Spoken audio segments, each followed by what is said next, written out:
News Radio. You can listen online and on DAB+, on the smart speaker app and on the GB News app. And if you've got an Alexa, all you have to say is, Alexa, play GB News. We're also on TuneIn and the Radio Player apps. From the school run to rush hour, get revved up with me, Patrick Christys, on GB News and GB News Radio.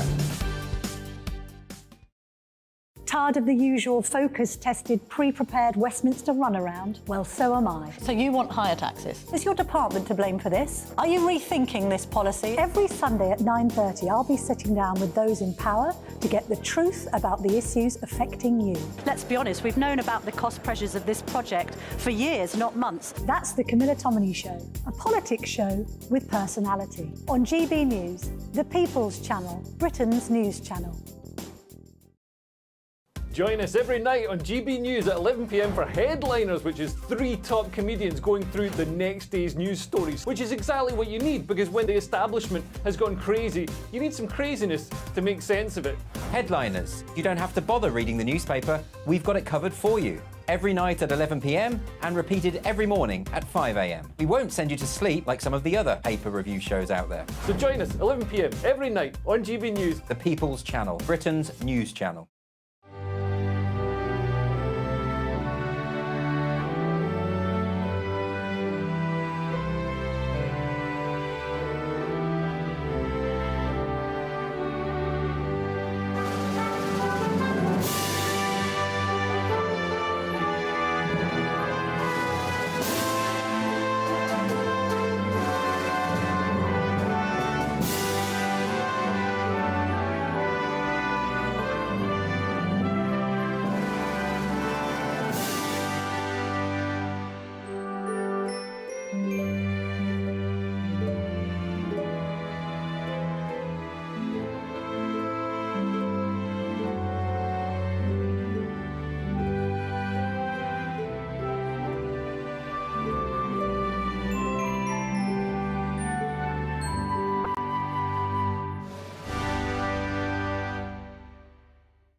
Good morning. It's 6 o'clock on Saturday, the 28th of October. Today,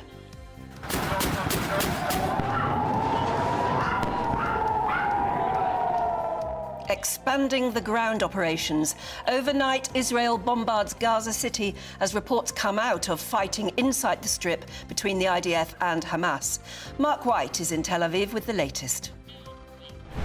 Well, the Israeli Prime Minister's spokesman Mark Regev said last night that Hamas would feel the wrath of Israel, that Israel is now beginning its payback. A nation, including Israel, has the right to break international law. And those were comments from Sadiq Khan as he calls for immediate ceasefire, with Labour Manchester Mayor Andy Burnham and Scottish Labour leader Anas Sarwar backing the London Mayor. Divisions let rip in Labour over the conflict. And after a 3-day manhunt, the mass shooter, suspected of killing 18 people in the US state of Maine, has been found dead. We'll be speaking to a student who was locked down in the town where the massacre took place. And then, of course, Aidan McGivern's got your weather today. Plenty of rain or showers once again to talk about in the forecast for this weekend, but it won't be wet everywhere all the time. Find out where and when you'll need a raincoat in the forecast coming up. And a different Aidan McGee will be here with all of your latest sport. Yes, good morning. Tottenham Hotspur moved 5 points clear at the top of the Premier League with a hard-fought win at Crystal Palace last night at Selhurst Park. And in the Rugby World Cup, England claimed bronze in Paris. Well, it's great to be with you today. I'm Anne Diamond. And I'm Martin Daubney, and this is Breakfast on GB News.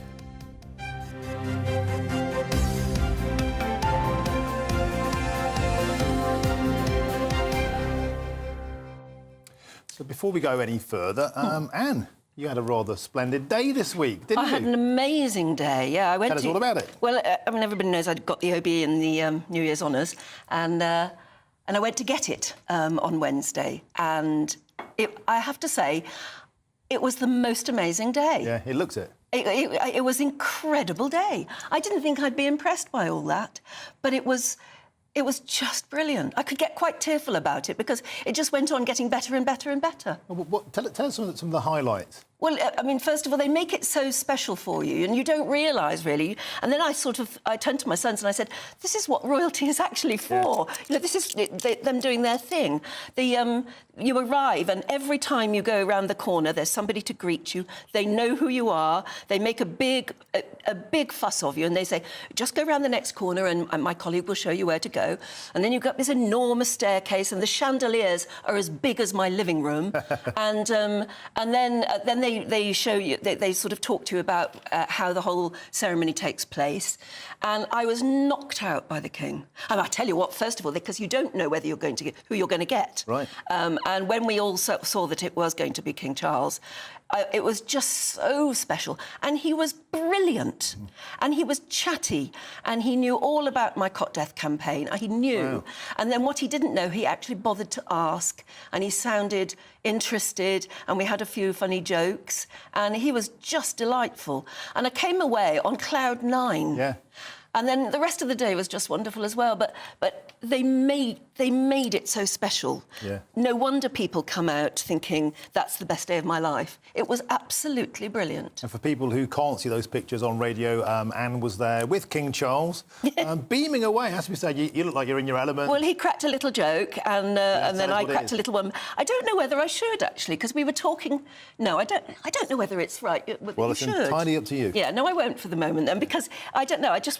It was just so special. I did not expect him to be so chatty, so informed. I just expected a sort of congratulations and well done, and then they pin the medal on you. Perfunctory. Yeah, but it wasn't like that at all. Yeah. He was so impressive, as was everybody else there.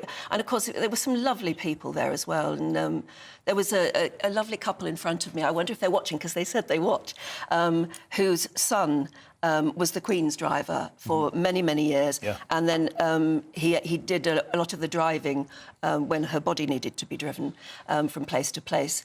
And he'd got an award. And his parents were there, who were quite elderly, and they were knocked out to be there. Everybody was. It was just... And, you know, there were really posh colonels-in-chief and people like that who were getting knighthoods and stuff. But what was lovely about it, doesn't matter how high up they were in the pecking order, when they were surrounded by their family for that sort of award, they were as chuffed as anybody to just be there. Everybody was knocked out. It was just wonderful. Before the show goes on, do I need to call you Mom or Her Majesty? Or no, I don't think so. No. Not yet. I'll work on it. If you want me to. No, well, no, I really don't think so. But it was just brilliant day. Well done, you. And what I'm going to have to do today is concentrate on saying thank you to all the staff in the Chancery Office and people like that who make it so special and who work so hard at making it special. And because they did a wonderful job. I can't believe how knocked out I was by the whole process. Yeah, you certainly looked it. Well done to you, and richly deserved. I'm sure everybody out there will agree. Thank you. It was just a fantastic day. If you've ever been knocked out by a day like that, or maybe you've met a royal and been completely impressed and it made your day, do get in touch, won't you? Because I know I'm not the only one, and I didn't think I would be quite so knocked out by it. I've met Charles before, but only when he was Prince. But he was just so cool, I can't tell you. Anyway, so we'll move on, but do get in touch if you've had a special day like that. What was it? And tell us all about it. gbviews@gbnews.com. Sadly, we have to go to our top story this morning, and the Israeli army has stepped up its ground operations in Gaza overnight amid a wave of intensified attacks on the enclave. Hamas says its militants in Gaza were ready to confront the Israeli attacks with full force. Meanwhile, Gaza is facing a near-total communications blackout, cutting Palestinians off from the outside world and, of course, from each other. And GB News security editor Mark White is live in Tel Aviv for us now. Mark, what's the latest on the ground there? Well, the Israel Defense Forces said that they were going to significantly expand their operations, and they did just that towards mid-evening here in Israel.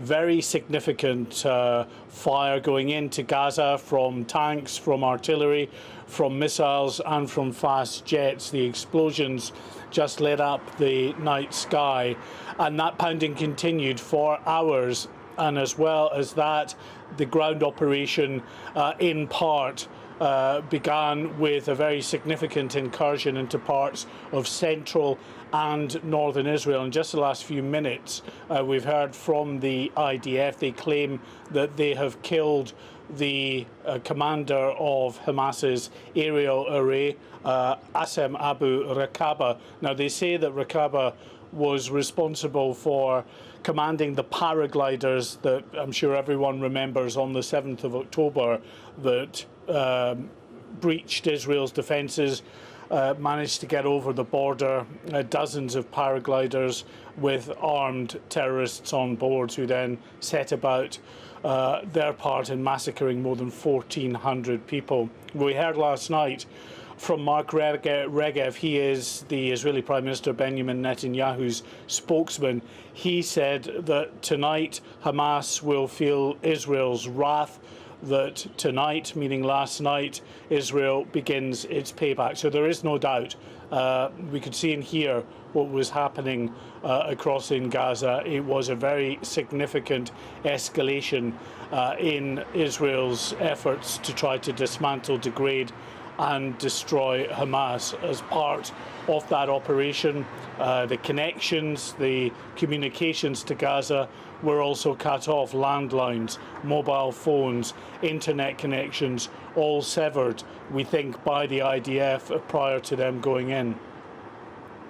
Do we know whether or not that ground offensive that's taken place overnight has pulled back now, or are they still in there? Do we know anything of that operation now?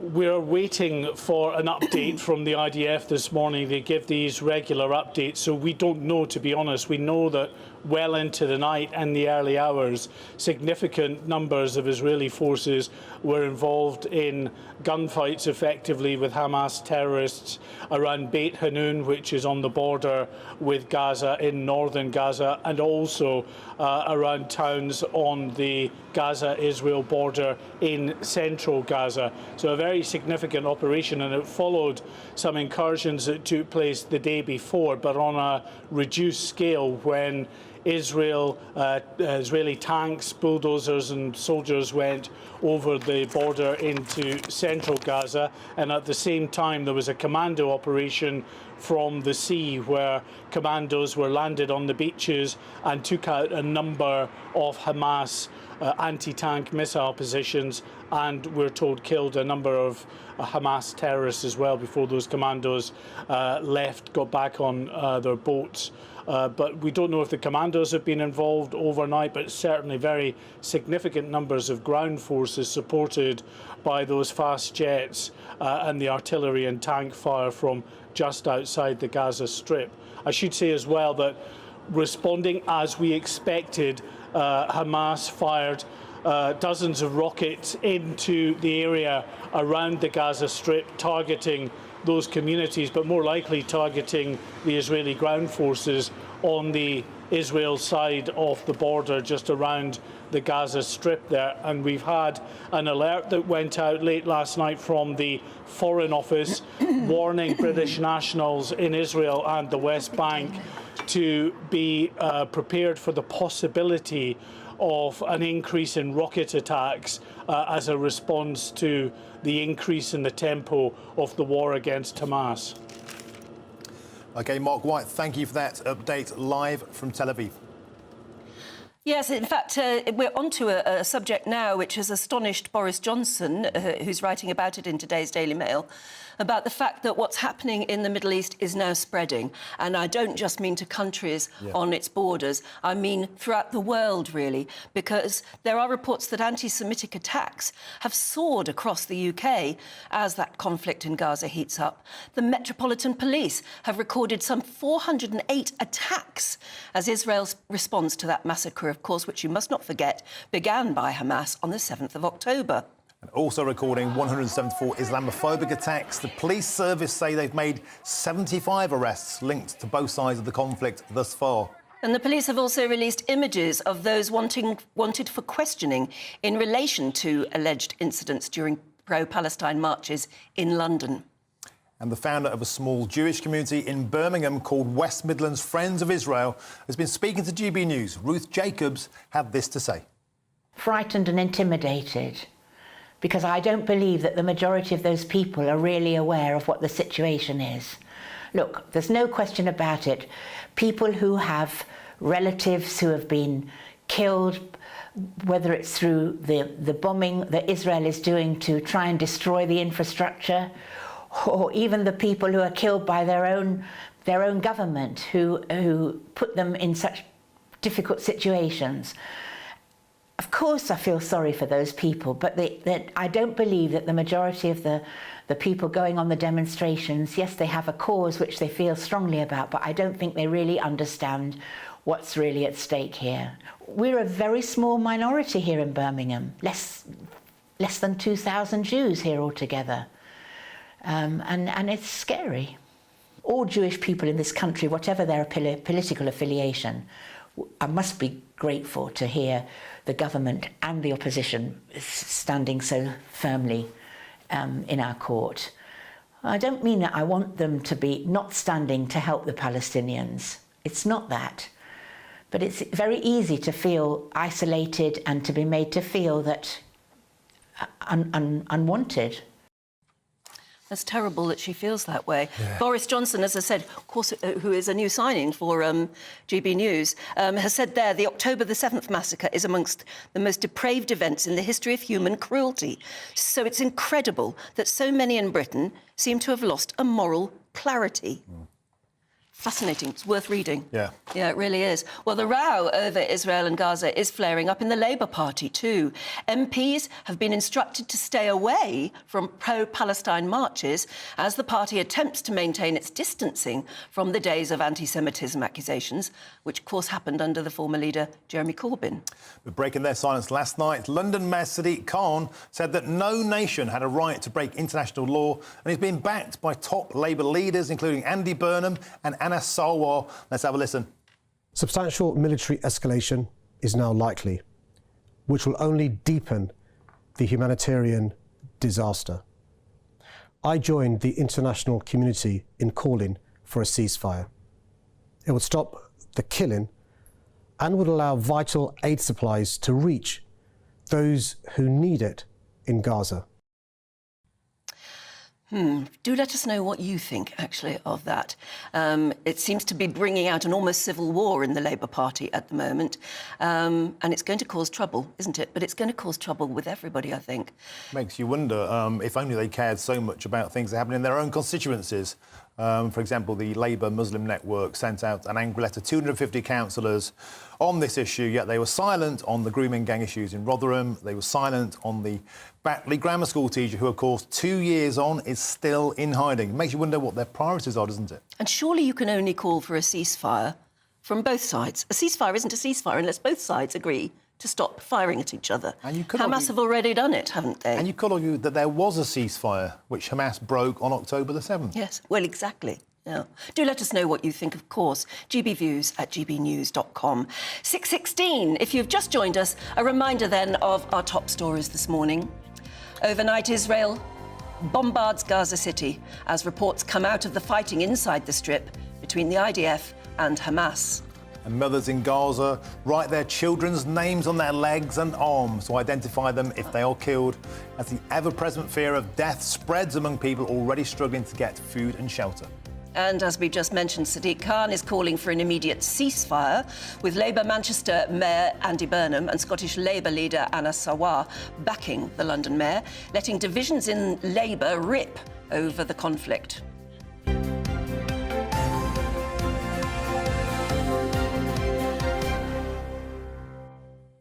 Well, across the pond, the man suspected of killing 18 people and wounding another 13 in that terrible shooting rampage that happened in Lewiston in Maine, well, he has now been found dead.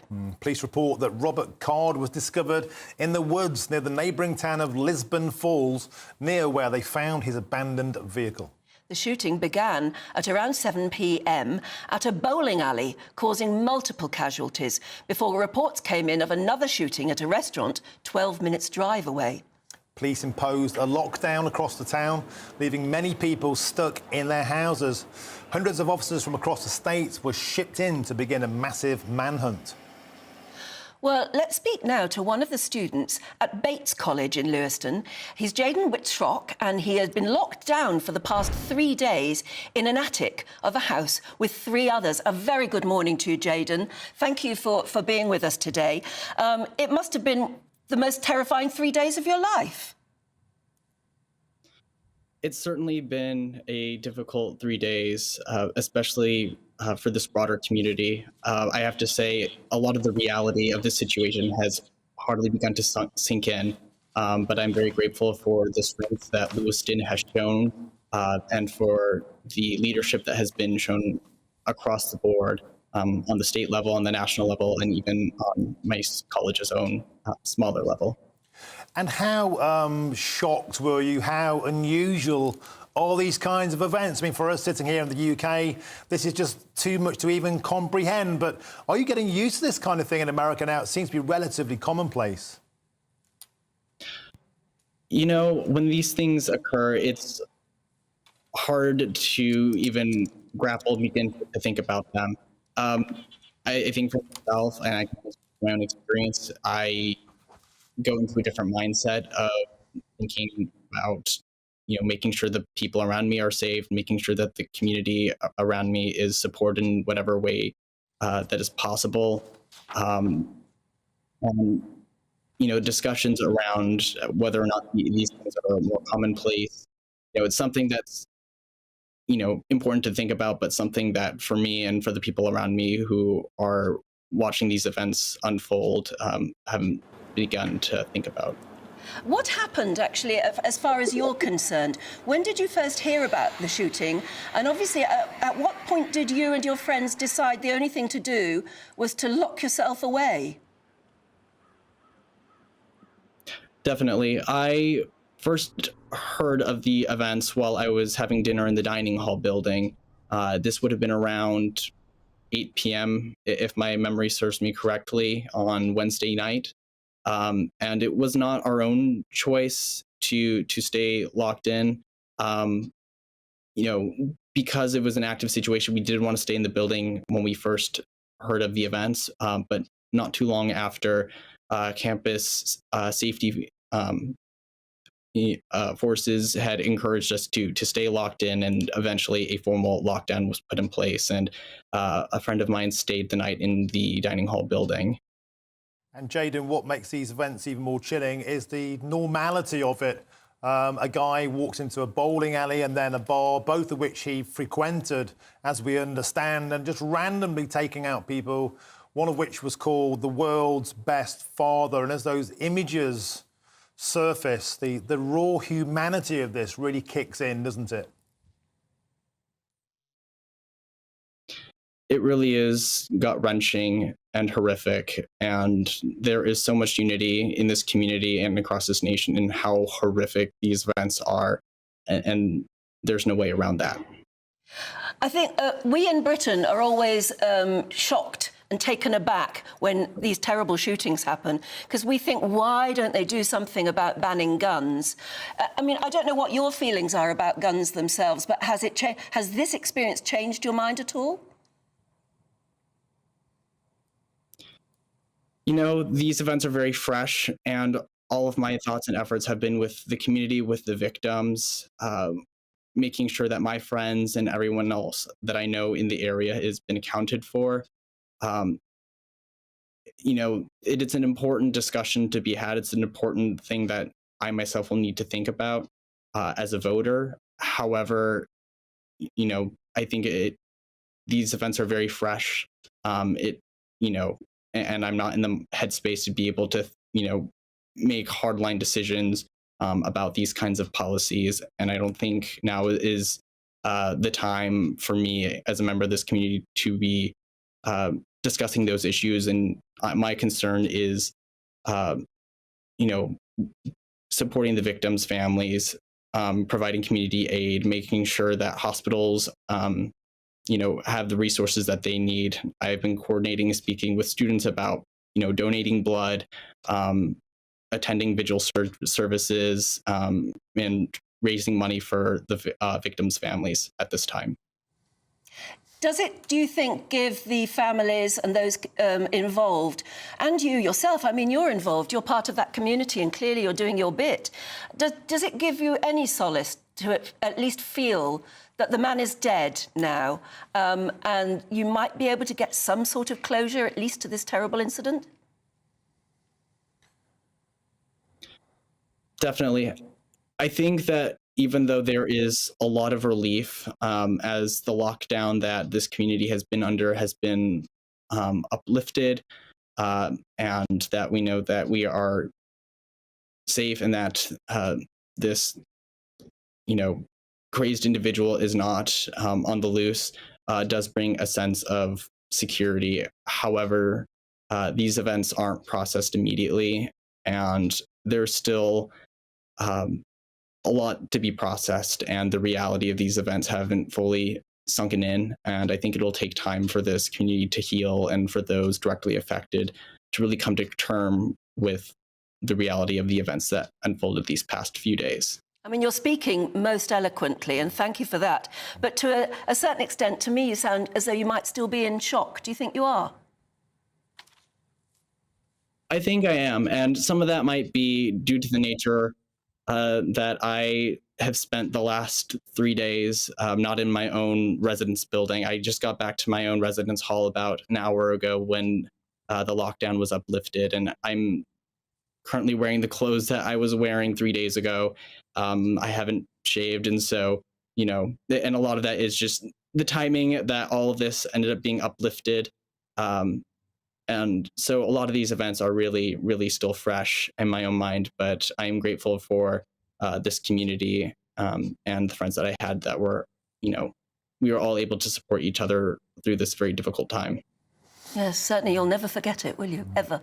It's great that you talked to us today. Thank you so much. And go and try and chill, I suppose, is the only thing to say.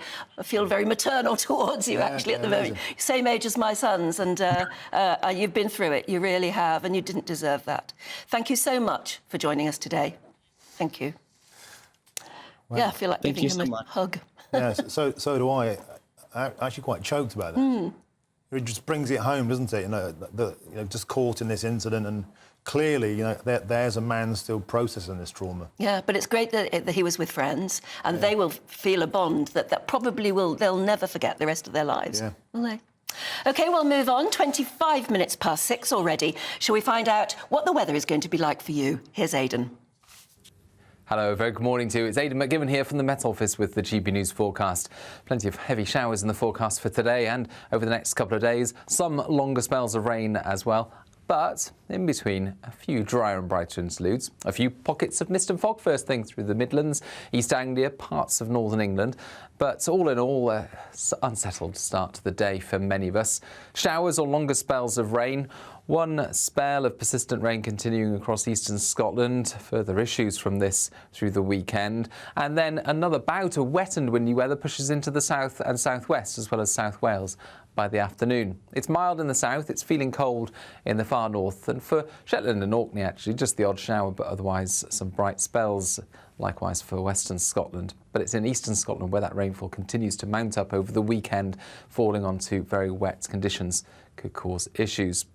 The wet and windy weather in the south pushes north overnight, and so by the start of Sunday, it's blustery and wet across Northern Ireland, Northern England, much of Scotland.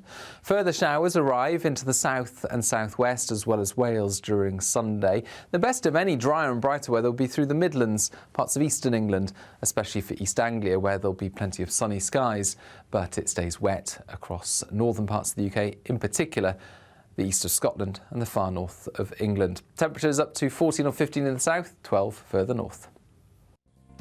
Aidan, thank you. Do stay with us. All the sport coming up with Aidan McGee.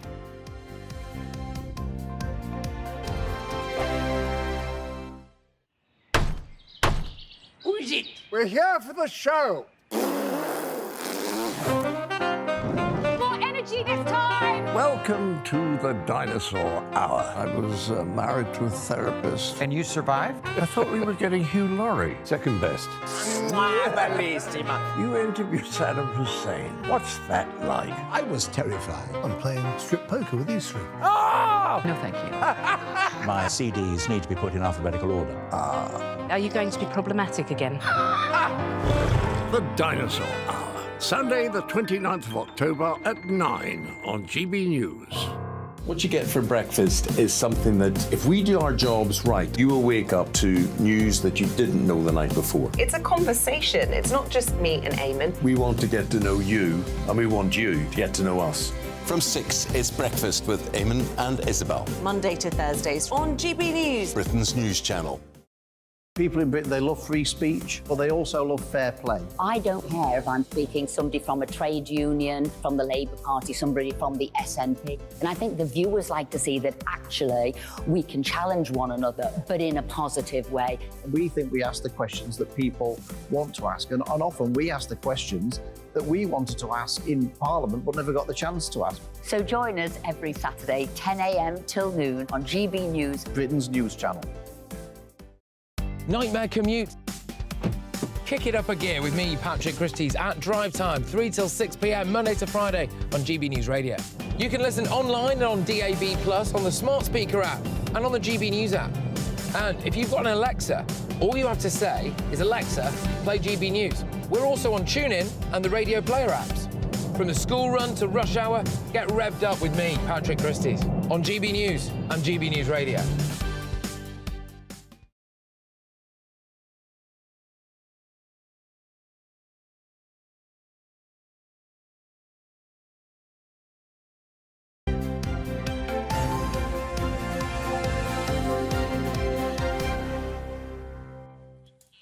Welcome back. You're watching and listening to Breakfast with Anne and Martin. And it's 6:29. If you just joined us, a reminder of our top stories this morning. And overnight, Israel bombards Gaza City as reports come out of fighting inside the strip between the IDF and Hamas. In the last few minutes, Israel says it has killed a Hamas chief who they say helped to plan that October the 7th attack 3 weeks ago today. Mothers in Gaza write their children's names on their legs and arms to identify them just in case they're killed, as the ever-present fear of death spreads amongst people already struggling to get food and shelter. And Sadiq Khan calls for an immediate ceasefire, with Labour Manchester Mayor Andy Burnham and Scottish Labour leader Anas Sarwar backing the London Mayor, letting divisions in Labour run rip over this conflict. And after a 3-day manhunt, the mass shooter, suspected of killing 18 people in the US state of Maine, has now been found himself dead.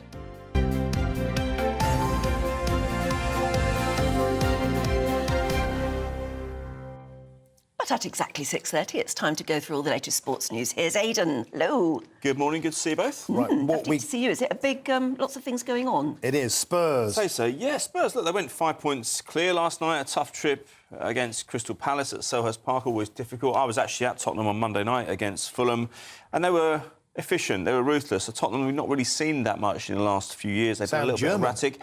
A little bit, yeah. And even though their main striker, of course, their talisman, went to Germany in the summer. We'll discuss more of that at in a few moments' time. But yeah, I mean, they went 2-0 up against Palace. They conceded a late goal, but it was enough to see them through. And it's funny, isn't it, Martin? I mean, I remember in 2015-16 when Leicester won the league, and nobody considered them title challengers, even though we were going through quite late in the season and still dismissing them as being someone who, well, OK, they're at the top at the moment, but they won't be forever. We're 10 games through now. Tottenham have only dropped, I think, 4 points out of 30. Yeah. They've lost Harry Kane. Everybody, I mean, all the discussion we had about Harry Kane, what's going to happen to Tottenham when they leave, when their talisman leaves, and then they just seem to have moved on seamlessly with a new manager, a very charismatic guy from Australia, but even prior to this season, he'd only really sort of distinguished himself in Australia, Japan and in Scotland. They're hardly hotbeds of football in recent times, and yet he goes into Tottenham and he seems to have transformed the mood there and the culture.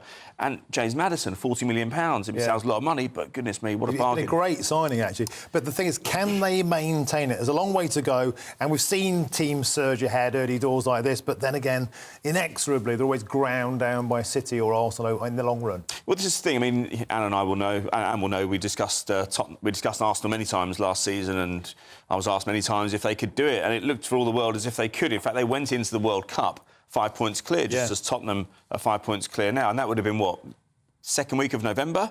Everyone was saying look, they can hold on to it, but even though they had no Europe to contend with, as Tottenham have this season, or haven't this season, they still came back, and the bigger squad of Manchester City, the quality in that squad, slowly by slowly reeled them in. And although they stayed in the race until April or so, they still lost the league comfortably, and that's what the really big clubs with the really big squads tend to do. So Tottenham will be wary of that. But goodness me, it's a fine start. Yeah, and I think for fans of smaller clubs like ourselves, it's good to see a team like Tottenham, breaking that stranglehold at the top. Otherwise, it starts feeling about like Scotland of the old days. Oh, it's Celtic. Oh, it's Rangers. Gets a bit dreary. It does. Anyway, moving on. The rugby. It's still going on, is it? Yeah, what's happened? No, I've lost count. I think it started about 2 years ago, didn't it? It did, yes. Look, England secured third place last night in Paris, finishing against Argentina as they started 7 weeks ago. And so they won 26-23, a little bit closer than it was. England were against Argentina yesterday. That's right, yeah. And we won. We won, yeah. Yay! It's not the first time they faced Argentina in a tournament. They faced them twice. They faced them back at the beginning in Marseille, in the heat of Marseille last month. But you have to say, Anne, that's a really decent return very good. from England. I don't think you expected that. Honestly, I looked after. I didn't expect it last week, if I'm honest with you. But I was saying that England were flat-track bullies, only beating teams much lower than them or much less fancied than them. Having said that, England weren't fancied before the tournament. They had a wretched year. Steve Borthwick took over in December from Eddie Jones, whose reign had hit a faltering end. There was no form whatsoever in the Six Nations. They're very, very mediocre in that. They lost at home to Fiji at Twickenham back in August, and there were no high hopes for this tournament. But OK, look, they won 5 in a row. They took South Africa, as we discussed last week, within 3 minutes of a sensational win, just 1 point in it, Anne. Close but no cigar. The world's longest tournament rumbles on. Does it reach its pinnacle tonight, is it? Tonight, South Africa against New Zealand. Not the two best teams in the world in terms of the ranking. That accolade still belongs to Ireland and France, who I still believe are the best two teams in the tournament. Who's your money on? But I think he gets it right. South Africa tonight, but goodness me, it's so difficult to pick a winner from that one. I think South Africa will just edge it because they've been tested so much in this tournament. They were run close by England last week. Ireland earlier in the tournament as well. I think they've had a slightly harder run, and I think that will stand them in good stead in Paris this evening. Good. Now, we've got time quickly for the Pep Guardiola is calling for a Man City fan. This is about Sir Bobby Charlton. That's right, yeah. So Manchester City played Brighton last week. Some teenage Manchester City fans have been reprimanded and censured for some vile comments about Sir Bobby Charlton's death, which happened, of course, last weekend. And so Pep Guardiola, the Manchester City coach, who went and signed the Book of Condolence yesterday, said that any further discrepancies like that will not be tolerated, and he's trying to strike a right mood tomorrow ahead of the game. Manchester City will mourn the loss of their own legend, Francis Lee. It's a good opportunity for everyone to come together and celebrate and commemorate both lives. Completely inappropriate. Unbelievably bad. Utterly loathsome, and well done, though, on him coming out together to unite the two clubs and unite the city. Thank you, Aidan McGee. Aidan, great. Thanks very much indeed. 6:35. We'll take a quick break now, but we are going to be taking a look at Boris Johnson's most memorable moments, of course, as he joins the GB News team. So don't go anywhere, because you'll love that.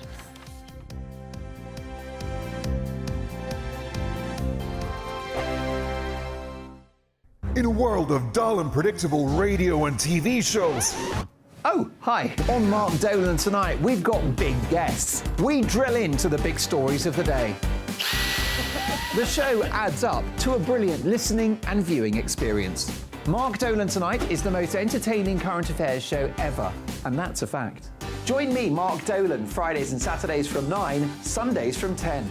Only on GB News, the People's Channel, Britain's news channel. There's only 3 people you can trust in life. Your doctor, your lawyer, and your nana. I'm not sure. So join me, Nana Aquare, at 3 p.m. every Saturday and Sunday, where we discuss the biggest topics of the weekend. Be ready for battle. Could you be quiet? What is this? It's my new teeth. It's your new teeth. I don't bite. Well, not without a good reason. Always honest, always fun. Every weekend at 3 p.m. on GB News, the People's Channel, Britain's news channel. So Jubes and Kerr, we tackle the issues of the day with real, robust debate. Both sides of the fence, battling it out with me in the middle with my forthright opinions and views. And often really interesting things happen because you start with a position and then by the end of the debate you find actually, well, I might not have thought about that one. What we need in this country is 2 new political parties. You should maybe think about doing a 2024 calendar. I'm Michelle Dewberry and I'm keeping you company right through until 7 o'clock this evening. GB News, the People's Channel, Britain's watching. Join us every night on GB News at 11 p.m. for Headliners, which is 3 top comedians going through the next day's news stories, which is exactly what you need, because when the establishment has gone crazy, you need some craziness to make sense of it. Headliners. You don't have to bother reading the newspaper. We've got it covered for you. Every night at 11 p.m. and repeated every morning at 5 a.m. We won't send you to sleep like some of the other paper review shows out there. So join us 11 p.m. every night on GB News. The People's Channel, Britain's news channel.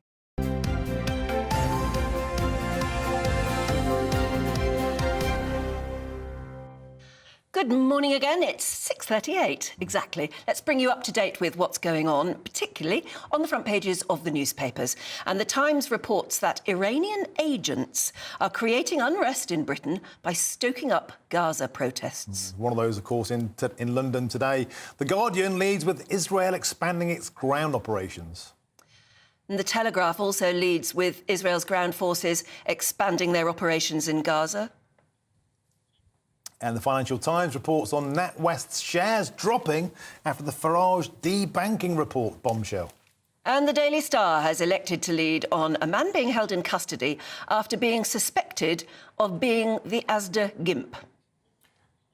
And I never thought to hear you say that word on national television. Well, I was It's reading out a taken headline. I'm lifetime terribly sorry about that. And to say that word, Yeah. and so soon after your OBE. Yeah, I know. That's done it, hasn't it? Yeah, absolutely. Now, let's go through the rest of the papers then. With us today is Assistant Editor of The Spectator, Cindy Yu, and Deputy Editor of Spiked, Fraser Myers. Good morning. Right. So, Fraser, you've been looking at Boris Johnson and his latest signing. Very exciting. He's going to be joining GB News, and I think he will make an amazing presenter, certainly a better presenter than he was a Prime Minister, just because, you know, he is such a colourful figure. You've seen in his Mail column that he can do like the full range of things. He's done a great column on anti-Semitism this week, but he's also extends that to his dieting, his discussions about newts. He did a story about his dog killing a goose.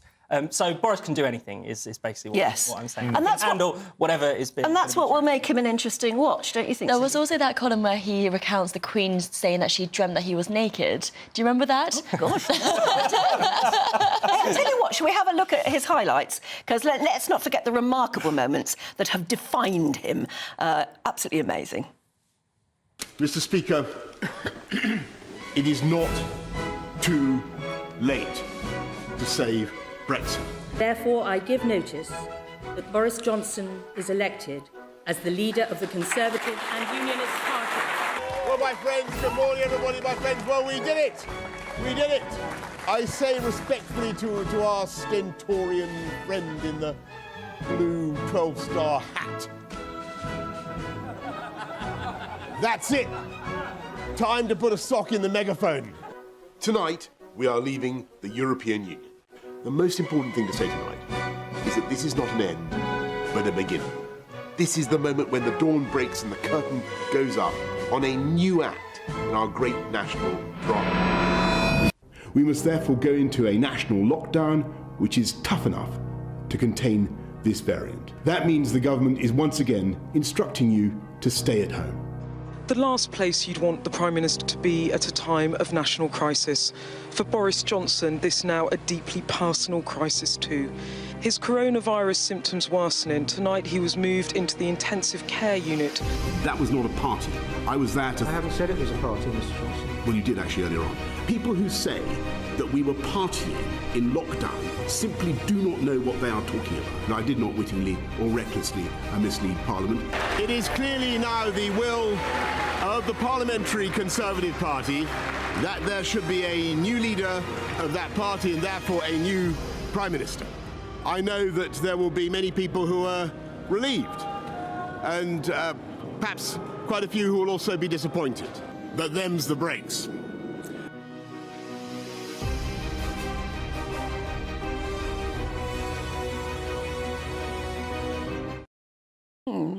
Boris done? It says I there. don't know about you guys, but watching that, it's quite an amazing thing to look back on. You know, in such a short time, from Brexit, lockdowns, Partygate, Boris going. He said he'd come back. And now he's coming back to GB News. Hasta la vista, baby, was how he ended that speech outside Downing Street. But you're right, it was, it was only 3 years. It's about the same time as Theresa May. But think of how unconsequential she was as a Prime Minister compared to someone like Boris. I mean, it's funny to think, because obviously things started to go wrong about 2 years ago, late 2021, Partygate, really, and various scandals kind of surrounding his premiership.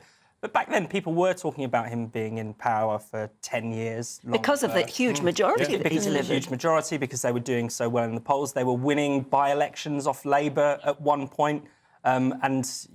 Now things couldn't be worse for the Tories. And it's interesting because there has been a spectacular surrender in many ways. I mean, that 80-seat majority at the time, I was talking to Tory politicians who were saying things like, the next Labour leader hasn't even been born. And yet here we are now, facing down the barrel of what looks like a change of government. And a lot of people out there, Cindy, still thinking, Boris is the guy that could turn this around. But he's not turning around for the Tories. He's going to be on GB News.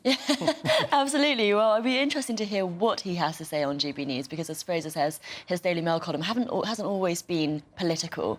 And I think the difference between that 80-seat majority and what happened to him later is the pandemic, right?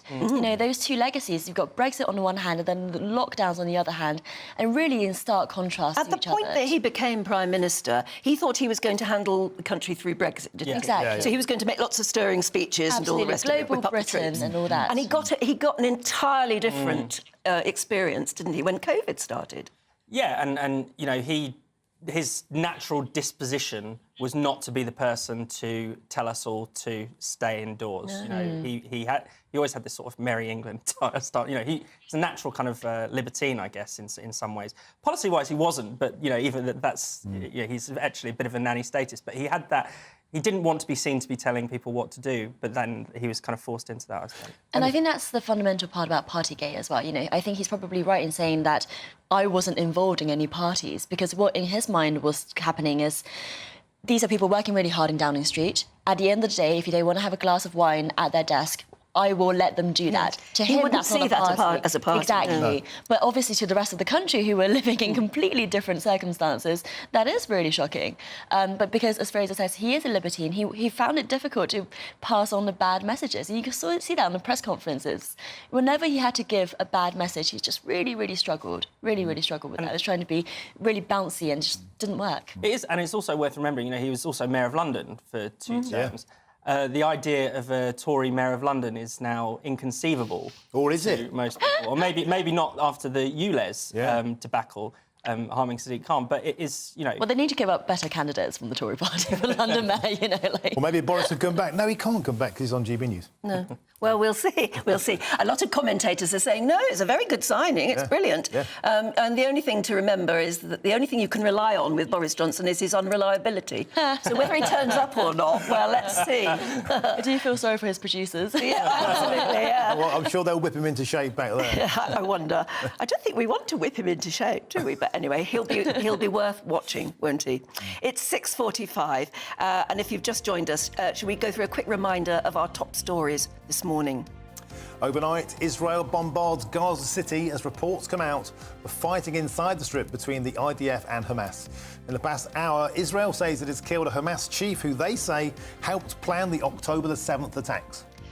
And meanwhile, mothers in Gaza write their children's names on their legs and arms to identify them in case they're killed, as the ever-present fear of death spreads amongst people already struggling to get food and shelter.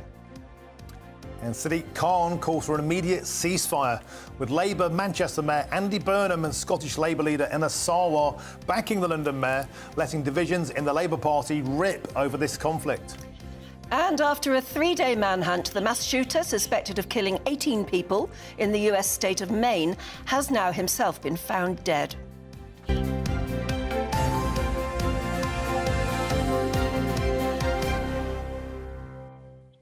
OK, back to the papers now with Cindy and Fraser. Cindy, a story we covered there on the front page of the Times concerning today, another march in London backing Palestine and taking a sinister turn here. What are the Times saying?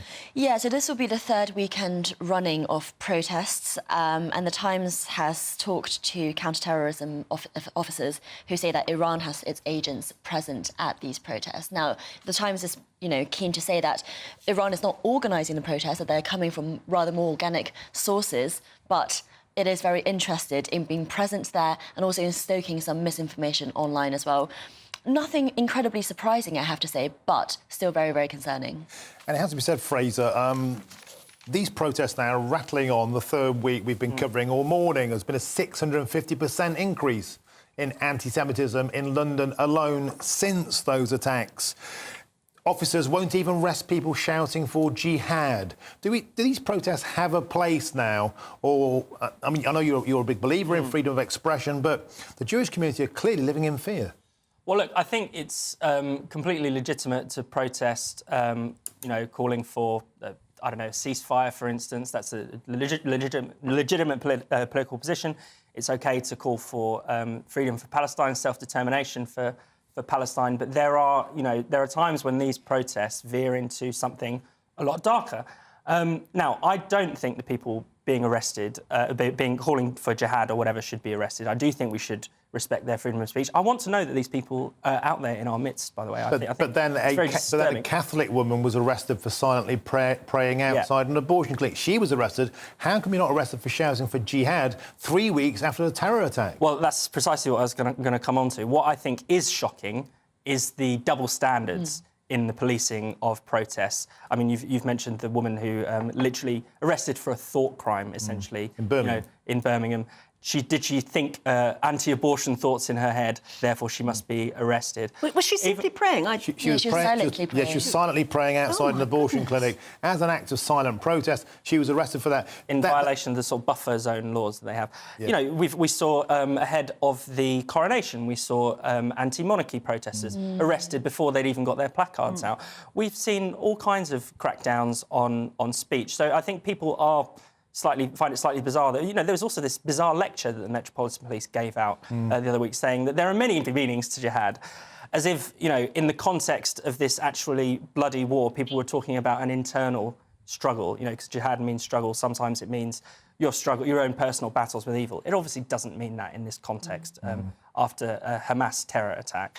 But I think, Fraser, the conclusion should be that that lady outside the abortion clinic shouldn't have been arrested, not that people calling for jihad should be arrested. They actually dropped the charges after 6 months and apologised. Right. Nevertheless, she was arrested. But very clearly, we're seeing, even in the Labour Party now, a division between leaders who are saying we must call for a ceasefire, and Keir Starmer must be seen to be calling for a ceasefire, and Keir Starmer just not wanting to go there, and it's almost as though it's causing a very embarrassing political split. Absolutely. Now as well. Now, especially as your headlines say, with really high-profile and senior Labour politicians across the country, Anna Sarwar, Andy Burnham, Sadiq Khan, that's not good for Keir Starmer. This is his biggest challenge yet, for sure. And do you think, Fraser, because I'm fascinated by this division and the obsession with Palestine that the Labour Party seems to have, Labour's Muslim network, 250 councillors writing angry to Starmer. I went through that list. Councillors from Rotherham, Rochdale, you remember, grooming gangs, Kirklees, the Batley Grammar School teachers still in hiding. They didn't say a peep about that, about their own constituents. Why are they so obsessed with Palestine? Yeah, I think there is a tendency to sort of, in Britain, unfortunately, we have a kind of informal Islamic blasphemy law where if, people offend kind of Muslim sensibilities, they will get in trouble. Why are people obsessed with Palestine? I mean, it is a good question. Now, I think it's reasonable because it's in the news. It's an ongoing, humanitarian disaster. But it predates that. But it predates that, and you think the interest in it is completely outsized to the harm that is being perpetuated. I mean, if you think about, there's so many other conflicts in the world. There was recently. Who was really thinking about the ethnic cleansing going on in Nagorno-Karabakh? That involved many more people than many more people being transferred than Palestine. Or the Hamas attack itself. The Hamas attack itself, the many Uyghurs that are being repressed in China. There are so many, or even the Ukraine war has fallen out of the headlines. how many? That's over 100,000 people have been killed in that conflict. So there has always been a sort of outsized interest in this conflict, and I think there are good and bad reasons for that. I think some people are genuinely, just supportive of the Palestinians and believe they have a right to self-determination. Other people have more sinister motives, I'm afraid. Other people see the Jewish state and single it out as a unique evil in this world. Yes, I think they do. That's a problem. I mean, I think the undercurrent of anti-Semitism, which we're now seeing bubbling up, even in this country, is alarming, isn't it? It is very alarming, and I think the most shocking thing from last weekend was that tube driver. You know, if you were a Jew on that carriage at that moment, was everyone was cheering about freeing Palestine, you'd be quite scared, I think, because there's nowhere to go. You'd be scared simply for being Jewish. Yes, and for that being present in there. itself, you have to think back to the early days of the last century. I mean, you just cannot let that happen, and yet it's there. And even prior to the October 7th attacks, Jewish people were wildly disproportionately targeted for hate crimes.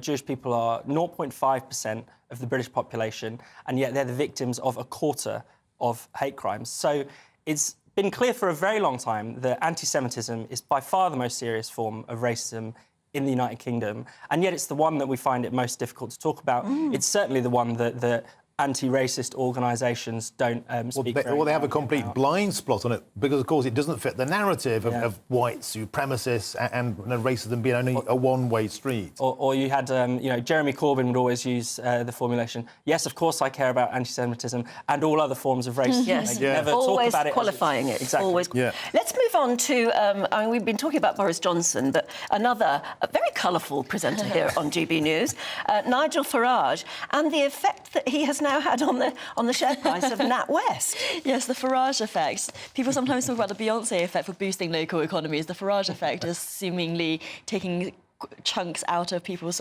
profits for NatWest, for example. So viewers probably will know about this report that came out yesterday, which actually said that NatWest didn't do anything that wrong. That it said that there were serious failings in how NatWest handled the communication part, but not so much in actually shutting his account, which Farage has obviously, hit back on. But what's interesting about this FT report is that actually the NatWest pre-tax profit is actually only 1.3 billion, which missed analyst expectations. So could be a Farage effect, could be other things as well. But it's interesting that at a time of record high interest rates that they're not doing better. And I think that will be very concerning. And this is an example, a bit like Brexit, actually, Fraser, of give a dog a bone, give Farage a cause, and he was mercilessly going, and he's still going, because the next thing, of course, will be the size of the bonus of the outgoing chief. Said to be something like £5 or £6 million. Well, it was originally about 10 or 11. Yeah, they're talking it down, aren't they, a bit? But it's still an awful lot of money, and the question is whether or not she should get it. God, and she got a 2.4 million payout already, I think, after this scandal. I mean, it's good that Nigel Farage is taking on this issue because it doesn't just affect him. This is a massive problem, not just in traditional banks, but also in sort of online funding platforms. Probably actually worse in places like GoFundMe and PayPal. Yes. People being deprived of money they've raised or money in their own accounts because of their political views is completely shocking. And some of the things that have come out, from the NatWest internal discussions, there were these memos of staff members gloating about closing down Farage's account. One of them said, I would pay to be the one to tell him that he can't bank with us. Another one said that, we're driving him out of the country. Isn't this brilliant? I mean, the fact that this is going on behind the scenes, that people are they're very clearly making these judgments on a political basis is incredibly alarming. And, this report says that it's all legal and kosher. I mean, I find that... By their own rules, By their own rules. But also, the Financial Conduct Authority recently did this whitewash report. That's right.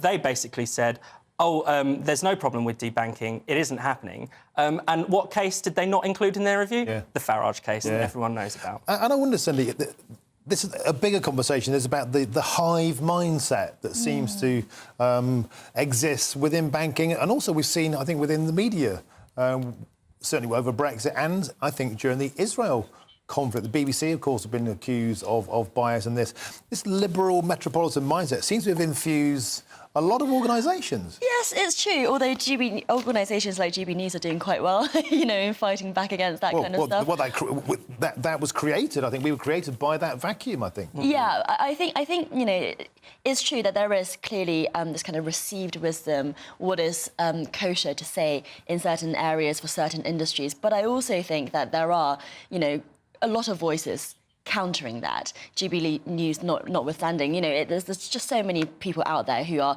criticising, Fraser's work, The Spectator, the stuff that we do as well. So I would say that it's not like as if we're like a one-party state. We only have one opinion. Good. But there is a lot of diversity of thought, and we should protect that diversity of thought and not deny services to people who have different opinions. Well, thanks for providing that diversity of thought. We'll see you again in about an hour's time, maybe a bit less than. Do stay with us. We've got lots more news for you coming up. You're watching GB News Breakfast.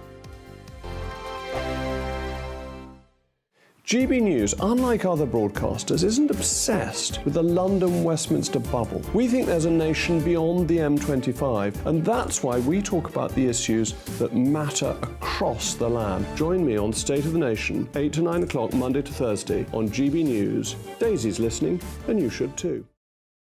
There's only 3 people you can trust in life. Your doctor, your lawyer, and your nana.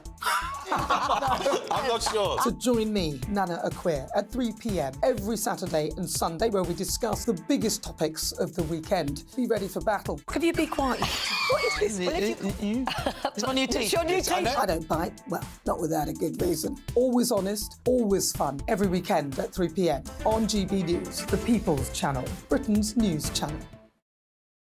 Tired of the usual focus-tested, pre-prepared Westminster runaround? Well, so am I. So you want higher taxes? Is your department to blame for this? Are you rethinking this policy? Every Sunday at 9:30, I'll be sitting down with those in power to get the truth about the issues affecting you. Let's be honest, we've known about the cost pressures of this project for years, not months. That's the Camilla Tominey Show, a politics show with personality. On GB News, the People's Channel, Britain's news channel.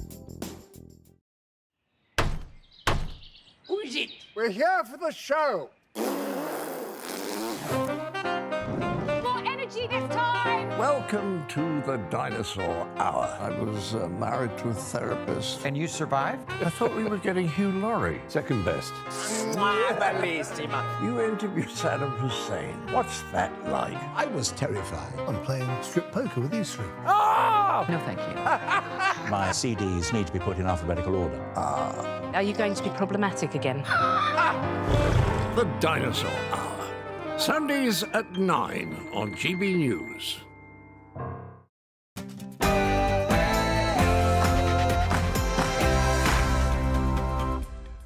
Good morning. It's 7 o'clock on Saturday, the 28th of October. Today...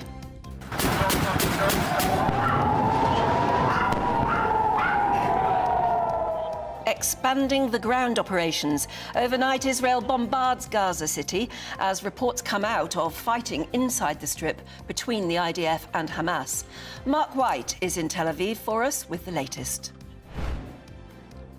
Well, the Israeli Defense Forces have just confirmed that fighter jets struck 150 targets in Gaza overnight, targeting underground tunnels and other infrastructure. The nation, including Israel, has the right to break international law. Comments from Sadiq Khan as he calls for an immediate ceasefire, with Labour Manchester Mayor Andy Burnham and Scottish Labour leader Anna Sarwar backing the London Mayor. Divisions in the Labour Party are letting rip over the conflict. After a 3-day manhunt, the mass shooter, suspected of killing 18 people in the US state of Maine, has himself now been found dead. And the clocks go back tonight, meaning an extra hour in bed tomorrow. Yippee for us.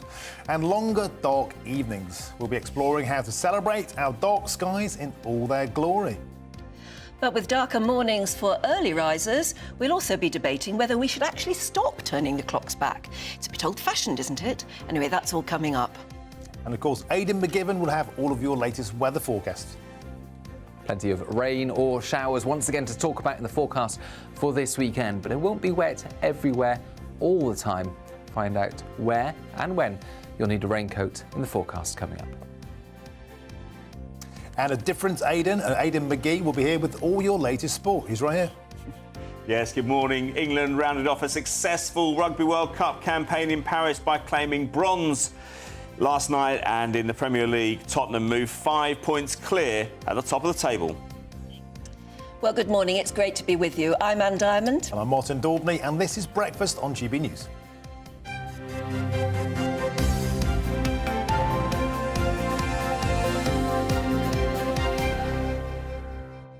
Well, you'll probably know the news that Boris Johnson has been signed as a presenter for GB News. That'll be worth watching. Ross has been in touch, morning Ross, saying, I think Boris will be an amazing addition to GB News. Looking forward to it. And Tom, commenting on your OBE this week, we covered that earlier, with some wonderful pictures of you with King Charles. Yeah. Beaming away, as we said, I'm determined to get out of you that joke he told you at some point, but of course that's Well, it wasn't really a joke, but it was a comment, and it was nice, and it showed he was interested and has a sense of humour, and it was pertinent. OK, but for now, that's between you and the King. Anyway, Tom says this. Good morning, Anne. Congratulations on your OBE. It's fully deserved. I'm sure we'll all echo that sentiment. Yeah, thank you very much indeed. Lots more to talk about today. And, of course, our top story this morning is what's happened overnight. The Israeli army has stepped up its ground operations in Gaza overnight amidst a wave of intensified attacks on the enclave. Hamas says its militants in Gaza were ready to confront the Israeli attacks with full force. Israel now says it has killed a Hamas chief who they say helped to plan the October the 7th terror attacks. Meanwhile, Gaza is facing a near-total communications blackout, cutting Palestinians off from the outside world and, of course, from each other as well. And GB News security editor Mark White is live with us now in Tel Aviv. Mark, what's all the latest on the ground there? Well, good morning. The Israeli Defence Forces have just said that overnight Israeli fighter jets struck 150 Hamas targets, tunnel-related targets, tunnels and other underground compounds and infrastructure used by Hamas terrorists. They say that those strikes killed a number of Hamas terrorists. In addition, we know that there was very significant fire into Gaza overnight in the form of artillery and tank fire, also missile strikes, as well as those fast jet strikes as well.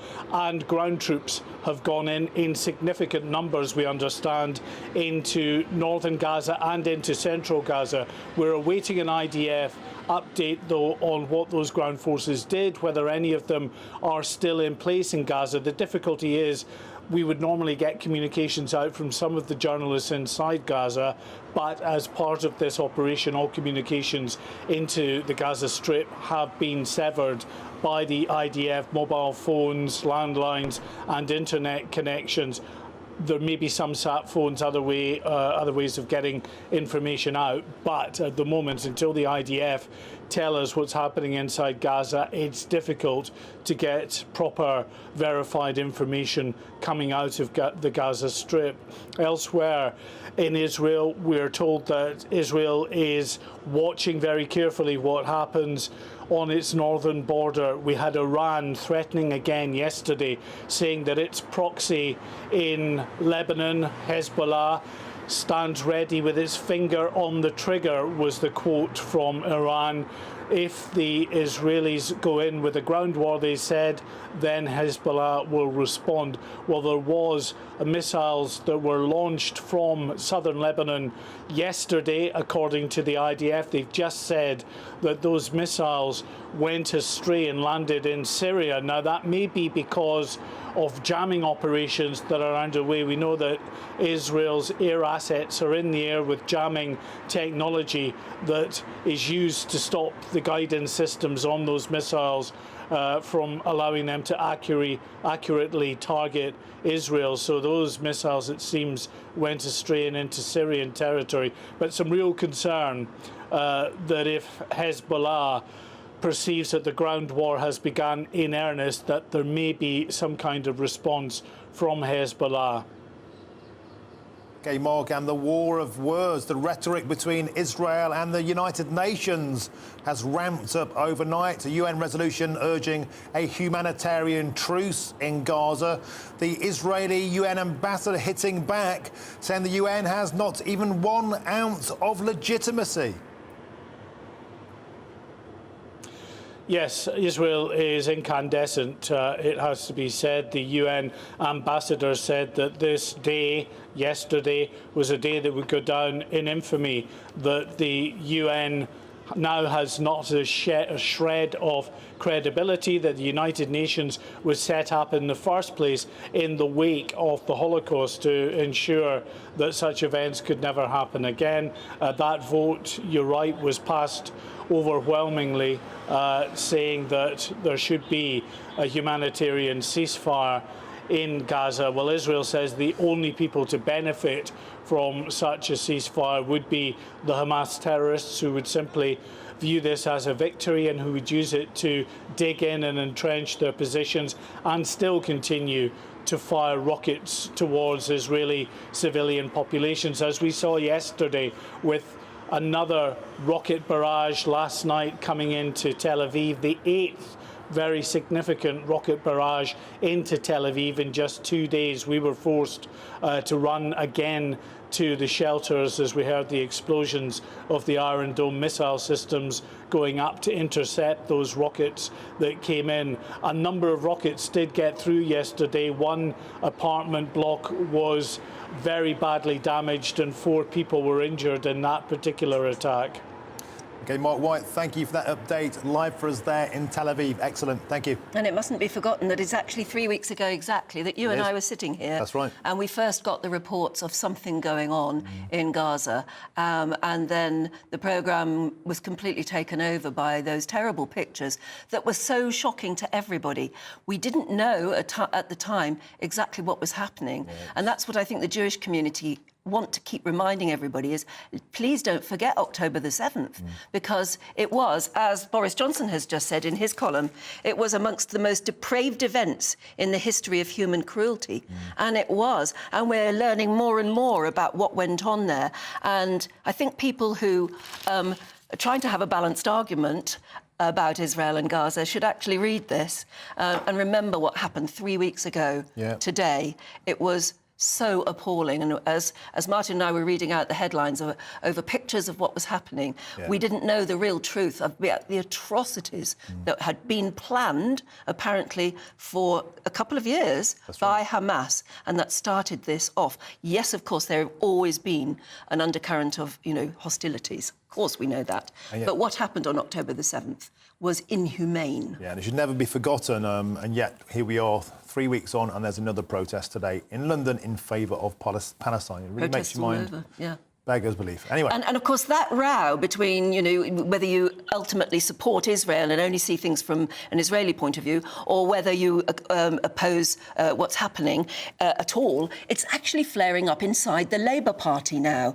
And MPs have been instructed, apparently, to stay away from pro-Palestine marches as the party is sort of trying to figure out where it stands and trying to distance itself from the days of anti-Semitism accusations, which of course happened mostly under former leader Jeremy Corbyn. Yeah, but breaking their silence last night, London Mayor Sadiq Khan said that no nation had a right to break international law, and he's been backed by top Labour leaders, including Andy Burnham and Anas Sarwar. Let's have a listen. Substantial military escalation is now likely, which will only deepen the humanitarian disaster. I joined the international community in calling for a ceasefire. It would stop the killing and would allow vital aid supplies to reach those who need it in Gaza. Well, of course, that comes as the number of anti-Semitic attacks soar across the country because of the conflict in Gaza heating up. The Metropolitan Police Service have now recorded something like 408 anti-Semitic attacks as Israel responds to the massacre of the 7th of October. And also recording 174 Islamophobic attacks. The police service say they've made 75 arrests linked to both sides of the conflict thus far. And the police have also released images of those wanted for questioning in relation to these alleged incidents during pro-Palestine marches in London. Yeah, and those two ladies pictured there, they had pictures of Hamas paragliders on their jackets. Well, the founder of a small Jewish community in Birmingham called West Midlands Friends of Israel has been speaking to GB News. Ruth Jacobs had this to say. Frightened and intimidated, because I don't believe that the majority of those people are really aware of what the situation is. Look, there's no question about it. People who have relatives who have been killed, whether it's through the bombing that Israel is doing to try and destroy the infrastructure, or even the people who are killed by their own government who put them in such difficult situations. Of course, I feel sorry for those people, but I don't believe that the majority of the people going on the demonstrations, yes, they have a cause which they feel strongly about, but I don't think they really understand what's really at stake here. We're a very small minority here in Birmingham, less than 2,000 Jews here altogether. And it's scary. All Jewish people in this country, whatever their political affiliation, I must be grateful to hear the government and the opposition standing so firmly in our court. I don't mean that I want them to be not standing to help the Palestinians. It's not that. But it's very easy to feel isolated and to be made to feel that unwanted. And that's a terrible thing for anyone to feel in their own country, isn't it? Well, across the Atlantic, the man suspected of killing 18 people and wounding another 13 in a shooting rampage in Lewiston in Maine has himself now been found dead. Police report that Robert Card was discovered in the woods near the neighbouring town of Lisbon Falls, near where they found his abandoned vehicle. The shooting began at around 7 in the evening at a bowling alley, causing multiple casualties, before reports then came in of another shooting at a restaurant 12 minutes' drive away. And police imposed a lockdown across the town, leaving many people stuck in place. Hundreds of officers from across the state were shipped in to begin a massive manhunt. Well, earlier on in the programme, we spoke to one of the students at Bates College in Lewiston. Jaden Witchrock has been locked down for the past 3 days in an attic of a house with 3 others.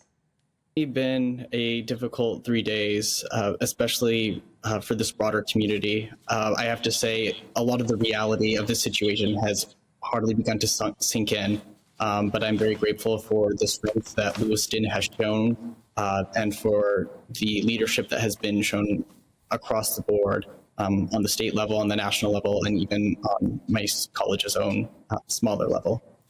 And how shocked were you? How unusual are these kinds of events? I mean, for us sitting here in the UK, this is just too much to even comprehend. But are you getting used to this kind of thing in America now? It seems to be relatively commonplace. You know, when these things occur, it's hard to even begin to think about them. I think for myself, and I can speak from my own experience, I go into a different mindset of thinking about, making sure the people around me are safe, making sure that the community around me is supported in whatever way that is possible. And,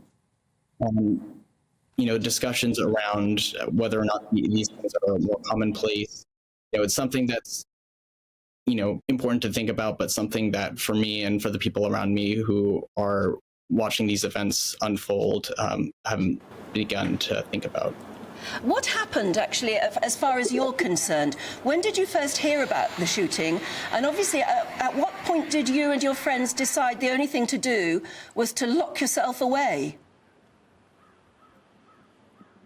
Definitely. I first heard of the events while I was having dinner in the dining hall building. This would have been around 8 p.m., if my memory serves me correctly, on Wednesday night.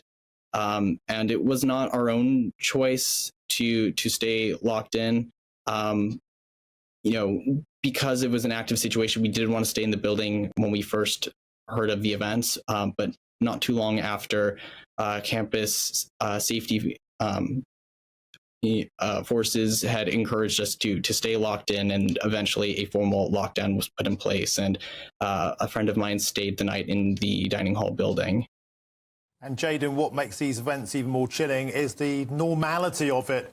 A guy walks into a bowling alley and then a bar, both of which he frequented, as we understand, and just randomly taking out people, one of which was called the world's best father. And as those images surface, the raw humanity of this really kicks in, doesn't it? It really is gut-wrenching and horrific, and there is so much unity in this community and across this nation in how horrific these events are, and there's no way around that. And there we are. That was Jayden, who was a very impressive young man, I must say. But we both felt that he was clearly still in shock. Yeah. Not surprising, of course, given the ordeal he's been through. So we wish him well, and his friends. Thank goodness he had his friends with him. I noticed how moved you were, actually, looking at him and listening to him, and you said you felt very maternal towards him. I did. Well, you just think that, I mean, obviously it was terrifying for the whole community at the time, because as far as anyone knew, that shooter, as they call them in America, was still going around and could have still been going around looking for any victims at all. So what do? You lock yourself away, as Jayden and his friends did. But just imagine if you'd been his parents and heard, there he is at college there, and you're trying to figure out how to get into... Thank goodness, the only thing I would say is probably most students would have their mobile phones with them. Yeah. But even then, it's terrifying. And I just felt like, you wanted to reach out and just give him a hug, because he's been through a trauma that he'll never forget. Can you imagine how frightened they must have been? Hiding in an attic. And like you as well, I mean, I have my own kids now, and, you know, just the feeling of them being in peril like that, it's absolutely just chills you to the core. It does. He was a fine young man, I thought. He was, yes. We were very proud of him, actually, weren't we? 18 minutes past 7 now. It's time to discuss all matters related to a big story that we've been reporting on throughout the week here on Breakfast. And, of course, the first storm of the winter hit Scotland and parts of England hard. Storm Babet left thousands of people without power. Many more were homeless and also had their businesses destroyed. Now, the big question from many of those affected was, where were the flood defences? Well, this is what the Environment Secretary, Therese Coffey, had to say. We've invested £2.6 billion in flood defences right across the country. That was over 300,000 homes. We're partway through a programme. We're spending a further £5.2 billion over a 6-year time period.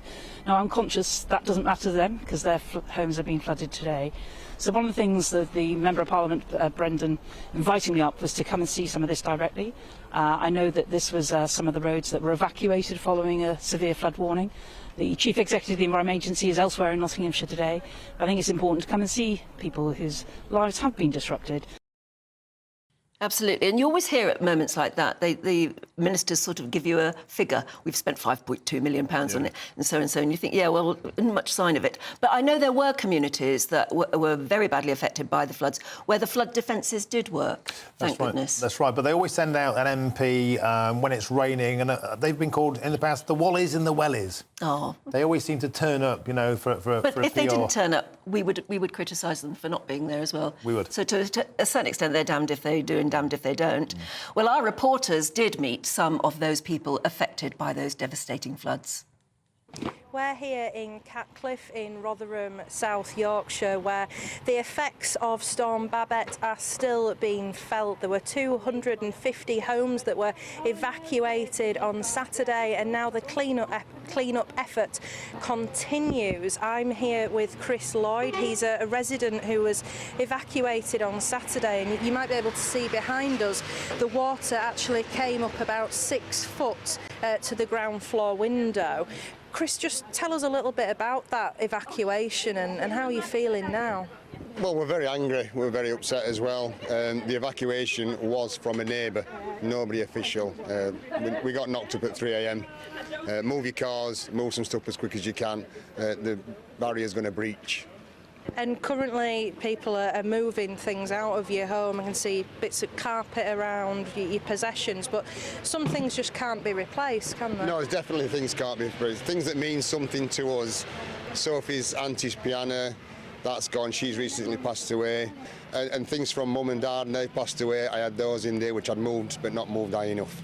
Thank you, Chris, and so sorry for what you've lost. So the clean-up effort does continue here, and as we've mentioned, you know, it could be up to 12 months before people in this community are back in their homes, with many of them feeling angry and frustrated and worrying about returning. It's been a really tough few days for people that live on Darrell Road here in Retford in North Nottinghamshire. People's homes that have never flooded before, flooding for the first time over the weekend.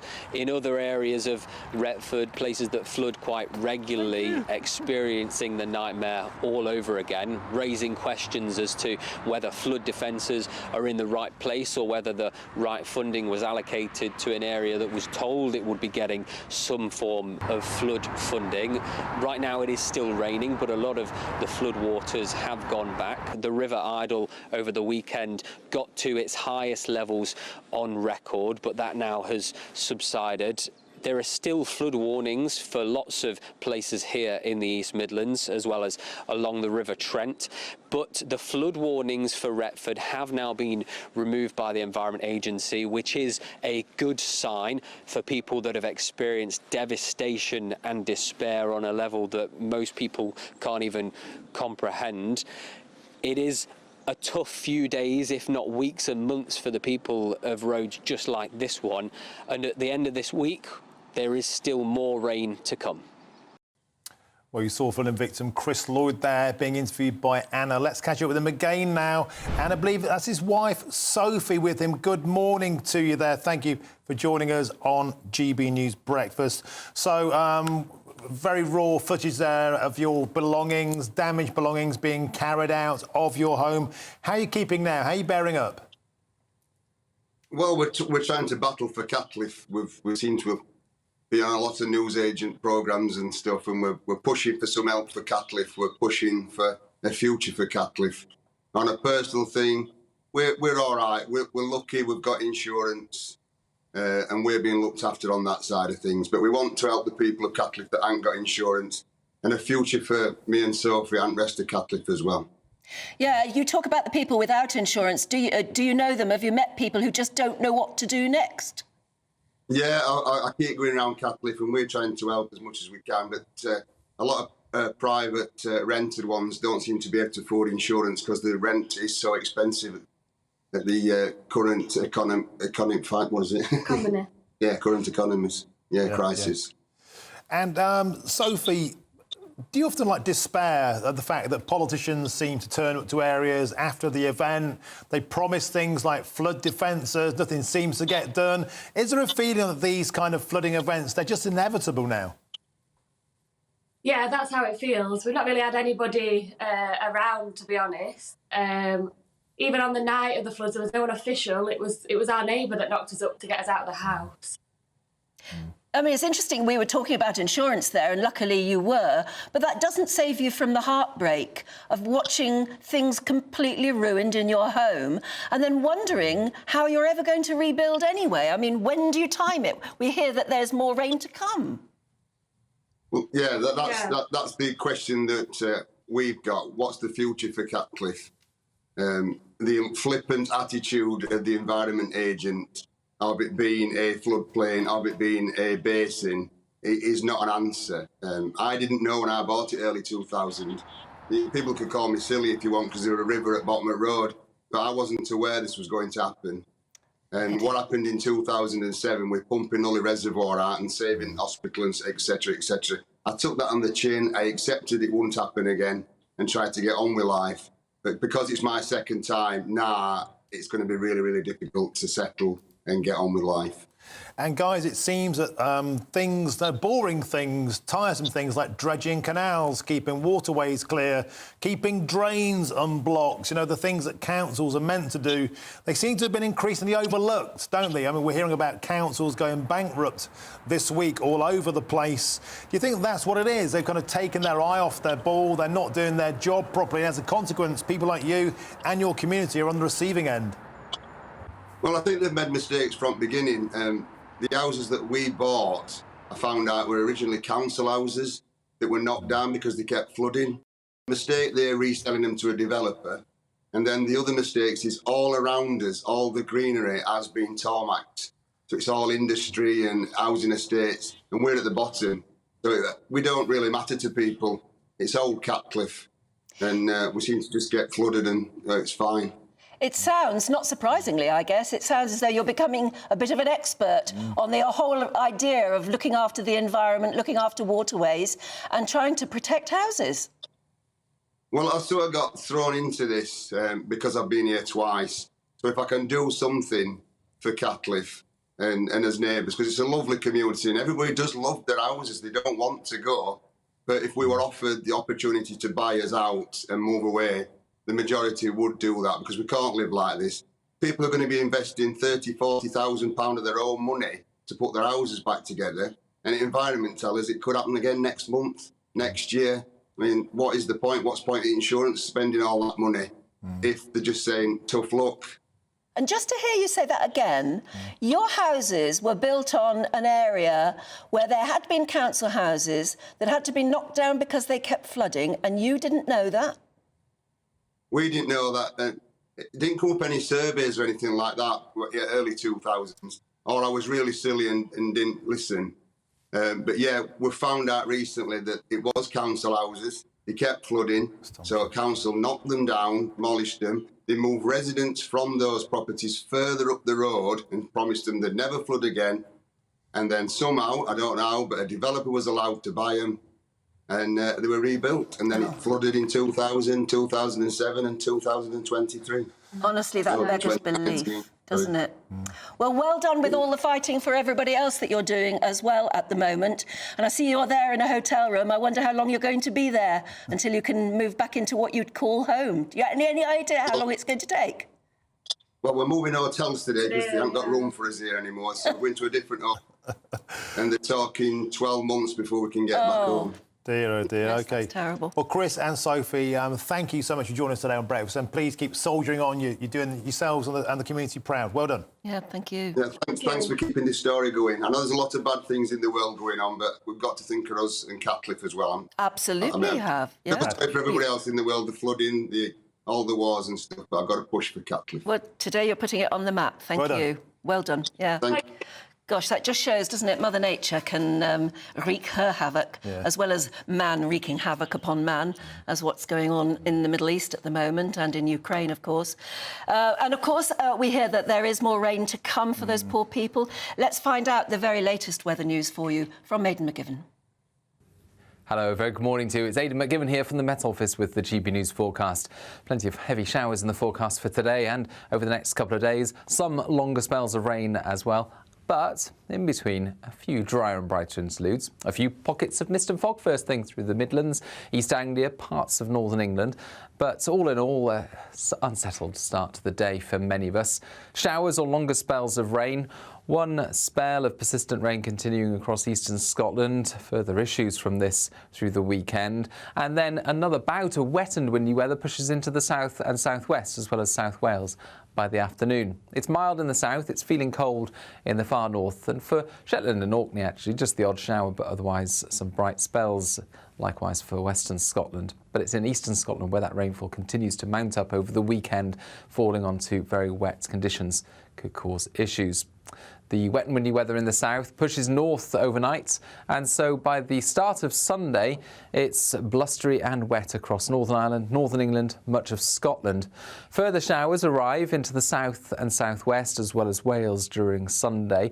The best of any drier and brighter weather will be through the Midlands, parts of eastern England, especially for East Anglia, where there'll be plenty of sunny skies, but it stays wet across northern parts of the UK, in particular the east of Scotland and the far north of England. Temperatures up to 14 or 15 in the south, 12 further north. Thanks very much indeed. Now, the clocks go back tomorrow, which means we get an extra hour in bed tonight. Yay! A chance to celebrate our dark skies in all their glory. We'll tell you how. This is GB News Breakfast.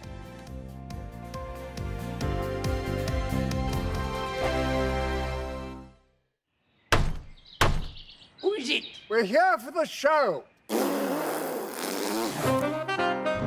More energy this time! Welcome Welcome to the dinosaur hour. I was married to a therapist. And you survived? I thought we were getting Hugh Laurie. Second best. You interviewed Saddam Hussein. What's that like? I was terrified. I'm playing strip poker with these three. Ah! No, thank you. My CDs need to be put in alphabetical order. Are you going to be problematic again? The Dinosaur Hour. Sundays at 9 on GB News. What you get for breakfast is something that, if we do our jobs right, you will wake up to news that you didn't know the night before. It's a conversation. It's not just me and Eamon. We want to get to know you, and we want you to get to know us. From 6, it's Breakfast with Eamon and Isabel. Monday to Thursdays on GB News. Britain's news channel. People in Britain, they love free speech, but they also love fair play. I don't care if I'm speaking somebody from a trade union, from the Labour Party, somebody from the SNP. And I think the viewers like to see that actually we can challenge one another, but in a positive way.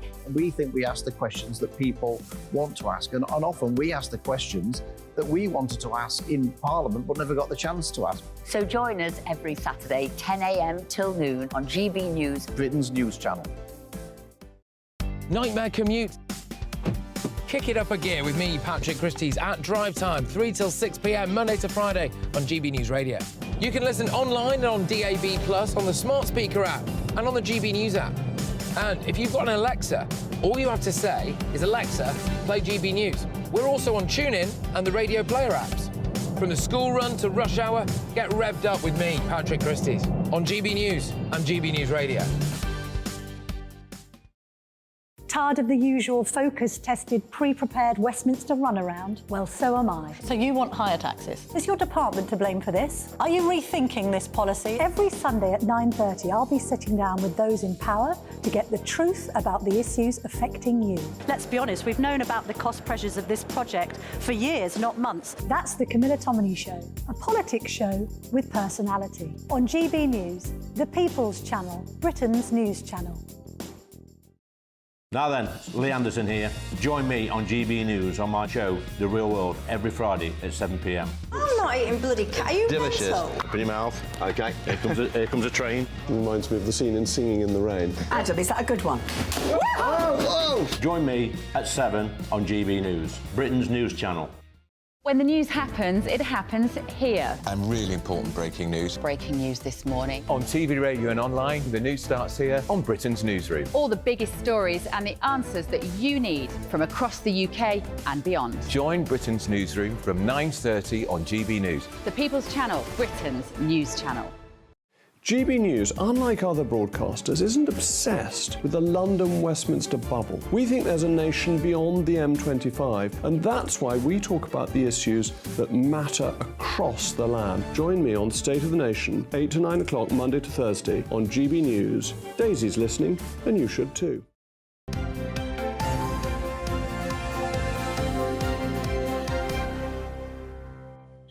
Welcome back. It's 7:34 and you're watching and listening to Breakfast with Martin and Anne.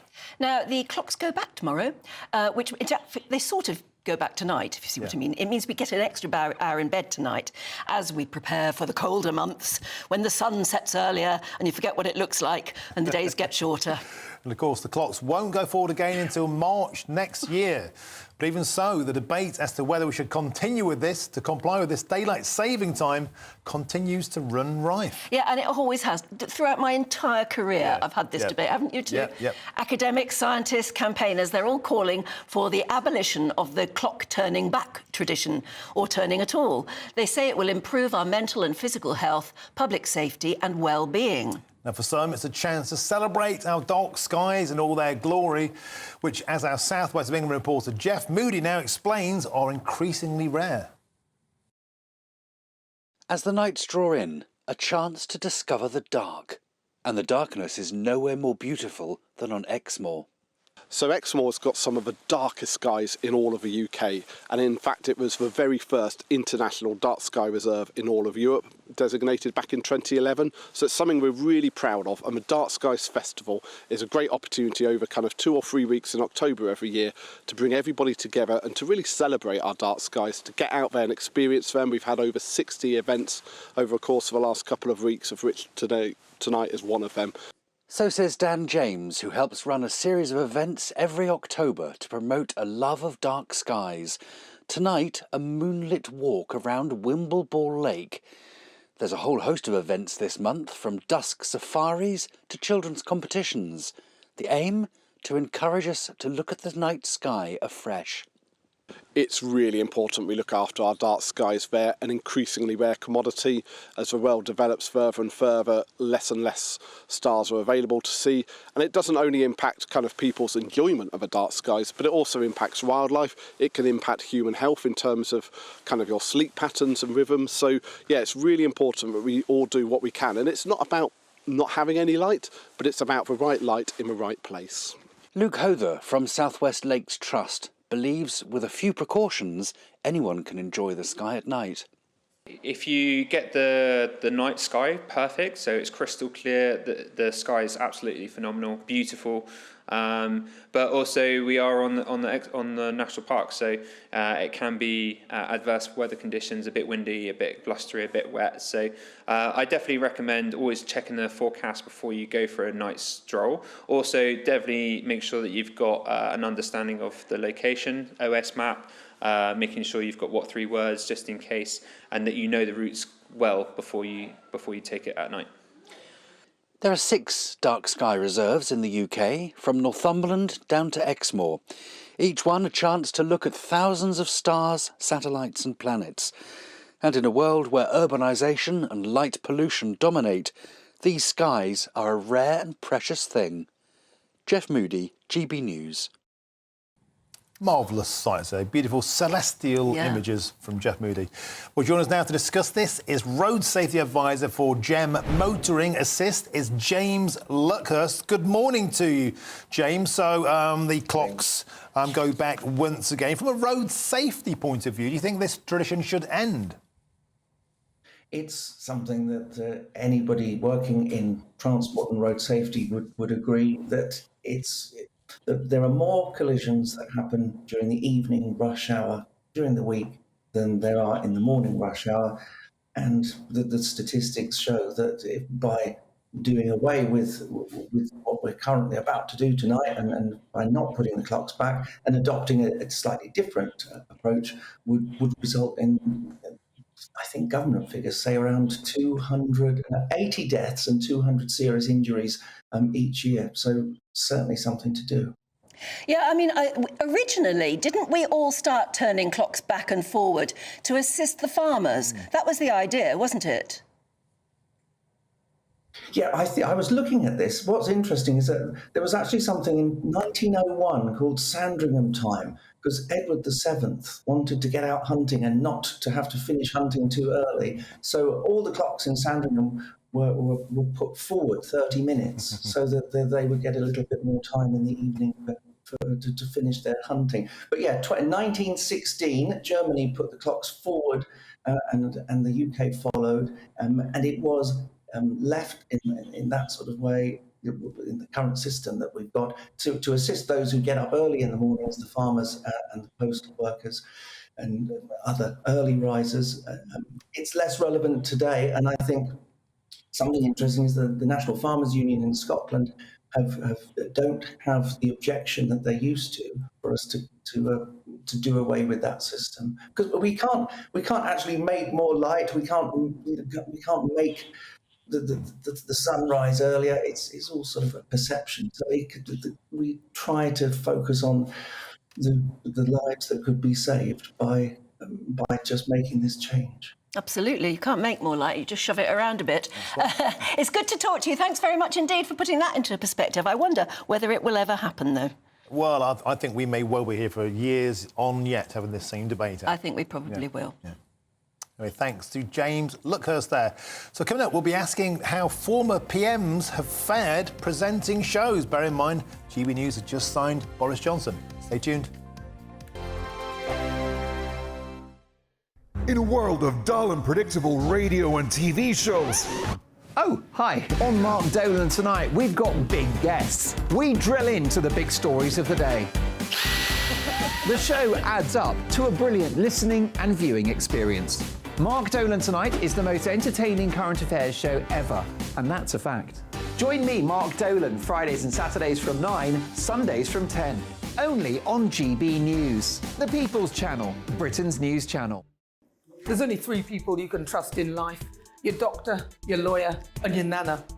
I'm not sure. So join me, Nana Aquare, at 3 p.m. every Saturday and Sunday, where we discuss the biggest topics of the weekend. Be ready for battle. Could you be quiet? What is this? It's my new teeth. It's your new teeth. I don't bite. Well, not without a good reason. Always honest, always fun. Every weekend at 3 p.m. on GB News, the People's Channel, Britain's news channel. So Jubes and Kerr, we tackle the issues of the day with real, robust debate, both sides of the fence, battling it out with me in the middle with my forthright opinions and views. And often really interesting things happen because you start with a position and then by the end of the debate you find actually, well, I might not have thought about that one. What we need in this country is 2 new political parties. You should maybe think about doing a 2024 calendar. I'm Michelle Dewberry and I'm keeping you company right through until 7 o'clock this evening. GB News, the People's Channel, Britain's watching. Join us every night on GB News at 11 p.m. for Headliners, which is 3 top comedians going through the next day's news stories, which is exactly what you need, because when the establishment has gone crazy, you need some craziness to make sense of it. Headliners. You don't have to bother reading the newspaper. We've got it covered for you. Every night at 11 p.m. and repeated every morning at 5 a.m. We won't send you to sleep like some of the other paper review shows out there. So join us 11 p.m. every night on GB News. The People's Channel, Britain's news channel. GB News, unlike other broadcasters, isn't obsessed with the London-Westminster bubble. We think there's a nation beyond the M25, and that's why we talk about the issues that matter across the land. Join me on State of the Nation, 8 to 9 o'clock, Monday to Thursday, on GB News. Daisy's listening, and you should too. Every Sunday from 11, join Michael Portillo. There'll be topical discussion, looking at the week before and the week to come. So kick back and relax at 11 a.m. on Sundays on GB News with me, Michael Portillo. GB News, the People's Channel, Britain's news channel. I'm Andrew Doyle. Join me at 7 o'clock every Sunday night for Free Speech Nation, the show where I tackle the week's biggest stories in politics and current affairs with the help of my 2 comedian panellists and a variety of special guests. Free Speech Nation, Sunday nights from 7 on GB News, the People's Channel, Britain's news channel. Nightmare commute. Kick it up a gear with me, Patrick Christie's, at drive time, 3 till 6 p.m, Monday to Friday on GB News Radio. You can listen online and on DAB+, on the smart speaker app, and on the GB News app.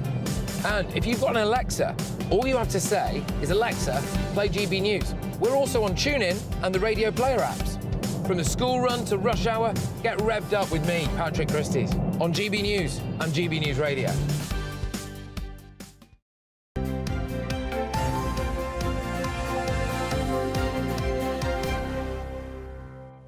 Welcome back. It's 7:44. You're watching and listening to Breakfast with Martin and Anne. Well, joining us to go through some of the day's headlines today, Assistant Editor for The Spectator, Cindy Yu, and Deputy Editor of Spiked, Fraser Myers. And, of course, well, you've got to talk about Boris Johnson joining GB News. But actually, he's not the first former Prime Minister to front a TV programme. That's right, and I think we've got a clip here. Let's have a look at a previous example of a former Prime Minister presenting a television show, and that's Harold Wilson. Here it is. It's been 9 weeks now that ITV has been on strike, and even some members of the crew here at the BBC seem to be missing it. And I can't think what Reginald Bosanquet's been doing with all that spare time. But certainly the most missed programme, the one we've all missed most, is the serial that has kept many of us at home whenever we could be at home, every Monday and every Wednesday for nearly 20 years. Coronation Street.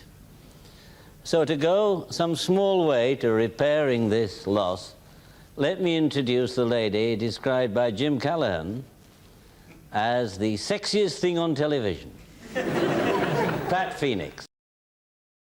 He was quite good. He was wasn't good. He? Yeah, very good. I remember doing that, and I was just trying to think what year it would have been. He was just saying ITV have been on strike now for 3 months. That was the year that I joined ITV, because the only place I joined ITV, and they immediately went on strike. Nothing to do with my arrival, I don't think.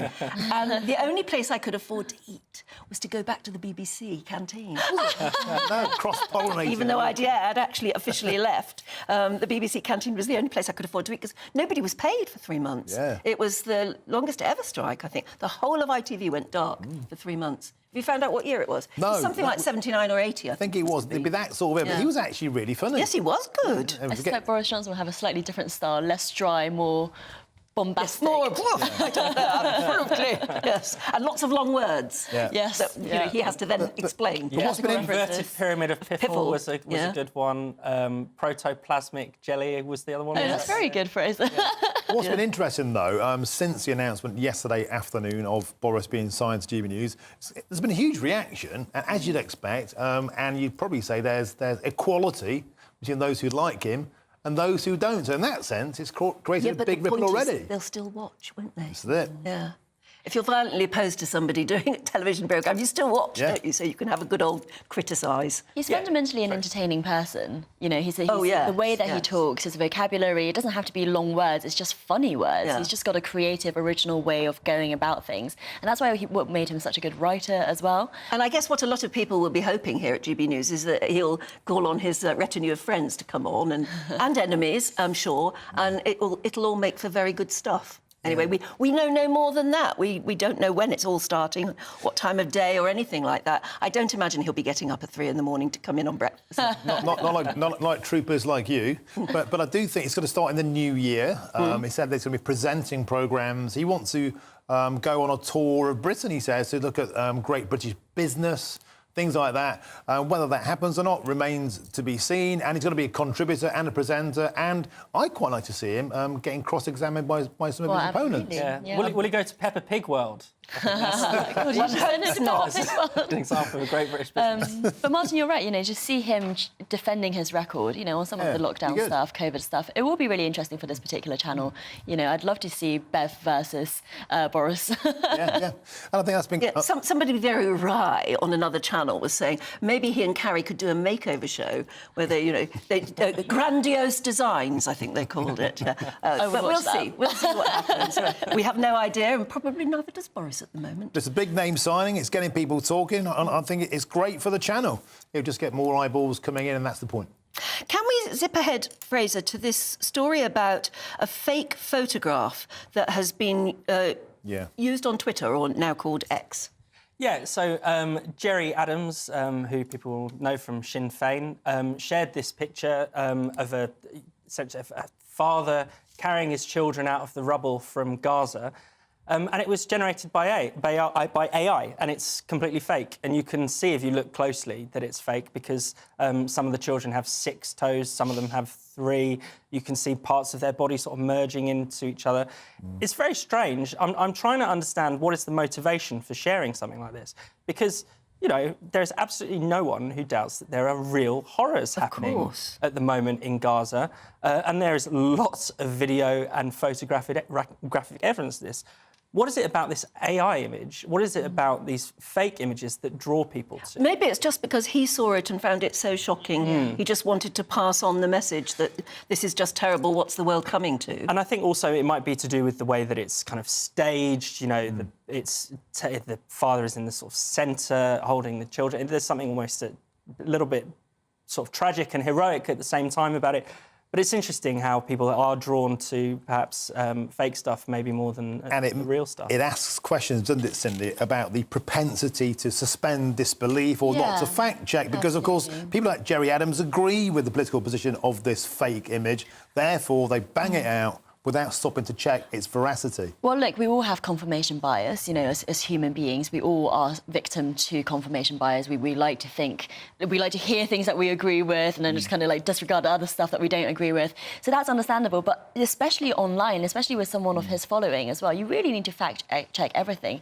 In this current day and age, like when you see a new photo these days, my first reaction is that actually real? No, we've got the image here we're showing now. If you're listening on the radio, it's a It is a harrowing image at first sight of a father carrying children out of an absolute rubble mess behind him. He's carrying 4 children. He's got them on his arms, 2 on his back, 1 he's leading by the hand. And when you start to look at it, even not closely, Fraser, you can see that the limbs are intertwined in a way that doesn't quite seem natural.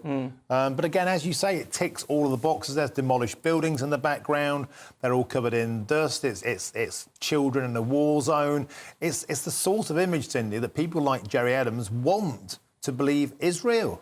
Yeah, absolutely. And so I think, you know, just to continue, it's about being on social media and having that discipline to fact-check everything before you quickly share something, which is... The temptation is definitely there, but for someone of Jerry Adams' following, you know, you need to really fact-check that. Well, talking about important people putting things out there, Cindy, tell us about, Rachel Reeves, Shadow Chancellor, and the mess she's gotten herself into. So Rachel Reeves has a new book out talking about female economists and how they don't get nearly enough credit for their work, which is true, but it seems like she hasn't been giving people credit for their work, because actually in the book, the Financial Times has found that there are more than 20 examples of whole passages lifted from other sources, other books, Wikipedia in some cases. And Rachel Reeves is basically not really apologising for it. She's saying that I had researchers do this, you know, I didn't fact-check it properly, but it's not me who did the play. You know, it's fundamentally embarrassing for her. So a rising star in the Labour Party, someone who might be our future chancellor. They haven't, on her behalf, copied and pasted things and then attributed it to somebody else. It looks as though it's her writing. It's her words, And of course, you know, politicians who write books use ghostwriters. We know this. They use researchers, they use ghostwriters. That's not so much a problem. So I do feel sorry for her, because she would not have known about this until probably the FT found out. I wonder if, because this reeks to me of an undergraduate cheating when they write an essay at university. And the sort of people that no doubt would have been helping Rachel Reeves are those kinds of people. So it sort of feels like to me that like young political aides have kind of been out there harvesting information for her. She's more or less signed it off. It probably wasn't her that did it, but it does look terrible when it's all about, you know, women who haven't got credit, and she's not giving women credit. Yeah, and she sort of put out this non-apology that says, well, you know, if I copied and pasted this in the service of highlighting great women, then I'm proud to have done it, which is just ridiculous. Now, I think, you know, plagiarism is a very serious offence. It has destroyed political careers in the past. In Germany, 3 different ministers resigned in the past decade or so over accusations that they'd plagiarised in their doctoral theses. Joe Biden, people might remember, his first presidential run was scuppered partly because he plagiarised a speech by Neil Kinnock. Of all people. Of all people to plagiarise. And who is Rachel Reeves plagiarised, as well as the Wikipedia people? She's plagiarised Gordon Brown and Hilary Benn, not the most inspiring individuals. So, yeah, you know, I kind of think that she should take this a bit more seriously. I don't know whether she should resign or anything like that, but I don't think she should be able to brush it off. No. Yeah. It also just raises questions about, you know, people have called her the sort of copy and paste shadow chancellor. I think that is a fair criticism, because if you look at the difference between her fiscal policy and Jeremy Hunt's fiscal policy, there's not a cigarette paper between them, is there? You know, she's never had an original idea. It's also worth pointing out that the essays at universities now get put through software which can detect plagiarism, because it compares them to everything out there. Well, yes, if I were Rachel Reeves writing a book, which maybe she didn't know that a lot had been copied and pasted, but you'd have your own anti-plagiarism software. Well, also publishers, publishers and editors should be doing that. And so this Guardian write-up is actually talking about to publishers about, you know, what is the industry standard here? You know, do you just take copy from a writer and just run it?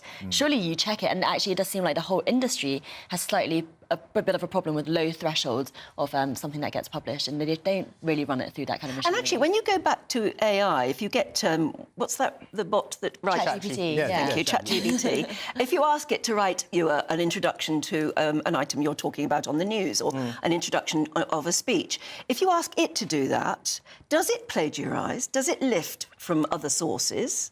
In my understanding, it doesn't, because it's what it does do is it might go for cliches, but it will probably just write original language, but that's because it's predicting the next word. So Using its source data, it will gather what's the most commonly phrased things on the internet, but it will rewrite those. It's interesting that the whole conversation's come together, really, you know, the fake AI image and plagiarism and what's true, you know, how can the truth be bent, plagiarised, lifted, reappropriated or entirely faked? I think Fraser is going to become a bigger part of the political landscape moving forward. Definitely, and, you know, in a way, we should always be sceptical of what we read. It shouldn't have taken the AI revolution to make people sit up and think, I need to check my sources, I need to know that this is original, I need to know that this is true.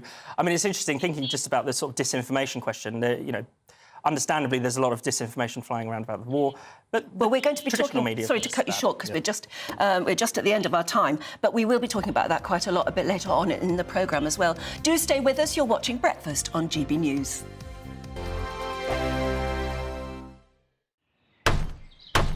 Who is it? We're here for the show. More energy this time! Welcome to the dinosaur hour. I was married to a therapist. And you survived? I thought we were getting Hugh Laurie. Second best. You interviewed Saddam Hussein. What's that like? I was terrified. I'm playing strip poker with these three. Oh! No, thank you. My CDs need to be put in alphabetical order. Are you going to be problematic again? The Dinosaur Hour. Sundays at 9 on GB News. What you get for breakfast is something that, if we do our jobs right, you will wake up to news that you didn't know the night before. It's a conversation. It's not just me and Eamon. We want to get to know you, and we want you to get to know us. From 6, it's Breakfast with Eamon and Isabel. Monday to Thursdays on GB News. Britain's news channel. People in Britain, they love free speech, but they also love fair play. I don't care if I'm speaking somebody from a trade union, from the Labour Party, somebody from the SNP. And I think the viewers like to see that actually we can challenge one another, but in a positive way.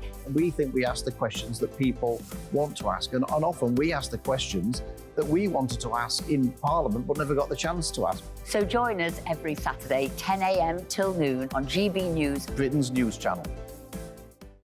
Nightmare commute. Kick it up a gear with me, Patrick Christie's at Drive Time, 3 till 6 p.m, Monday to Friday on GB News Radio. You can listen online and on DAB+, on the smart speaker app and on the GB News app. And if you've got an Alexa, all you have to say is, Alexa, play GB News. We're also on TuneIn and the Radio Player apps. From the school run to rush hour, get revved up with me, Patrick Christie's, on GB News and GB News Radio. Tired of the usual focus-tested, pre-prepared Westminster runaround? Well, so am I. So you want higher taxes? Is your department to blame for this? Are you rethinking this policy? Every Sunday at 9:30, I'll be sitting down with those in power to get the truth about the issues affecting you. Let's be honest, we've known about the cost pressures of this project for years, not months. That's the Camilla Tominey Show, a politics show with personality. On GB News, the People's Channel, Britain's news channel. Now then, Lee Anderson here. Join me on GB News on my show, The Real World, every Friday at 7 p.m. I'm not eating bloody cat. Are you Delicious. mental? Open your mouth. OK, here comes a train. Reminds me of the scene in Singing in the Rain. Adam, is that a good one? Whoa! Join me at 7 on GB News, Britain's news channel. When the news happens, it happens here. And really important breaking news. Breaking news this morning. On TV, radio and online, the news starts here on Britain's Newsroom. All the biggest stories and the answers that you need from across the UK and beyond. Join Britain's Newsroom from 9:30 on GB News. The People's Channel, Britain's news channel. GB News, unlike other broadcasters, isn't obsessed with the London-Westminster bubble. We think there's a nation beyond the M25, and that's why we talk about the issues that matter across the land. Join me on State of the Nation, 8 to 9 o'clock, Monday to Thursday, on GB News. Daisy's listening, and you should too.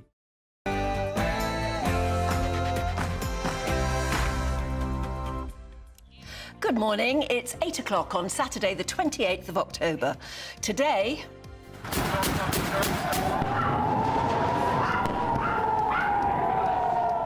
we are expanding our ground operations. Overnight, Israel has bombarded Gaza City as reports come out of fighting inside the Strip between the IDF and Hamas. Mark White is in Tel Aviv for you with all the latest. Well, the Israeli Defense Forces say that 100 fighter jets were used overnight to bombard positions inside Gaza, targeting tunnel systems and other underground compounds. Nation, including Israel, has the right to break international law. Those are the comments from Sadiq Khan as he calls for an immediate ceasefire, with Labour Manchester Mayor Andy Burnham and Scottish Labour leader Anas Sarwar backing the London Mayor. Divisions let rip in the Labour Party over the conflict, and that's as pro-Palestinian demonstrators are set to take to the streets for a third weekend in a row. Our West Midlands reporter Jack Carson has more. Yeah, as pro-Palestine protests look set to take place in London today, the Met Police report 408 anti-Semitic attacks in London over the last week. I'll have the latest on the feeling of the Jewish people across the country. And after a 3-day manhunt, the mass shooter suspected of killing 18 people in the United States state of Maine has been found dead. We spoke to a student who was locked down in the town where the massacre happened.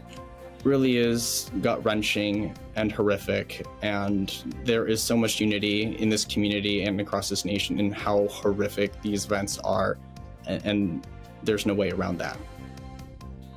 And councils across the country cry out saying they don't have enough money to stand still. But this week it was revealed that the majority of councils across the UK have failed to publish any accounts for years. How did local authorities get billion-pound black holes in their budgets? That's coming up.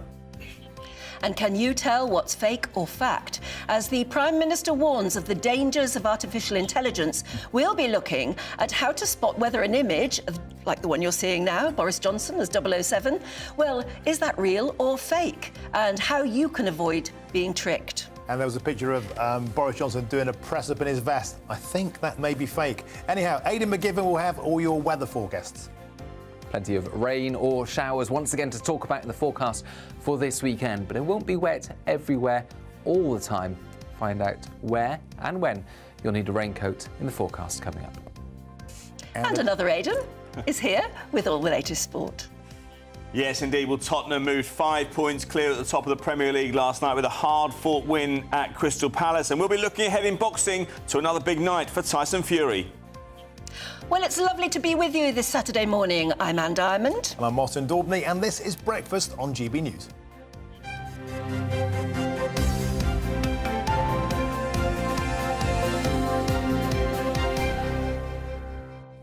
Well, thanks for joining us. And you may have seen this week that Anne Diamond had a very special date with a certain King Charles. I know, it was absolutely brilliant. You probably already know that I was awarded the OBE in the New Year's Honours List, King Charles's first Honours List. But it's because I've been ill, it's taken this long for me to actually get invited to the palace to actually receive it. And it was the most brilliant day, I can't tell you. I think even if you're... do you know, they even tell you how to pose properly with the OBE there. Where to put your hands and things like that. The photographers are so well versed in this. Is that hand underneath in case you drop it, or is it just to frame it off nicely? Or? No, I tell you what, there's an interesting story to the hand underneath, because your instinct is just to put your hand up in a normal way. As I'm trying to show you on the telly right now, your instinct is to put your hand flat against the camera like that. But so I said, why don't I do that? And they said, no, if you do that, this hand at the bottom looks far too big. It sort of dominates the photograph. So you do it like that, even though it feels weird, because then it slims down the whole look of the hand. They had everything. The photographers are so good. They had everything just so. It was amazing. Now, Anne, I believe you have the object. Well, I wondered if you'd like to see it. Yeah, please, let's see it. Because I've never seen one before. And maybe show us that how to hold it again. How the hand, yeah, that's right, yeah. Wonderful. There it is. Shall I show you? There. That's the real thing, and it is absolutely brilliant. They put a little pin on your collar as you're going in, and then King Charles just places it on top of the pin that they've already put on you. But I can't believe it. I was expecting the King to just sort of do the ordinary congratulations and well done sort of thing. But he was chatty, he knew me, he knew the story of the reason I'd got the OBE was for my cot death campaign. He knew all about it, and what he didn't know about cot death, he asked. So and encouraged me to tell him my story and the science behind it and everything. And there was one thing I will tell you. He said, "But tell me about the whole business of sleep position, why sleep position was so important." And I said, well, for instance, 30-odd years ago when my little boy was born, the little boy I lost, we were all taught to sleep babies on their tummies. Yeah. That was the thing at the time, and it was thought to be scientifically the best thing.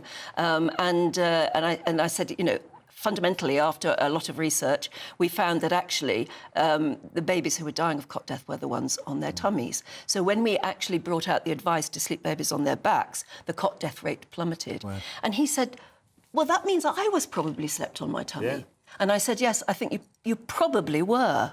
And he said, well, it's a bleeding miracle I'm here at all, then. And I just thought, what a lovely thing. And we had a little joke about a couple of other things, and he asked me a lot more about it. But I just thought he came over as an absolute human being, and he bothered to be interested. Yeah. And I was knocked out. The whole day was unbelievable. A day you'll cherish the rest of your life. Oh, absolutely. And I understand now why people do say that going to the palace, and it was resplendent, I mean, it looked wonderful.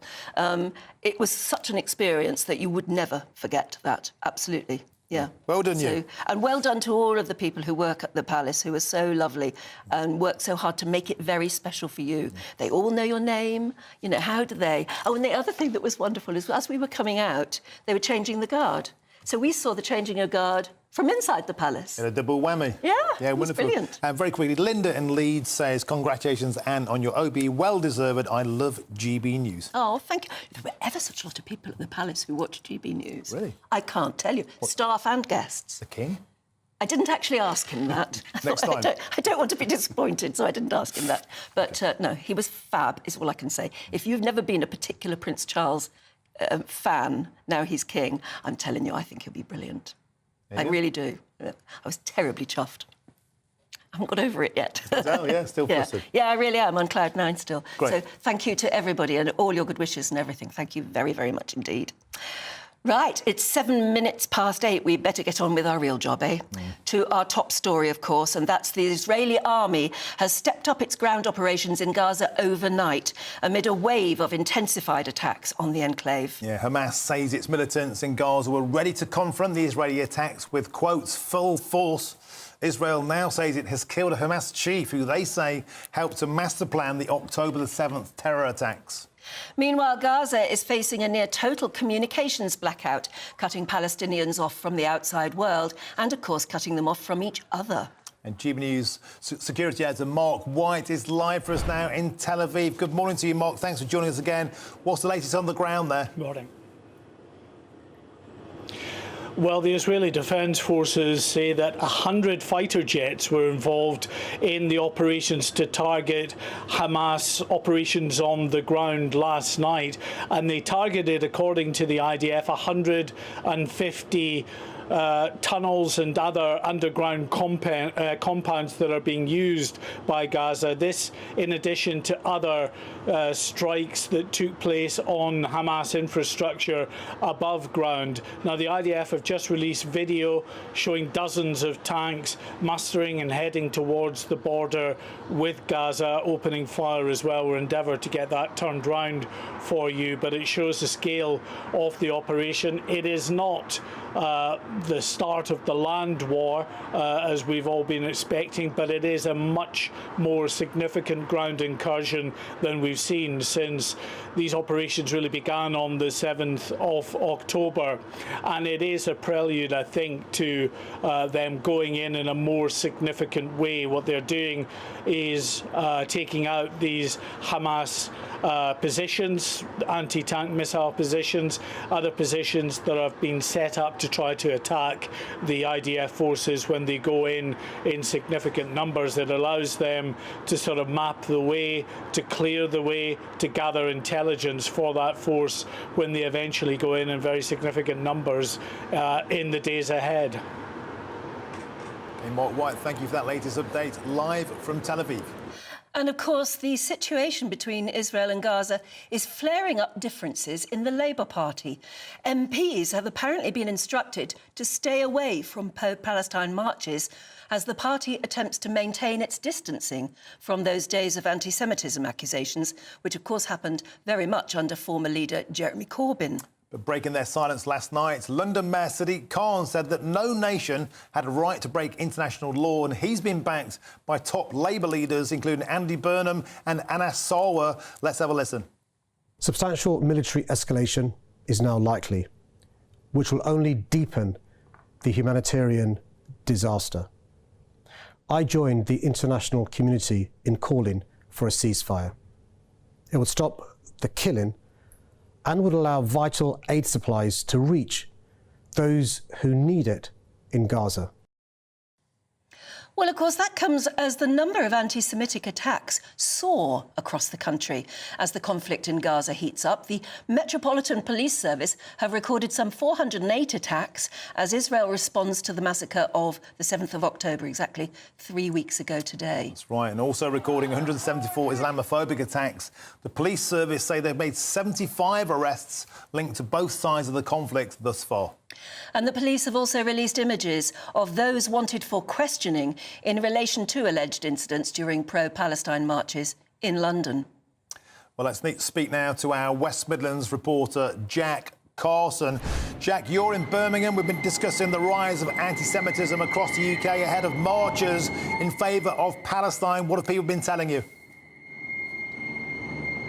Yeah, good morning to you both. As you mentioned there, that data from the Metropolitan Police yesterday showing that rise in anti-Semitism. In a report last week, it was reported that anti-Semitism in London was up 1,350% compared to similar levels last year. So that is a serious problem. And of course, it's not just there in London that there are big protests taking place, albeit there are 100,000 people expected out on the streets of London in pro-Palestine protests today. That's what the Metropolitan Police are estimating. They are, of course, calling for a ceasefire in Gaza, and there are similar protests expected around the country today, also here in Birmingham this weekend. But here in Birmingham, there's a very small population of Jewish people. According to the census back in 2021, Jewish people make up only 0.1% of the population here in Birmingham. And so when we've had big pro-Palestine protests in Birmingham, particularly over the last few weeks where hundreds have marched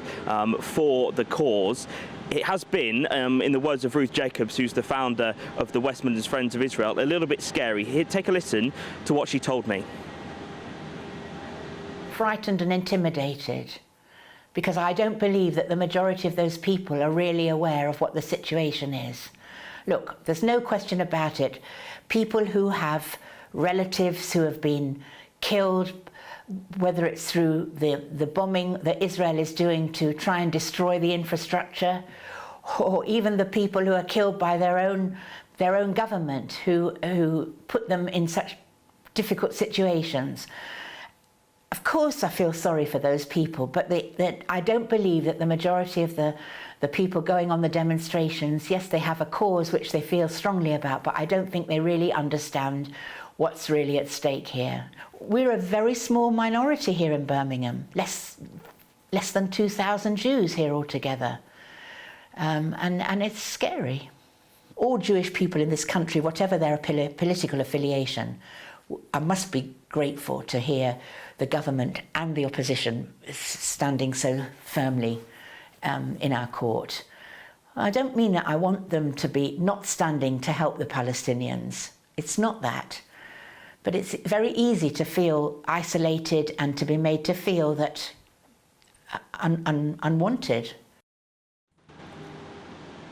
Yeah, so not, of course, just the feelings for Ruth herself there. She also told me that particularly with students here in Birmingham at the universities and also in secondary schools, that she says that she's been reported to her that there have been feelings of hostility against those students as well. But of course, Prime Minister Rishi Sunak did commit an additional £3 million to the Community Security Trust. That's an organisation essentially to protect British Jews from anti-Semitism and also anti anti-Semitic-related threats as well. They often, of course, provide security for schools, and also now, with that extra £3 million of funding, more security, particularly around synagogues on Fridays and Saturdays as well. That takes the total funding that trust has got this year up to £18 million. Ruth told me when I spoke to her that she was very, very grateful for that support, and she says she has been very well supported by the police here in Birmingham today. But of course, as you heard there, the feelings of being frightened and intimidated as those protests continue again this weekend. Jack, thanks very much indeed. Let's hope the protests that obviously everybody knows has a right to happen, but I hope they go off peacefully for everybody. It's not right that anyone should feel frightened in their own country, is it? 8:15 now. You're watching Breakfast on GB News, and about this time on a Saturday, we like to look further into one of the big stories that we've been reporting on this week, right throughout the week on Breakfast. And here is a story that really matters, how your council tax is spent. You would like to know where all your hard-earned cash goes, right? Well, good luck finding out. A report by the Taxpayers Alliance claims that a majority of local councils across the UK have failed to publish any accounts for years. Martin's got more. And so the big question is, where has all the money gone? Well, we've been looking at this analysis. Let's have a look at the main points that we found. Firstly, there are 317 local councils across England. Guess how many have audited accounts for every year since 2019, 2020?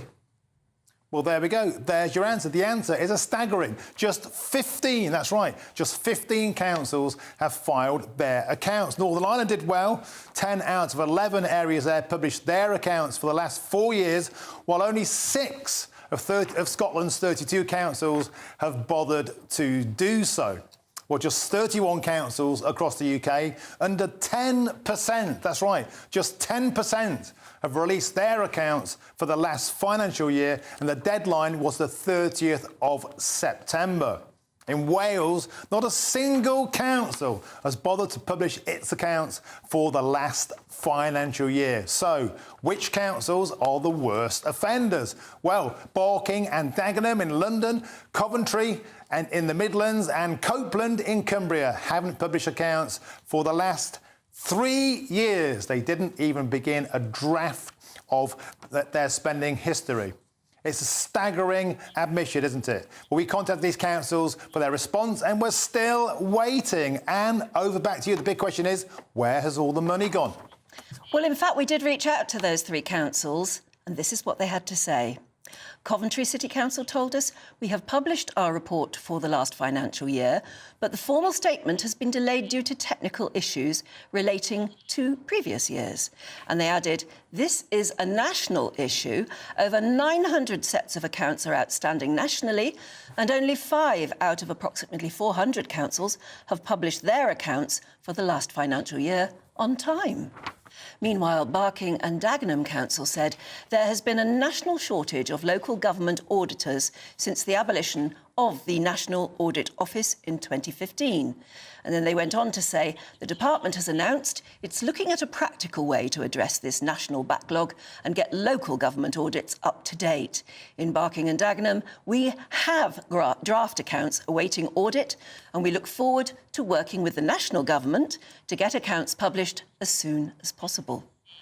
And then Nottingham City Council hasn't yet got back to us, but we will let you know as and when they do. Well, let's speak now to the head of campaigns at the Taxpayers Alliance, Elliot Keck, and Councillor Marian Jenkins of Mere Green Ward in Sutton Coldfield. First, we'll turn to you, Taxpayers Alliance, Mister. This is an absolute scandal, really, isn't it? It begs the question, where has all the money gone, and why are councils claiming to be potless and not even bothering to file their accounts?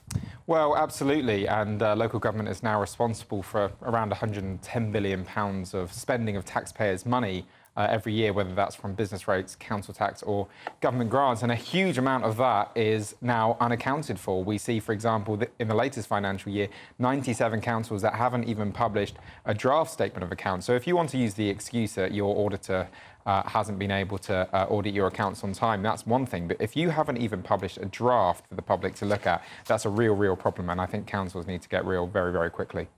Yeah, councillors need to get real. But if there is a problem with the number of national auditors, that's fair enough, isn't it? Well, absolutely. As I said, I think there is a problem with in the audit industry. This has been relatively well documented, but that doesn't explain, for example, Lancaster City Council, where they've only had 4 draft accounts for the last 4 years. It absolutely beggars belief that their auditor has not been able to complete an audit from 3 years ago. It's far more likely that these auditors are actually finding serious problems with some of the financial information in these accounts, and I think that's the thing I think we're very concerned about here. And with a number of councils recently that have been issuing Section 114 notices, effective declarations of bankruptcy, I think this is a real problem that needs to be addressed. OK, let's bring in Marion Jenkins at this point. Where has all the money gone? Some people are blaming inflationary storms, the rising demand for social care, homelessness, special educational needs, children, putting councils to the wire. Or is it something else? Is it just mismanagement, or is it fat cat salaries? What's the truth? Well, as far as Birmingham is concerned, and I'm the Shadow Cabinet Member for Finance in Birmingham City Council, we can say it's chronic financial mismanagement by the Labour group. I've been a councillor for 10 years and I've seen numerous examples over that time of financial incontinence and mismanagement. But just recently, we've had 2 very serious failings, one concerning a failure to address equal pay issues, which is now estimated that it's going to cost the council about 760 million, although nobody really knows. And also their failure to implement a new accounting system that was budgeted to cost 20 million and is now years late, is going to cost 5 times that, 100 million. And we're in a position where we have no reliance on the financial information that we're given. And you mentioned about councils not being able to publish accounts because of a lack of auditors. Well, that's not the case in Labour Birmingham. We have a firm of auditors in place, and they've said that the accounting records are so poor that not only will they potentially have to qualify the accounts, but they're so bad they may not even be able to publish a set of accounts at all. So it's not a shortage of auditors, it's just really bad financial mismanagement, I'm afraid, as far as Labour Birmingham City Council is concerned. And I guess you would say this isn't just about political point scoring. I mean, this is fundamentally important to the taxpayers. They want to know how their money is being spent.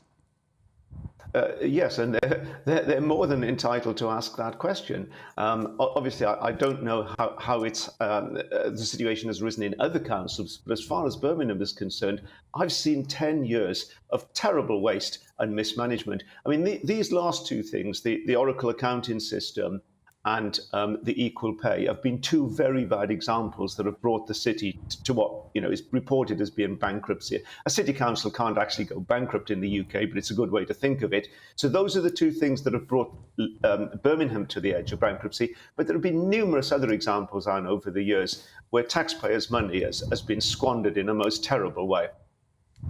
OK, and quickly to you, Elliot. Some of the councils have been mismanaging money in a spectacular way. Thurrock, £500 million on solar farms. Nottingham Council, £51 million on Robin Hood Energy. In Woking, over £1 billion due to bungled property deals. Why are councils spending money in this kind of way? Why not get back to, like, wheelie bins and potholes? I think a lot of councils, unfortunately, have been taken over by property speculators that think they can make a quick buck for their council and maybe avoid the political damage of council tax rises or the awkward internal politics of cuts to spending. And they've been looking to make a quick buck on the property market, and it's all gone spectacularly wrong. And unfortunately, it's the taxpayer that ends up footing the bill. OK, well, we have to leave it there, gentlemen. Thanks for joining us. Spectacular. Great. Yes, you're watching Breakfast here on GB News, and in a couple of moments we're going to be joined by futurist Andrew Eborn, who's going to be telling us how to tell fake from real when it comes to images of the news, when it comes to stories, when it comes to things that people are retweeting or re-Xing, I suppose you call it nowadays. So don't go away, you're watching Breakfast on GB News. In a world of dull and predictable radio and TV shows... Oh, hi. On Mark Dolan tonight, we've got big guests. We drill into the big stories of the day. The show adds up to a brilliant listening and viewing experience. Mark Dolan Tonight is the most entertaining current affairs show ever, and that's a fact. Join me, Mark Dolan, Fridays and Saturdays from 9, Sundays from 10. Only on GB News, the People's Channel, Britain's news channel. There's only 3 people you can trust in life. Your doctor, your lawyer, and your nana.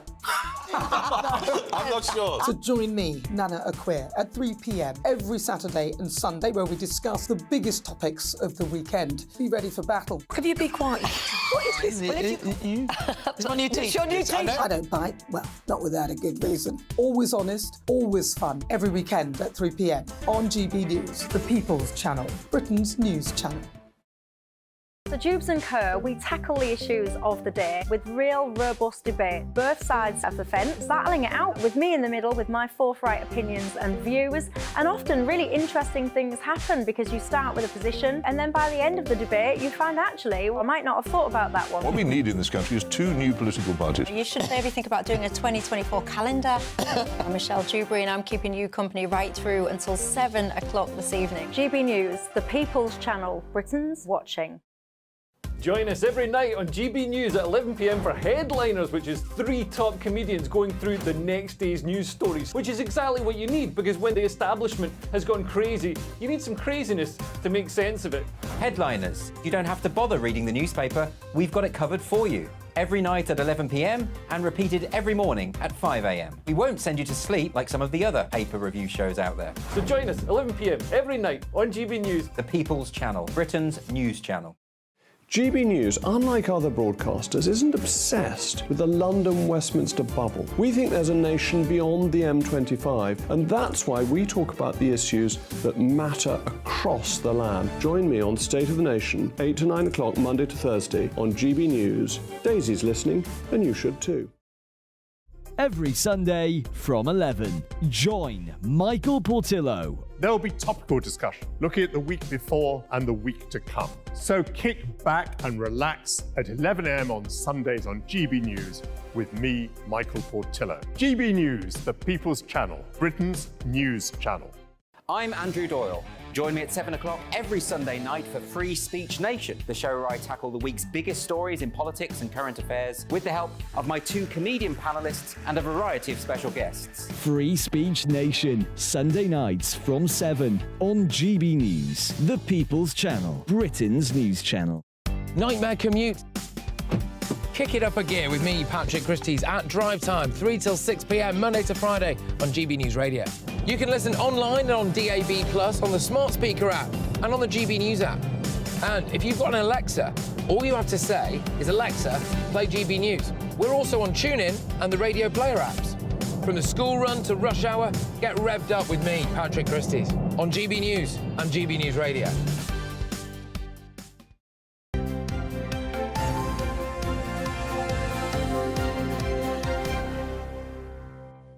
Welcome back. It's 8:28 and you're watching and listening to Breakfast with Martin and Anne. Now, the Prime Minister, Rishi Sunak, has announced that artificial intelligence dangers must be faced head-on in a speech earlier this week, though he also said it had transformative benefits. Just this morning, I was at Moorfields Eye Hospital. They're using artificial intelligence to build a model that can look at a single picture of your eyes and not only diagnose blindness, but predict heart attacks, strokes, or Parkinson's. And that's just the beginning. I genuinely believe that technologies like AI will bring a transformation as far-reaching as the Industrial Revolution, the coming of electricity, or the birth of the internet. He's really into AI, isn't he? He's really into it, and I watched that speech live, and I've got to say, it did go on quite a bit. But he's really, really into AI. I think he sees Britain as being a sort of global hub of it. And indeed, next week, the UK will host an AI safety summit in Bletchley Park, the famous Bletchley Park. Brilliant. Which will be attended by world leaders. And one man who will be covering that event closely is futurist Andrew Eborn, and he joins us now. Lovely to see you again. And can I say, he's quite right to bang on about AI. It is our greatest human achievement, but potentially our biggest existential threat. And that's what he's talked about. He's saying, first time in the world we're going to be having an AI safety summit at Bletchley Park, best place ever. And actually some pretty important, significant people in the world will want to come to Bletchley. They love that, not just because it's rich history, but I think we've got representatives from China as well, which surprised a lot of people. Yes. But they have to be at the table to discuss it. And what he's also talked about, they've invested $100 million in looking at the safety side. So it means they're investing more than anybody else in the world. And we punch way above our weight in this sort of technology.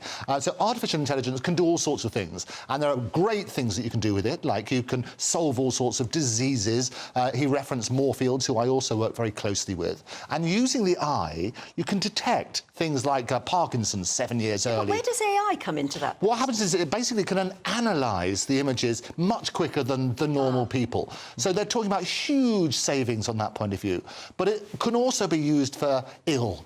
And there's all sorts of things. We had an example today, you were talking in the news a bit earlier, we've got an image where it can get recreated. And you had that thing as well. And there's all sorts of horrible images coming out in the war at the moment. But there's one that Jerry Adams posted and I think we got that one there, which to his 207,000 followers. And this has received almost 1 million views now, if already. You're listening on the radio, this is a picture of what looks like a dad coming out of a completely war-torn building. I mean, it's total rubble. Flattened. He's holding the hand of one child. He's carrying what looks like a baby. And then there are 2 other children clinging to his neck. But if you look at it more closely... Yes. Well, this is the thing about it. So rather like the Pope and a puffer. You know, they say the devil wears Prada, but the Pope prefers a puffer. And you can tell that his neck's not quite right, or the fingers, it's the extremities that don't quite work. So on this particular one, you'll see they've got sort of, 3 toes on one thing and 6 on another and so on and so forth. So you can tell that it is fake. And I think looking at that sort of stuff, the trouble is we're living in a very diseased information age. Yes. And we absolutely have to question everything. And there are amusing applications that we've had.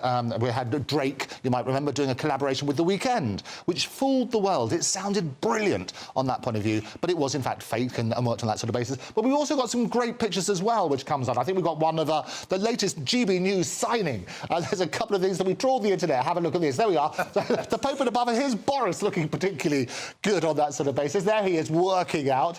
We love it on that sort of thing. You can tell that image is the fake of Boris Johnson. He's got there he is doing that sort of stuff as well. And another one of him doing a double and another, oh, there we are. He's on the call set. And there's also one him, I think, rummaging through the bins and various other things like that. There we are. He's ready to box, ready to come on to GB News. Fake or fact? But the great thing is there are lots of tools. There he is, rummaging through the bins as well. What I love about this, apart from the humour side of it, you can use this for spreading disinformation. Yes. And that's the problem. Basically, they say that the truth arrives on foot, as indeed does trust, but it leaves on horseback. And that's what we have to do. Don't you think we're very vulnerable at the moment? We've got 2 wars going on in the world that, that we are reporting on all the time. I know there are other small wars everywhere else. But the problem is those images that come out of there can change people's minds, they can cause riots, they can cause problems. Right. And that's the problem. And I spoke previously about, we saw pictures of children in a cage, which turned out to be fake video on that sort of basis. But there are all sorts of horrors. And they always say that the first casualty in war is the truth. And I think we need to look at that sort of stuff. The good thing is there are tools, and various people, we're working really hard. So Google, for example, and I talked about reverse image share. There's a wonderful thing they have just launched where you can basically, it's a new image verification for AI. And if you have a look here, I think we did a little video here. So you look at this wonderful lady here. You might recognise her, Anne. So we're doing a little search here. And you can click on one of those sort of images. And I see you've got a wonderful gong there somewhere. We can have a look at that sort of side. And it will tell you, basically, all sorts of information about that. It will tell you when, if you click the 3 dots at the side, so we talk people in real time, it will tell you the picture's history and where it's been used to access access and so on and so forth. And what's really helpful about this, so here's the picture of you receiving this glorious thing, which I think you've got in the studio with us at the moment. It tells you... thing. It's an OBE, not a thing. No, no. King Charles didn't say, here's your thing. He was very well. The glorious OBE. Yeah. But it will tell you where else it has appeared. That photograph. Absolutely. So isn't that really powerful? So you can do that from a history point of view. Do try it at home, because everybody, do your image searches on that sort of basis. It's also very, very easy to generate images. I've done it myself. You can get online for about $7 or $8 a month. Yes. You can just say, give me James Bond with a pride flag, and Daniel Craig turns up doing the Macarena within like 5 seconds. That's horrible. No, and that's the problem, is you now can do all this sort of stuff to make that make sense. But you can also do a reverse search. So if I wanted to see where you got your wonderful outfit from, I could do exactly that. Is that how they do it? Because you know when Kate Middleton... Sorry, Princess of Wales, when she turns up at something, within minutes, for instance, the Mail Online, immediately can tell you where to go and buy it. Now you know why. So I could tell you where you got your wonderful outfit from. Do you want me to tell you? And so it's a Cheska abstract floral print, and it's from John Lewis, and it cost 185 quid. Good Lord. And you see, and I can reverse search. I see, within a nanosecond, we can work on that sort of basis. Oh, I didn't know that. That's what... Isn't that good? So you can do that, but really powerful tools. What I would urge everybody to do is question everything, because we're living in this diseased information age. These tools, and I'll talk about it each time, absolutely, we're going to go into the Safety Summit coming up this week. Wow. All sorts of things are going to come out of it. Yeah, but lots of food for thought there, Andrew Eborn, superb, and now you can't get away wearing cheap dresses, can you? But if I bought something off... Yes. Sorry, Yes. This is now interesting. Oh, there you go. If I bought something off eBay... So obviously it's probably been second-hand, third-hand, who knows? I bought it for a couple of quid off eBay. And if you did that thing on that, would it be able to give you that sort of... Absolutely. It can track everything. So if you click on images, I always say that data is the new currency.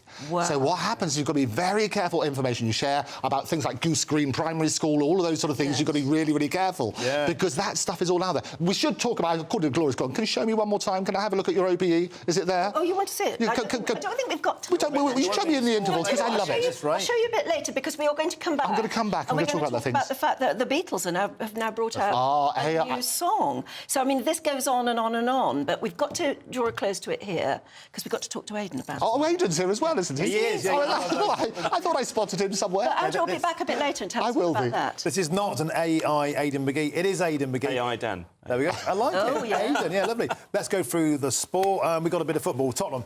Yeah, exactly. 5 points clear at the top of the Premier League. Fantastic result for them last night against Crystal Palace. I was actually there last Monday, and they beat Fulham 2-0. They look very efficient, very ruthless. Difficult thing to do, playing 2 games in a week when your squad is relatively stretched, but they've got players back. They've got a new manager, of course, in the summer, and they're looking imperious at the top of the table. You think about Arsenal this time last year, 5 points clear they were as well going into the World Cup. There's a long, long way to go yet, Martin, but a brilliant win last night away from home. And who knows how far it could go. And there's no curse of Harry Kane. That's what about how do they fill those boots? They're not even missing the fella. Well, I mean, we said to Anne a couple of hours ago, didn't we? I mean, we spoke about Harry Kane so many times in recent months, and yet nobody's talking about him now. He's doing well in Germany, of course. He's looking good for England when he's playing. He's back on these shores, but it just shows it can look like a team can never recover from the loss of a key player. But you know what? If you've got the right coaching, you've got the right culture, and the games move on, times move on as well, it can be done. Tottenham are showing a good example of that right now. Looking ahead, bit of boxing tonight, bit of controversy, Tyson Fury back in the ring, bit of a pantomime tonight, is it? It is a little bit, yeah, he's done this before. I get the feeling this fight against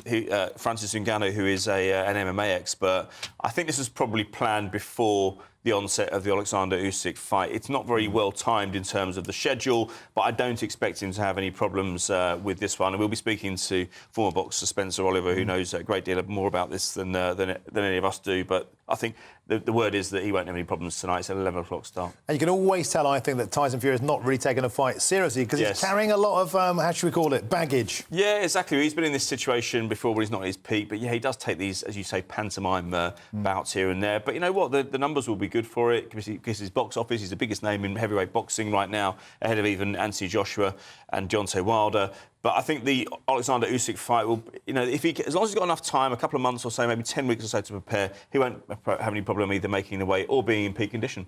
It's funny, it's in Saudi Arabia. It's, about 11 o'clock British time tonight. You can watch it. It's always subject to change, of course. And everyone's moaning about it, but I bet they'll all tune in. Yeah, they will tune in. I mean, it's been a wretched year for boxing. We've discussed this a few times before. I mean, the big fights haven't really happened. This is an example of that. Isn't a big fight at all, although there is a promise or there is understanding we will get Usyk against Fury later in the year or early next year, but we were meant to see Tyson Fury against Anthony Joshua at some point. We didn't see it. Various other fights should have gone ahead at other weight categories. It's not. I mean, it's been beset by drug problems as well, and it does not a good look for boxing, and that's why the alternative kind of boxing or the alternative fighting, even involving some YouTubers or reality TV people, that's gaining more traction than boxing, and it's really worrying. I mean, something that Spencer again can talk about next hour. Superb. Aidan McGee, always a pleasure. Thank you. Good. Do stay with us. We'll be meeting our headline makers in a couple of moments. And also, in the wake of GB News signing Boris Johnson, we will be asking what previous Prime Ministers have done after they've left office. You're watching Breakfast.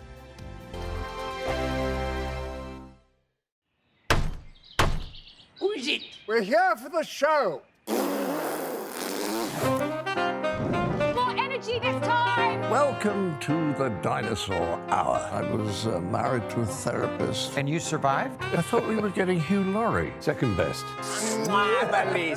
You interviewed Saddam Hussein. What's that like? I was terrified. I'm playing strip poker with these three. Oh! No, thank you.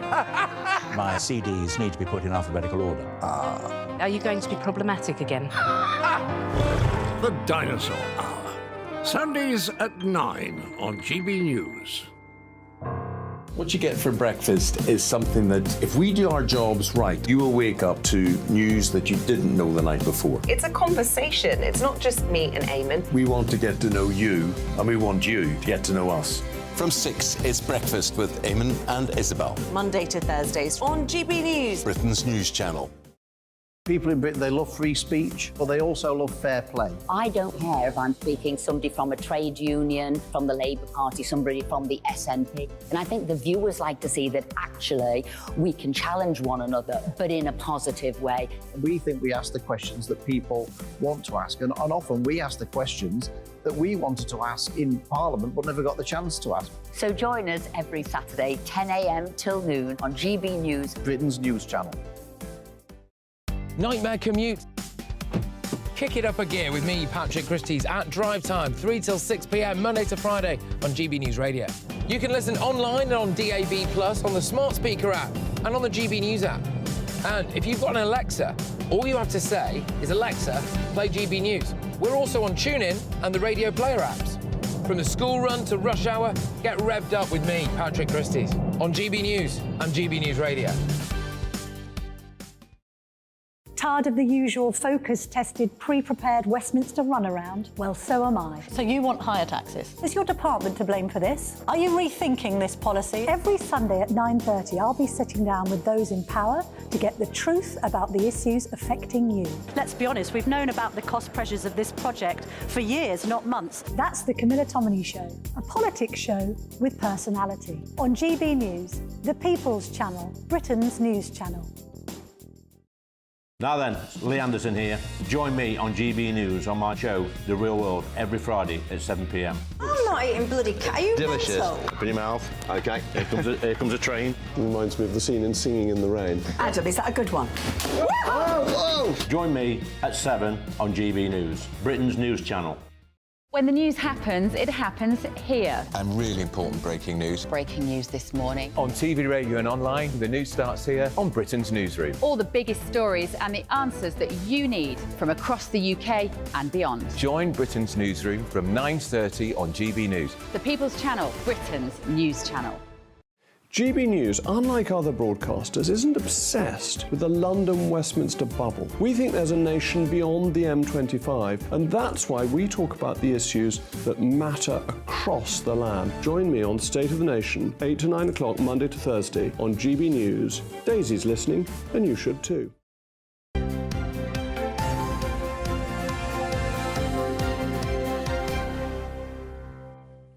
Welcome back. It's 8:43. You're watching and listening to Breakfast with Martin and Anne. Yes, joining us now to go through some of the day's headlines, assistant editor for The Spectator, Cindy Yu, and deputy editor of Spiked, Fraser Myers. And thank you for coming back. Yeah, it's been superb so and we're far. still talking about the man of the moment, Boris Johnson, because the news is that he's joining GB News as a presenter, programme maker, commentator. I mean, I doubt we'll be able to control what he's going to do, but anyway, it'll be fun having him as part of the GB News setup. So, what do we think of that?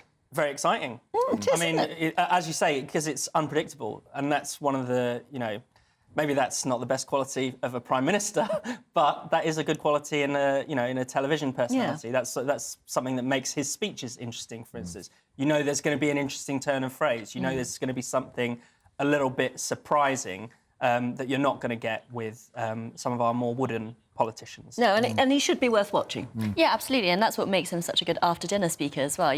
Having left office, he's now on the speaker circuit.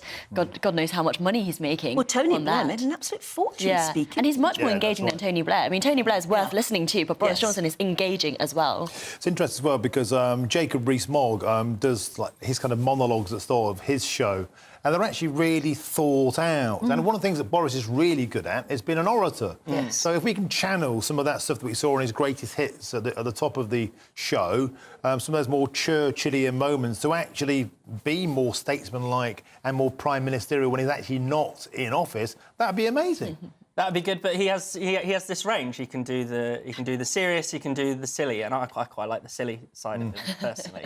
Other prime ministers have sort of faded into the background a bit. John Major, whilst a very good speaker actually, because I've seen him speak, but he's gone much quieter, hasn't he? Liz Truss is beginning to come out again. She's not quiet. Well, she's might very... be like, I'm a celebrity, get me out of here in a bikini. Yeah. That'd be quite a comeback. And Tony Blair has set up the Tony Blair Institute, which is... Isn't it? Yeah, but he never goes away, that millions and millions. Yeah, but David Cameron, Theresa May have taken alternative routes. Theresa May is still a backbencher. She really believes in her constituency MP work, which I think is very admirable. She's not kind of backseat driving with the current government in the majority of cases, with the exception of a few campaigns. And she clearly does her constituency work still. Yeah, I think a lot of people out there might wish that people like Tony Blair, Gordon Brown and John Major might have not come back, especially during Brexit. Anyway, I don't know. I think Gordon Brown's come back. When occasionally he does speak, he speaks with a very calm authority. And he seems to be a much nicer person than he was when he was Prime Minister. I think that kind of institutional memory is important. It is good to have previous Prime Ministers. We're hearing about Tony Blair advising the current Labour Party, which I think makes a lot of sense, actually. Yeah. It's good for them to learn from past mistakes, past achievements. But what's not good is, someone like Boris Johnson, if he's going to be criticising the current government from the sidelines, as he has done sometimes with the Daily Mail column, and probably will do in GB News show as well, Rishi Sunak's not going to be it's interesting, happy with that. Fraser, the return to Blairism, which of course is sensible if you want to get elected. I mean, in fact, Storm was on the same stage as Tony Blair recently. I wonder if that's helping fan the flames of this current division around Palestine. It's given the hard left currency to come back, a new wedge point, a new point of contact. Got to be careful what you wish for. Well, it's interesting because, Keir Starmer obviously was elected Labour leader on this quite left-wing platform. He basically promised sort of Corbynism, but with competence. And then very quickly, it was obvious it was not his politics. So he very much annoyed the left. He junked all of his promises, U-turned on everything from tuition fees to top rate of tax or whatever it might be. Kicked out Corbyn. Yeah. But this seems to be the one issue where he hasn't got away with moving on from the sort of Corbynite past. This is the one sticking point. I don't quite know why that is, but it's interesting also, figures like Sadiq Khan, Andy Burnham, they're not Corbynites either, but they're very much calling for a ceasefire, causing trouble in Labour. Because Starmer's told people don't go on Palestine marches, don't get involved in this, and he's taken almost... people have said his pro-Israel position has gone too far because he appeared to almost say that it's acceptable to cut off water and things like that. He basically giving Israel carte blanche, which is an interesting move. The other thing, of course, is that he's trying to move on from the legacy of anti-Semitism that was in the Corbynite Labour Party, and one way of signalling that is by that he's moving on from that is by supporting Israel. But could that work start to come undone? It would be interesting. Certainly is. Shall we move on? Cindy, fascinating story here in the Daily Mirror. A nurse jailed over supplying drugs in prison. Yeah, I mean, this is... So she's been sentenced to 10 years, and when she was caught with over £1 million worth of drugs. So we've got MDMA, Is she cannabis... a nurse who works inside prison? Yeah, she was a mental health nurse who... Oh, no, sorry, I don't think she was. It's her lover who was in prison. And I think he got her into it. But what they've done is uncovered this whole ring of people who were basically doing this from inside and outside the prison. It says that that man was sentenced to 11 years, and he recruited her, he recruited his wife, and he recruited his father into this drug ring. And, you know, it's just incredible. It's just an incredible story that someone so ordinary has been caught with so much drugs. And it was allegedly the largest jail drug smuggling ring ever uncovered. Real. Wonder. What do you say? Yes, I know. What do you say? It's amazing, isn't it? What goes on? But we know that drugs are such a huge problem inside prison.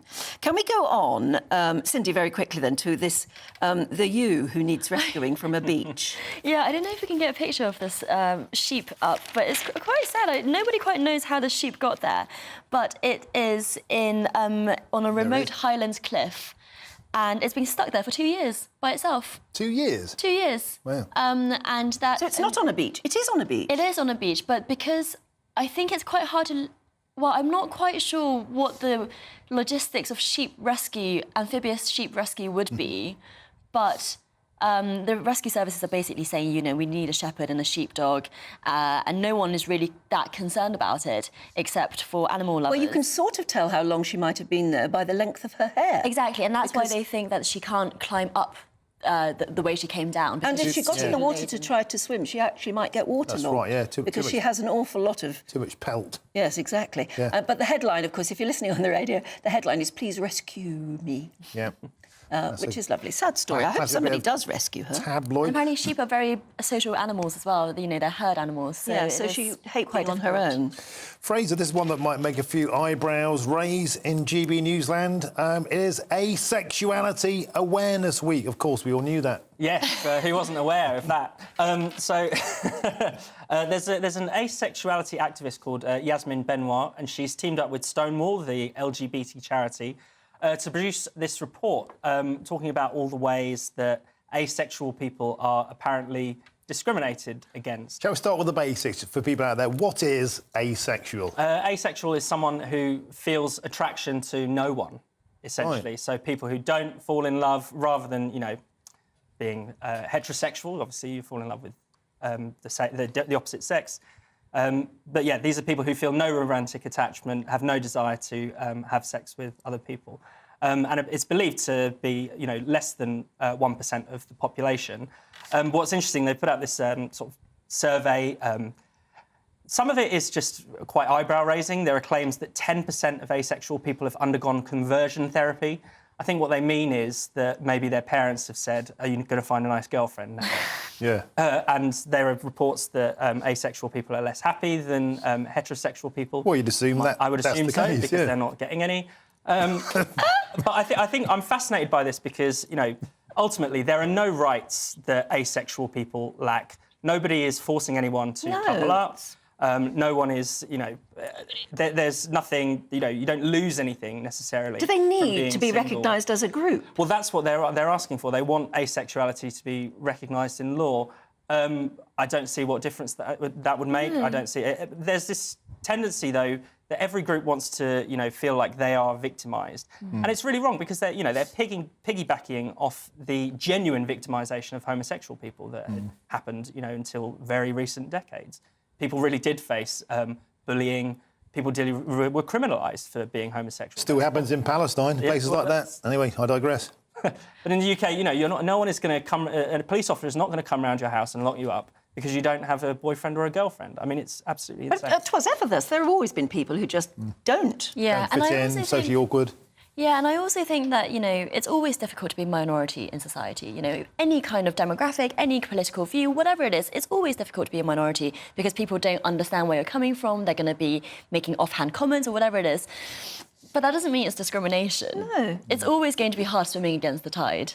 And that's just fundamentally it. And I think, as Fraser says, in today's day and age, everything has become a narrative of oppression, victimhood, when actually sometimes life is just a bit hard if you're a bit different. Well, can that take us on to the story you found in the Times about the platonic co-parenting group? Now, this is interesting. This is people who want to be parents but actually don't necessarily want a sexual relationship with a partner. Or they haven't found anyone by the time they're in their 40s, for example, and they just think, well, my biological clock is running down. I need to have a baby, but I haven't found the right partner. So can I just find someone who I share, similar life goals with, and we can just have a biological baby together and we'll just co-parent. So this is a bit like finding a donor for an egg or sperm, but it's actually somebody you know, rather than like a stranger on the internet? No, it is a stranger on the internet. So there are these agencies that are matching platonic partners up to be co-parents. And so it would be more than a sperm donor because they will actually just both be in the child's life growing up. So it's somebody, in one village who says, I've always wanted to be a mother and the clock is ticking by. Yep. And maybe somebody else in the next village who thinks, I always wanted to be a father and yet haven't found the right person. They get together, they live in the same house and co-parent the child. I think it depends on exactly how they want to. So one example is they live a few miles apart, so they're quite close, so that the kid doesn't have to go too far. But yeah, I think it's probably not mostly living in the same house. And I wonder if they'll end up falling in love. Because the interesting thing about that is... Because you've got a common bond. Yeah, absolutely. You're sharing this beautiful creation that you've co-created, and removing the kind of the mechanics from that. It's like, well, actually, they might find love. That sounds like the perfect setup for a nice rom-com. Of the 21st century, yeah absolutely. Yeah. And I think what's interesting is what is underneath all of this is that people are having kids later now. Yes. Especially women are having kids later, and we see this play out in all sorts of ways. And this is just one of the ways in which But it makes you think as well of, I sort of wonder whether I should even bring it up at the moment with what's going on, but if you go to certain kibbutzes, they actually, some of them, don't have individual parents to one child. They co-parent the children together, groups of them, and they apparently raise very, very happy children. Yeah. And so there are different ways of doing it, but this is maybe just one. I think it's so fascinating. I also wonder, to Martin, what you were saying, whether the reverse is true. If you don't have romantic love in a partnership, can you raise a child in the same way? What you're saying, Anne, about a group of parents is slightly different, but if you just had two partners and they're not in romantic love with each other, what kind of children do they bring up? It might not be a problem, but I'm interested in what parental love for each other. Fascinating stuff, and that's a reflection of the modern age, isn't it? It really is. Thank you. Superb. Thank you. OK, we're going to leave it there. Thank you so much for seeing us. Right, we're going to be bringing you bang up to date with the very latest news. You're watching Breakfast. In a world of dull and predictable radio and TV shows... Oh, hi. On Mark Dolan tonight, we've got big guests. We drill into the big stories of the day. The show adds up to a brilliant listening and viewing experience. Mark Dolan Tonight is the most entertaining current affairs show ever, and that's a fact. Join me, Mark Dolan, Fridays and Saturdays from 9, Sundays from 10. Only on GB News, the People's Channel, Britain's news channel. There's only 3 people you can trust in life. Your doctor, your lawyer, and your nana. I'm not sure. So join me, Nana Aquare, at 3 p.m. every Saturday and Sunday, where we discuss the biggest topics of the weekend. Be ready for battle. Could you be quiet? What is this? It's my new teeth. It's your new teeth. I don't bite. Well, not without a good reason. Always honest, always fun. Every weekend at 3 p.m. on GB News, the People's Channel, Britain's news channel. So Jubes & Co, we tackle the issues of the day with real, robust debate, both sides of the fence, battling it out with me in the middle with my forthright opinions and views. And often really interesting things happen because you start with a position and then by the end of the debate you find actually, I might not have thought about that one. What we need in this country is 2 new political parties. You should maybe think about doing a 2024 calendar. I'm Michelle Dewberry and I'm keeping you company right through until 7 o'clock this evening. GB News, the People's Channel, Britain's watching. Join us every night on GB News at 11 p.m. for Headliners, which is 3 top comedians going through the next day's news stories, which is exactly what you need, because when the establishment has gone crazy, you need some craziness to make sense of it. Headliners. You don't have to bother reading the newspaper. We've got it covered for you. every night at 11 p.m. and repeated every morning at 5 a.m. We won't send you to sleep like some of the other pay-per-review shows out there. So join us 11 p.m. every night on GB News. The People's Channel, Britain's news channel. GB News, unlike other broadcasters, isn't obsessed with the London-Westminster bubble. We think there's a nation beyond the M25, and that's why we talk about the issues that matter across the land. Join me on State of the Nation, 8 to 9 o'clock, Monday to Thursday, on GB News. Daisy's listening, and you should too. Every Sunday from 11, join Michael Portillo. There'll be topical discussion, looking at the week before and the week to come. So kick back and relax at 11 a.m. on Sundays on GB News with me, Michael Portillo. GB News, the People's Channel, Britain's news channel.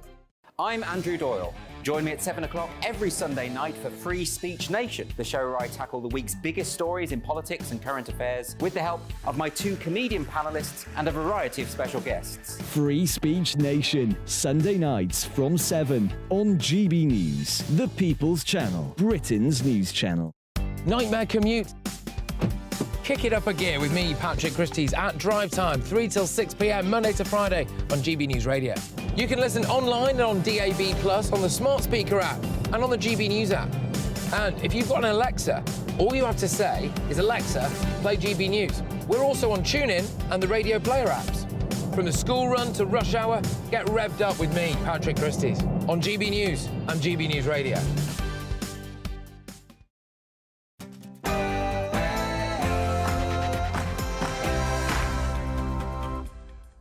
Good morning, it's 9 o'clock on Saturday the 28th of October. And here are the stories we've been covering on Breakfast so far today. We are expanding.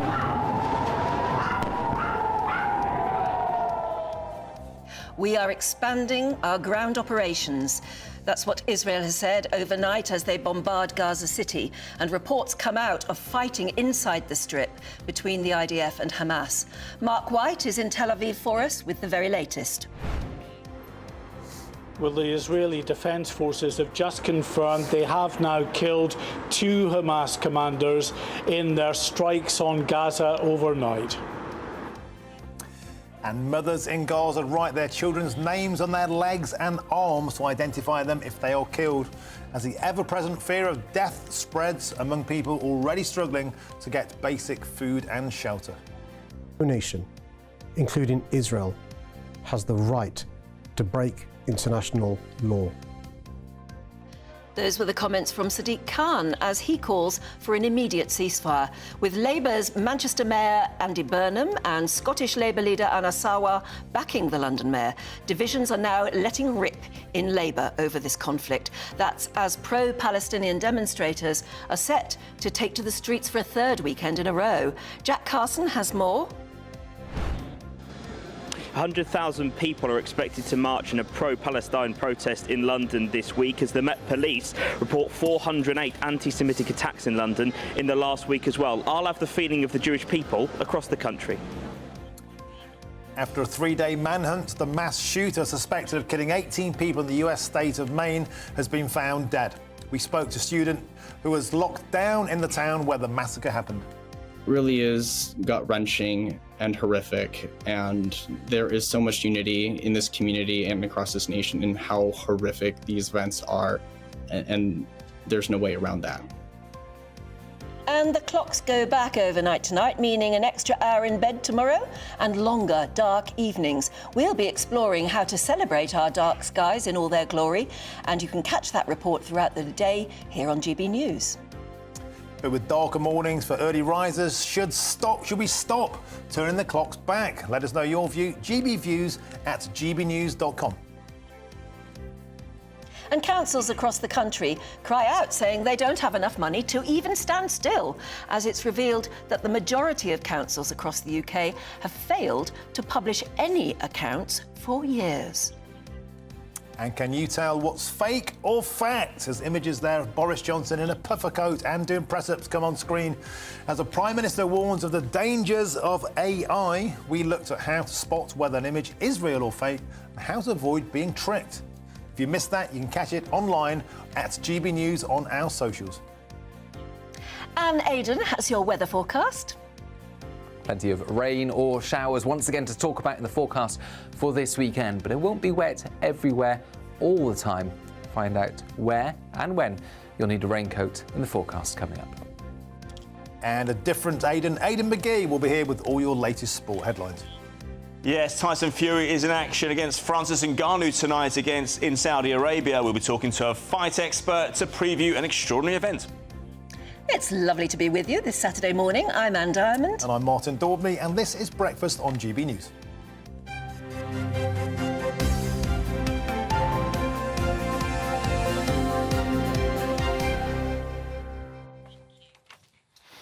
Are you looking forward to us putting the clock back and getting that extra hour in bed? We were talking earlier about it because it seemed to start, I remember, in the 60s, something like that. And the idea was to be able to give farmers an extra hour of daylight in the morning. In the mornings, yeah. So when they're doing the cows and all of that, it wasn't pitch black. And also it was seen as good for children walking to school in the morning. But of course, as a guest said to us earlier, you can't create daylight. It meant that they were walking home in the afternoon in the dark. Yeah, people have been getting in touch with us about it, including Lisa from Liverpool, who loves it. As for daylight savings, I count down the days until we get that hour back because I'm a grump for 6 months. It throws me right out, and my kids too. So if they want to change it and get the hour back, please don't steal our time. You must be very sensitive to the circadian rhythms or something. Ooh, that's a good word. Yeah, it is, isn't it? I don't really know what I'm talking about. But Geraldine said, if I remember rightly, the clocks were put forward in March 1968 and then not put back until October 71. I remember walking to school in the dark wearing a luminous armband. I remember that. Yeah, I do too. The Department of Transport found that the experiment actually resulted in more injuries in the darker mornings than the lighter afternoons. That's right. We had a road safety expert on earlier saying precisely that, and he thinks it should be junked. Let us know what you think. Probably a bit old-fashioned now, isn't it? Yeah. Right, let's get on with the top news this morning. And the Israeli army has stepped up its ground operations in Gaza overnight amid a wave of intensified attacks. Yeah, Hamas says its militants in Gaza were ready to confront the Israeli attacks with full force. Israel now says it has killed a Hamas chief who they say helped to master plan the October the 7th terror attacks. Meanwhile, Gaza is facing a near-total communications blackout, cutting Palestinians off from the outside world and cutting them off from each other. Well, GB News security editor Mark White is live with us now in Tel Aviv. Mark, what's the latest on the ground there? Well, we just had the morning briefing from the Israeli Defense Forces spokesman, Rear Admiral Daniel Hagari. He has confirmed that in these very intense operations overnight that the IDF have killed 2 Hamas commanders, one responsible for commanding Hamas's aerial array and responsible, according to the IDF, for launching dozens of paragliders into Israel on the 7th of October to take part in the massacre of more than 1,400 people. In addition to that commander, another Hamas commander has reportedly been killed. That commander is responsible for a number of Hamas's naval assets who were, according to the IDF, responsible for launching an attack or an attempted attack on Israel by sea on the 24th of October when a team of scuba divers from Hamas tried to make it to southern Israel by sea. They were taken out, killed by IDF forces and naval assets in that region. It has been a real intensification of the IDF's operations overnight with very significant strikes on Hamas targets. The IDF, Air Force and also missile strikes with bunker-busting bombs, we are told, were used to take out 150 tunnel-related complexes overnight. Hundreds of other targets also struck with 150 combat jets involved in those operations. We've also been hearing that to the north of Israel there were operations overnight to target Hezbollah targets in that area. They took out missile launching sites after yesterday. A number of missiles were fired towards northern Israel. They did not connect with northern Israel. They went astray into Syria, and that may be the result of jamming operations by the Israelis to try to put off the guidance systems for these missiles. We've also had an alert from the UK Foreign Office warning UK nationals in Israel and the West Bank to be aware of the potential for an increase in Hamas rocket attacks in response to the IDF intensification that is taking place in Gaza as we speak. OK, Mark White, thank you for that update live from Tel Aviv.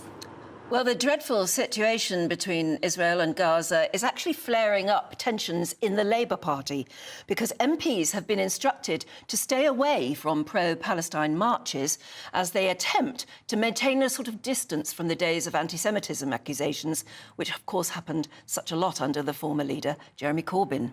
Yeah, but breaking their silence last night, London Mayor Sadiq Khan said that no nation had a right to break international law.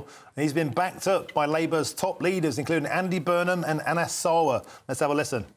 Substantial military escalation is now likely, which will only deepen the humanitarian disaster. I joined the international community in calling for a ceasefire. It would stop the killing and would allow vital aid supplies to reach those who need it in Gaza.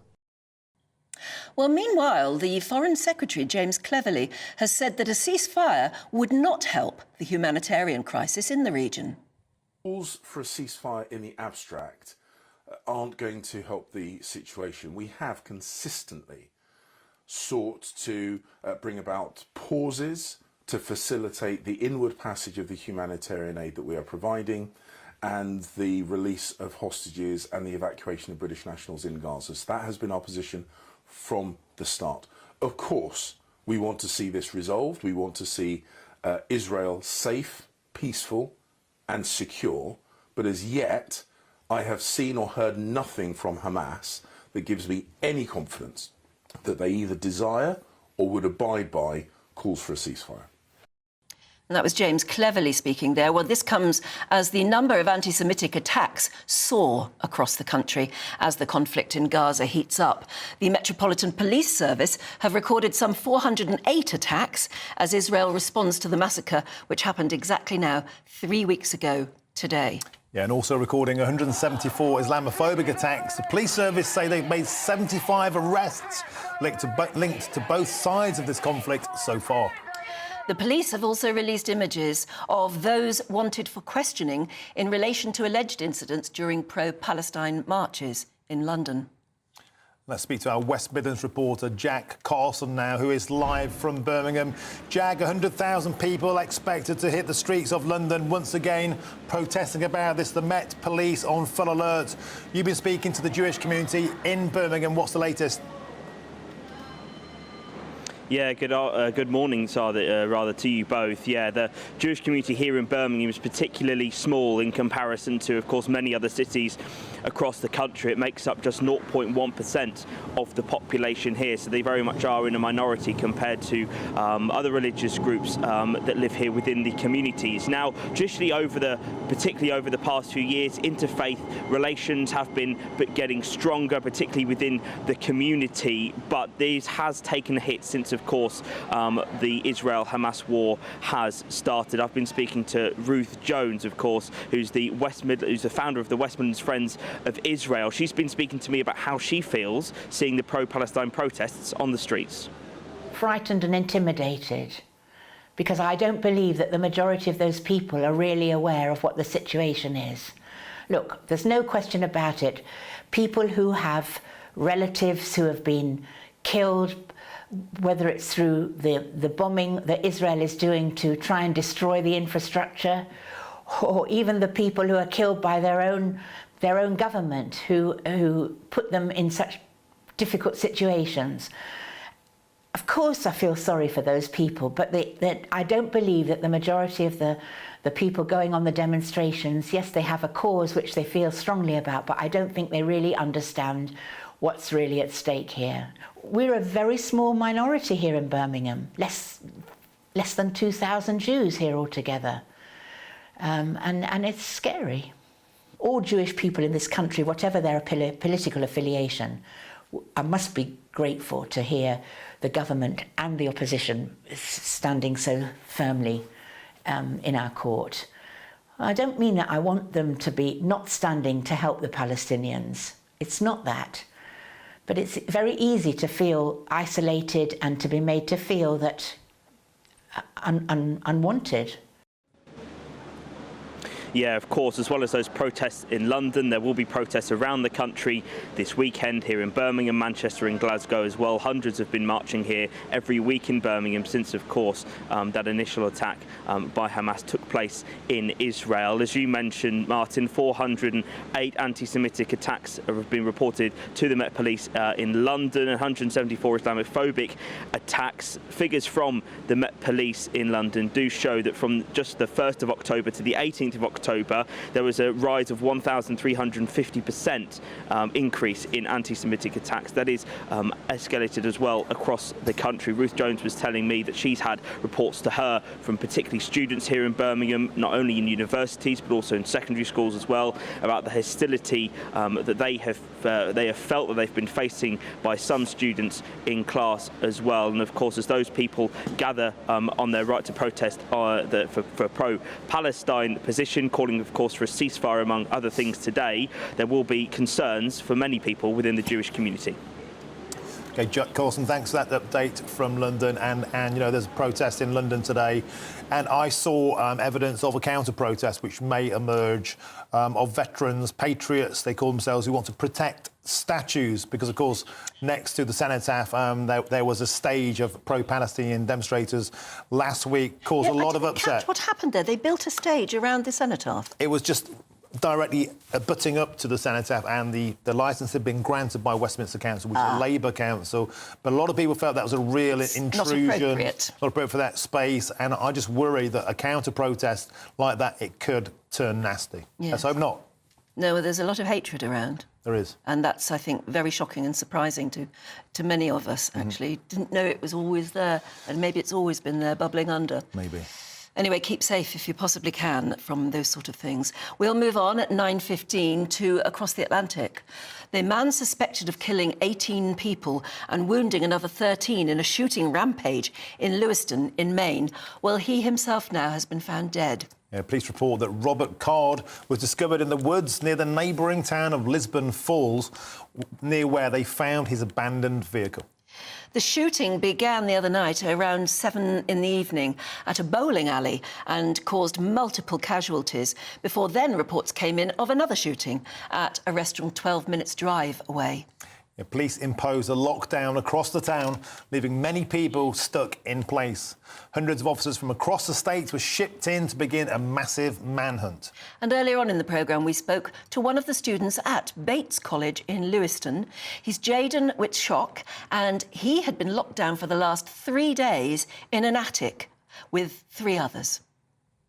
It's been a difficult 3 days, especially for this broader community. I have to say, a lot of the reality of this situation has hardly begun to sink in, but I'm very grateful for the strength that Lewiston has shown and for the leadership that has been shown across the board on the state level, on the national level, and even on my college's own smaller level. And how shocked were you? How unusual are these kinds of events? I mean, for us sitting here in the UK, this is just too much to even comprehend. But are you getting used to this kind of thing in America now? It seems to be relatively commonplace. You know, when these things occur, it's hard to even begin to think about them. I think for myself, and I can speak from my own experience, I go into a different mindset of thinking about, you know, making sure the people around me are safe, making sure that the community around me is supported in whatever way that is possible. And, you know, discussions around whether or not these things are more commonplace, you know, it's something that's, you know, important to think about, but something that for me and for the people around me who are watching these events unfold, haven't begun to think about. What happened, actually, as far as you're concerned? When did you first hear about the shooting? And obviously, at what point did you and your friends decide the only thing to do was to lock yourself away? Definitely. I first heard of the events while I was having dinner in the dining hall building. This would have been around 8 p.m., if my memory serves me correctly, on Wednesday night. And it was not our own choice to stay locked in. Because it was an active situation, we did want to stay in the building when we first heard of the events. But not too long after, campus safety forces had encouraged us to stay locked in, and eventually a formal lockdown was put in place. And a friend of mine stayed the night in the dining hall building. And Jayden, what makes these events even more chilling is the normality of it. A guy walks into a bowling alley and then a bar, both of which he frequented, as we understand, and just randomly taking out people, one of which was called the world's best father. And as those images surface, the raw humanity of this really kicks in, doesn't it? It really is gut-wrenching and horrific, and there is so much unity in this community and across this nation in how horrific these events are, and there's no way around that. A really moving interview there with Jayden. Both Anne and I, myself, were both very moved by his reaction. You can still tell. You could see how shocked he still was. Yeah. Very much in shock. OK, let's get some reaction now. Here in the studio, we're joined by friend of the show, chair of the Republicans Overseas, Greg Swenson joins us now. Greg, this is something which has become kind of so commonplace in the news cycle now, we almost get immune to it. But of course, when we see the humanity of it there, and it's brought into stark relief, inevitably now the conversation will be moving on to gun control in America. Has that conversation already started, and where do you sit on that? Do you think that's the answer? It's definitely not the answer. We know that for sure. It hasn't really been discussed as much as some other mass shootings. After the Michigan State shooting, it was a big topic. I think there are other things going on right now. Plus, you have a state. Maine is a state with very high gun ownership, and it's very low crime. So it's counterintuitive, but the more gun ownership there is, the less crime. But when I say gun ownership, I mean legal gun ownership. Yeah, I mean, there are reports out today saying that gun ownership has gone up in the last 3 days since this incident started. So the average American, their reaction isn't let's all give up guns. Their reaction is to go out and get one to protect themselves. Yes, and this is a real black swan moment. I mean, it's not common that you see this, especially in rural areas like Lewiston, Maine. But the crime in the cities has caused people to go out and buy guns. And gun ownership has gone up for minorities because 80% of the victims in Chicago, for example, are African American. And then women are buying guns because they don't feel safe. So what's happening, especially in these Democratic blue state, blue cities, they're not prosecuting gun crimes. So if you don't prosecute gun crimes, you're likely to have more guns used in crime. And so women are, the spread between male ownership and female ownership in 1973 was about 40 points. And are men going out and buying more guns? No, women are buying guns. Now it's 23. Amazing. The spread's only 23. Are you? I'm not sure it's the answer, but I'm not surprised that's your gut reaction. And if I'd been trapped in my house or in an attic in Maine in the last few days, that would be my reaction, is otherwise how do you defend yourself? And I'm saying that as somebody who opposes guns. Yeah. But maybe you can't ever put that back in Pandora's box, can you? The fact that in America, you have a right to bear arms, and people fundamentally believe in that right. Right. And therefore, the gun ownership is very big. And you can't ask people to give them up now, can you? I mean, it'll never happen, will it? No, it won't. I mean, the only way to do it would be to repeal the Second Amendment. Not likely. It's always been a political loser. But more importantly, most people that own guns, 99.9% of gun owners, don't shoot people. This is a very small group, and most of these guns are obtained illegally. 80% of gun crimes are with guns that were obtained illegally. Guns are illegal in Chicago, and yet the homicide rate has gone up in the last, since the defund the police movement. What's happening is these Soros-backed DAs, district attorneys, it's not just that they're failing to prosecute gun crimes, they're refusing to do it. So why have more gun laws? Any additional gun laws would only be applied to people that don't break the law. Yeah, Greg, something else that's noteworthy of this case, Robert Card was known to the authorities as a guy with mental health issues. He'd heard voices, he'd been appraised, and that was already public knowledge. How can a person like that get their hands on a firearm? Yeah, and he was an Army reservist too, so he knew how to handle a weapon, which is all the more, unpleasant. And so, look, it's clear that we have a mental health problem in the U.S. It's not a gun problem. It's a mental health issue. And so, and that's not to stigmatize mental health in general. And I think that's why people are cautious about making too big a deal out of that, because most people with mental health issues are not violent criminals. And so, but it's clear that if you look at all of the mass shooting cases in the last few years, almost all of them are people that have serious mental health issues, many of whom are medicated or should have been medicated. Yeah, I mean, sometimes it's people who've been expelled from a school, or in this case, and you hear it a lot, he'd just been fired from his job, apparently. Yeah. Something, and often so maybe it's a marital problem as well. Something triggers their mental health problem to go even worse. Yeah, and it's usually, very lonely people with some anger issues, obviously. So, and suicidal, of course. And as it turns out, that was the case with the Lewiston, Maine. So how do you situation. stop these things happening? It's difficult. I think addressing the mental health issues, even to the point where red flag laws are a little bit delicate, because you're getting into Fifth Amendment issues. I could call and just say Martin has some issues and he's going to go buy a gun, and even though you're not, and it just so we have to be careful on that too. But clearly telling law enforcement when someone is talking about shooting people, that seems like a no-brainer. In California, they just passed a law that makes it illegal for school administrators to tell the police that a student has had those conversations, because the left seems to be protecting criminals much more than they're protecting victims right now. And that's why you see higher gun ownership. OK, Greg Swenson, thank you for that. Good to be here, Martin. Thanks, Sam. Thank you, appreciate it. OK, coming up, here's a fruity old one for you. Should we leave Harry and Meghan alone? We'll be debating that in just a tick.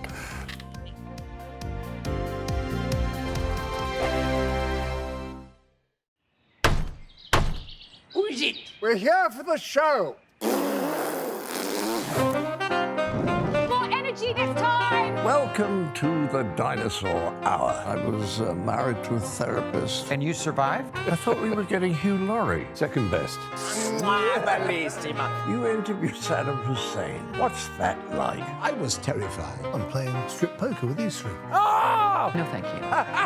My CDs need to be put in alphabetical order. Are you going to be problematic again? The Dinosaur Hour. Sundays at 9 on GB News. What you get for breakfast is something that, if we do our jobs right, you will wake up to news that you didn't know the night before. It's a conversation. It's not just me and Eamon. We want to get to know you, and we want you to get to know us. From 6, it's Breakfast with Eamon and Isabel. Monday to Thursdays on GB News. Britain's news channel. People in Britain, they love free speech, but they also love fair play. I don't care if I'm speaking somebody from a trade union, from the Labour Party, somebody from the SNP. And I think the viewers like to see that actually we can challenge one another, but in a positive way. We think we ask the questions that people want to ask, and often we ask the questions that we wanted to ask in Parliament but never got the chance to ask. So join us every Saturday, 10 a.m. till noon on GB News, Britain's news channel. Nightmare commute. Kick it up a gear with me, Patrick Christie's, at drive time, 3 till 6 p.m, Monday to Friday on GB News Radio. You can listen online and on DAB+, on the smart speaker app and on the GB News app. And if you've got an Alexa, all you have to say is, Alexa, play GB News. We're also on TuneIn and the Radio Player apps. From the school run to rush hour, get revved up with me, Patrick Christie's, on GB News and GB News Radio. Tired of the usual focus-tested, pre-prepared Westminster runaround? Well, so am I. So you want higher taxes? Is your department to blame for this? Are you rethinking this policy? Every Sunday at 9:30, I'll be sitting down with those in power to get the truth about the issues affecting you. Let's be honest, we've known about the cost pressures of this project for years, not months. That's the Camilla Tominey Show, a politics show with personality. On GB News, the People's Channel, Britain's news channel. Now then, Lee Anderson here. Join me on GB News on my show, The Real World, every Friday at 7 p.m. I'm not eating bloody cat. Are you Delicious. mental? Put your mouth. OK, here comes a train. Reminds me of the scene in Singing in the Rain. Adam, is that a good one? Whoa! Join me at 7 on GB News, Britain's news channel. When the news happens, it happens here. And really important breaking news. Breaking news this morning. On TV, radio and online, the news starts here on Britain's Newsroom. All the biggest stories and the answers that you need from across the UK and beyond. Join Britain's Newsroom from 9:30 on GB News. The People's Channel, Britain's news channel. GB News, unlike other broadcasters, isn't obsessed with the London-Westminster bubble. We think there's a nation beyond the M25, and that's why we talk about the issues that matter across the land. Join me on State of the Nation, 8 to 9 o'clock, Monday to Thursday, on GB News. Daisy's listening, and you should too.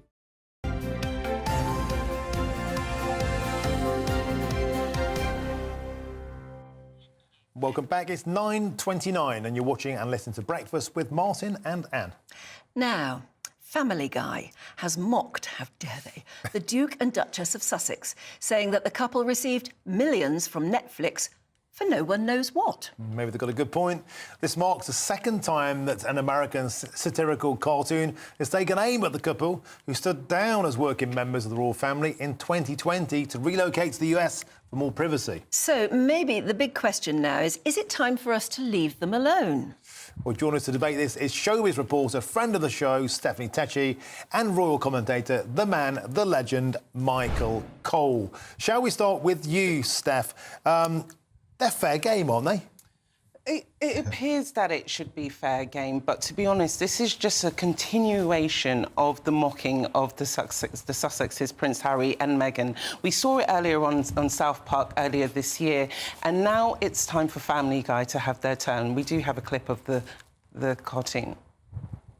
Millions from Netflix for no one knows what. Put it with the rest of them. Babe, time to do our daily $250,000 sponsored Instagram post for Del Taco. I shouldn't have left the made-up nonsense. I mean, for starters, there's a terrible accent of Prince Harry there. Whoever did the voiceover should get the boot. Michael, shall we bring you in there? I mean, as far as I'm concerned, they claim to want privacy. They don't court privacy at all. Surely it's fair game to have a pop at them. Good morning, Martin. Good morning, Anne. You know, for satire to work, the target has to be instantly recognisable, and the joke has to be known to everyone, and then the parody can begin and the parody can work. And the only question is it funny? And it is funny. The Sussexes are a gift that goes on giving. This day last week, Prince Harry, the eco-warrior, was at the Formula One race in Austin, Texas. Now, if there's a less eco-friendly event than Formula One motor racing, I don't know what it is. And then the wonderful pair go to an eco conference in New York, and then they take a private jet to St. Vincent and the Grenadines for a little holiday. Couldn't they be like the rest of New Yorkers and go to Coney Island? I mean, this is hypocrisy upon hypocrisy. Yeah, hypocrisy is... And as you say, hypocrisy always lends itself to humour. Of course, they've been done before, haven't they? They have, and to be honest, I found this clip quite tasteless. I found it unfunny, because what we've seen over the past couple of years, there's just been this breeding ground of trying to build toxicity against Prince Harry and Meghan for their choice of leaving the royal family. Look, they've said they no longer want to use the British taxpayers' money to fund their lifestyles. I don't know who would turn down a rumoured £77 million from Netflix to set your side of the story. And I think what happens with these kind of things, everybody is benefiting from using Harry and Meghan, whether it's magazines, whether it's books, whether it's talk shows. If anything, Prince Harry and Meghan are quite viable. It's OK when everyone else wants to use Meghan and Harry and kind of slate them, but when they want to do their projects, they come under scrutiny. I think we've got the South Park clip as well. We'll have a quick look at that and tell us what you think. We want privacy! We want privacy! All right, thanks for having us on the show. It's so awesome to be here. It's great. So let me start with you, Sam. You've lived a life with the royal family, you've had everything handed to you, but you say your life has been hard, and now you've written all about it in your new book, Where? I mean, Michael, that's true what Stephanie was saying there, surely, that they said they wanted to get away from Britain and become self-sustaining. And the people who poke the most fun at them are also making money out of them. Yeah, you know, in this world, you practice what you preach, or you're nothing. You're a cynic, you're a hypocrite. And that is something we can't get away from. We criticise politicians quite rightly, and other people who are putting themselves up, what they're doing, the Sussexes, are putting themselves up for our admiration. A 6-hour documentary called Harry and Meghan. Wonder what that was about. It was about Harry and Meghan. And then a book, a self-serving book. They're saying, here we are, aren't we wonderful? Let us look at us and admire us. Well, the most of the people are with the little boy in the crowd in Hans Christian Andersen's story of The Emperor's New Clothes, and they say, look, they've got no clothes, they've got no respectability, they've got no intellectual clout. What are they selling? They're selling themselves. Now, if you're going to sell yourself, you're going to have to be prepared for more brickbats than bouquets. Steph, about the fact that this may be harming their mental health. They talk a lot about their mental health. They're out there a lot. They do get mercilessly ribbed. Is that taking its toll? Yes, it does take its toll because, you know, Harry and Meghan have continuously spoken about the battles that they go through with mental health, and we, the public, don't see what it takes on them behind closed doors. This is a young couple who are also raising a family, so who knows when their kids grow up what they're going to have to deal with. But more than anything, when we look at the Family Guy clip, there's a bit where the Harry character says the made-up nonsense referring to the royal family. So it's making a mockery of our institution of the royal family as well. No matter how Prince Harry's done wrong, he is still the son of the King of the United Kingdom. If that was Prince William or Kate, there would be a big uproar. For me, there should always be respect for Harry just on that basis that he is the King's son. Michael, the conclusion might well be that we should leave them alone, but we won't, will we? Look, the Montecito two are sitting on their little mountaintop in California, within walls, guarded night and day, in a mansion with, I think, 7 bedrooms or 9 bathrooms. They've got everything. They've got money, they've got adulation, they've got people who like them, liking them. There are people outside those walls who are really suffering. For them to say, we've got real problems, I mean, it makes a mockery of what people's daily lives are. And people, of course, are entitled to present that. The Queen was always very, very cautious to never show wealth. She went around turning off the lights. She was very moderate in her habits. That goes down very well with people. And people are living a lavish lifestyle and yet telling the rest of us they're suffering mental health problems and that they're having it so hard. But why can't that be valid? Well, it can be. It can be valid. It can be valid still, can't it, Michael? Whether you're poor or rich, if someone says they've got mental health, it's something that should be taken seriously. And in terms of people always mocking them about calling for privacy, I do think Harry and Meghan are trying to work out what that privacy looks like. And it's hard when the whole world is watching and scrutinising every move that you're doing. Well, I think that was it, wasn't it? In, was it South Park? This is our worldwide privacy tour. Stop looking at us, but keep paying the money. I think you can't have it both ways. If they've got mental health problems or they've got anxiety, what about going for a nice long walk along the beach at Santa Barbara? And then what happens when the paparazzi are taking pictures of that? Actually realising how lucky they are. They're good looking, they're young, they've got 2 healthy, beautiful children. They should be hugging themselves with glee and saying, we've made it.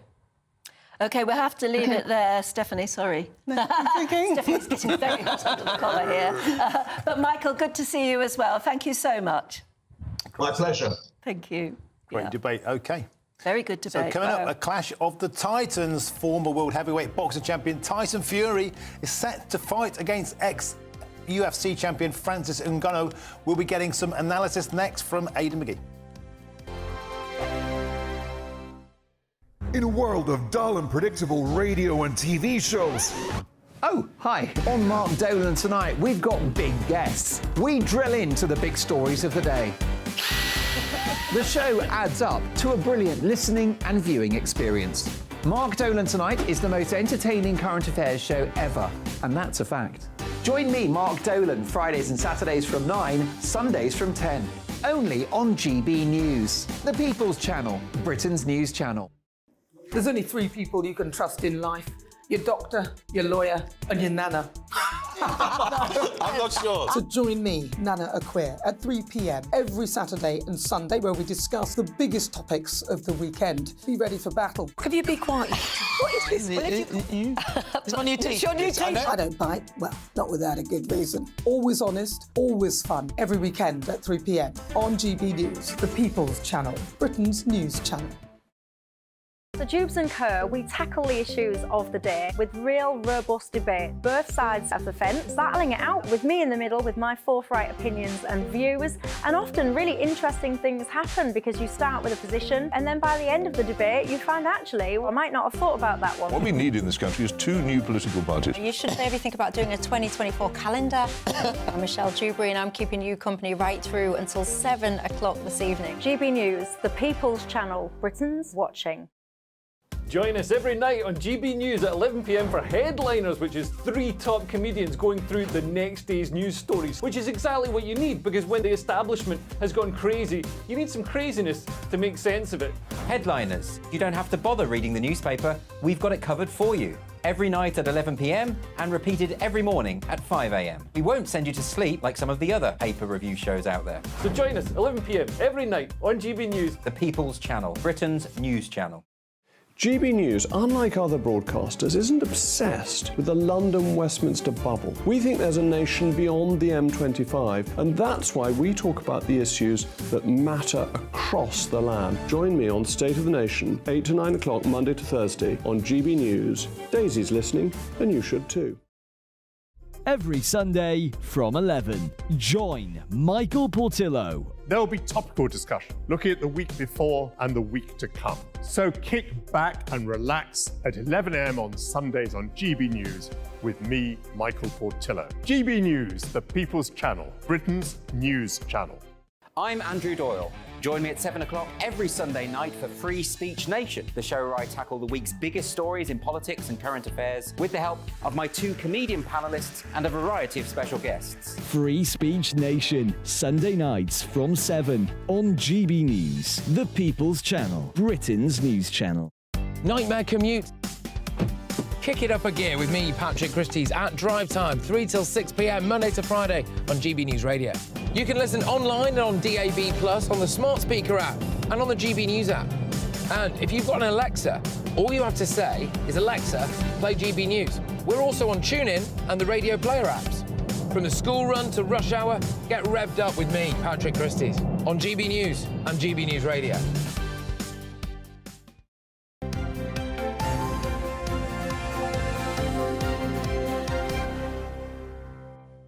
Welcome back. It's 9:41. You're watching and listening to Breakfast with Martin and Anne. Now, the former world heavyweight boxing champion, Tyson Fury, is going to fight against ex-UFC champion Francis, how do you say his name?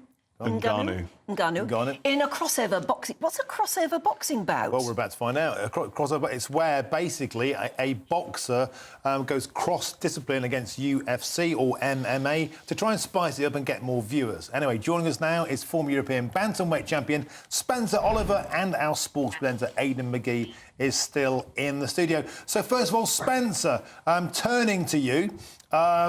Tyson Fury is always box office. The crowd loves him. These crossover fights, though, they've been lambasted by fans as being pantomime. Where do you sit on this?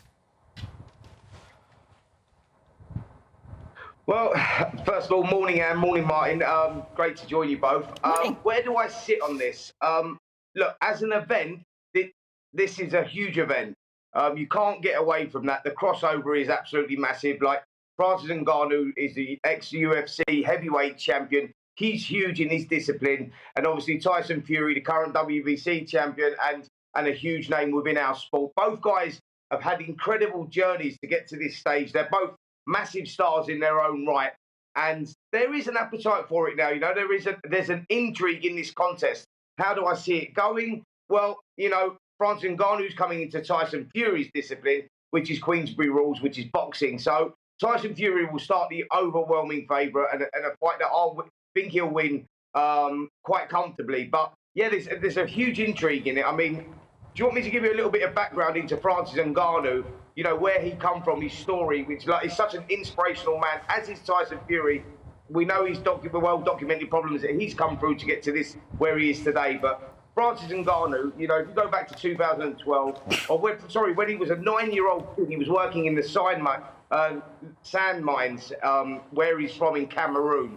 You know, this guy has been an incredible journey. He was working day and night as a young child.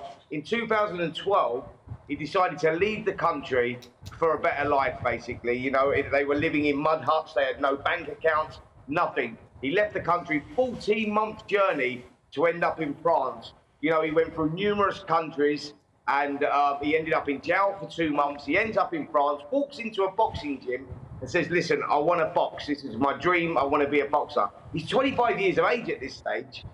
They say to him, the quicker way to make money is to go into MMA.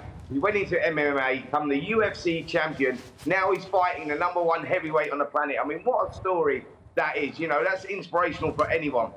Yes, Spence, it is extraordinary, as you say. Can I ask, though, is this going to be sanctioned as a professional bout? And why do we not know this yet? Because there seems to be some conjecture around it.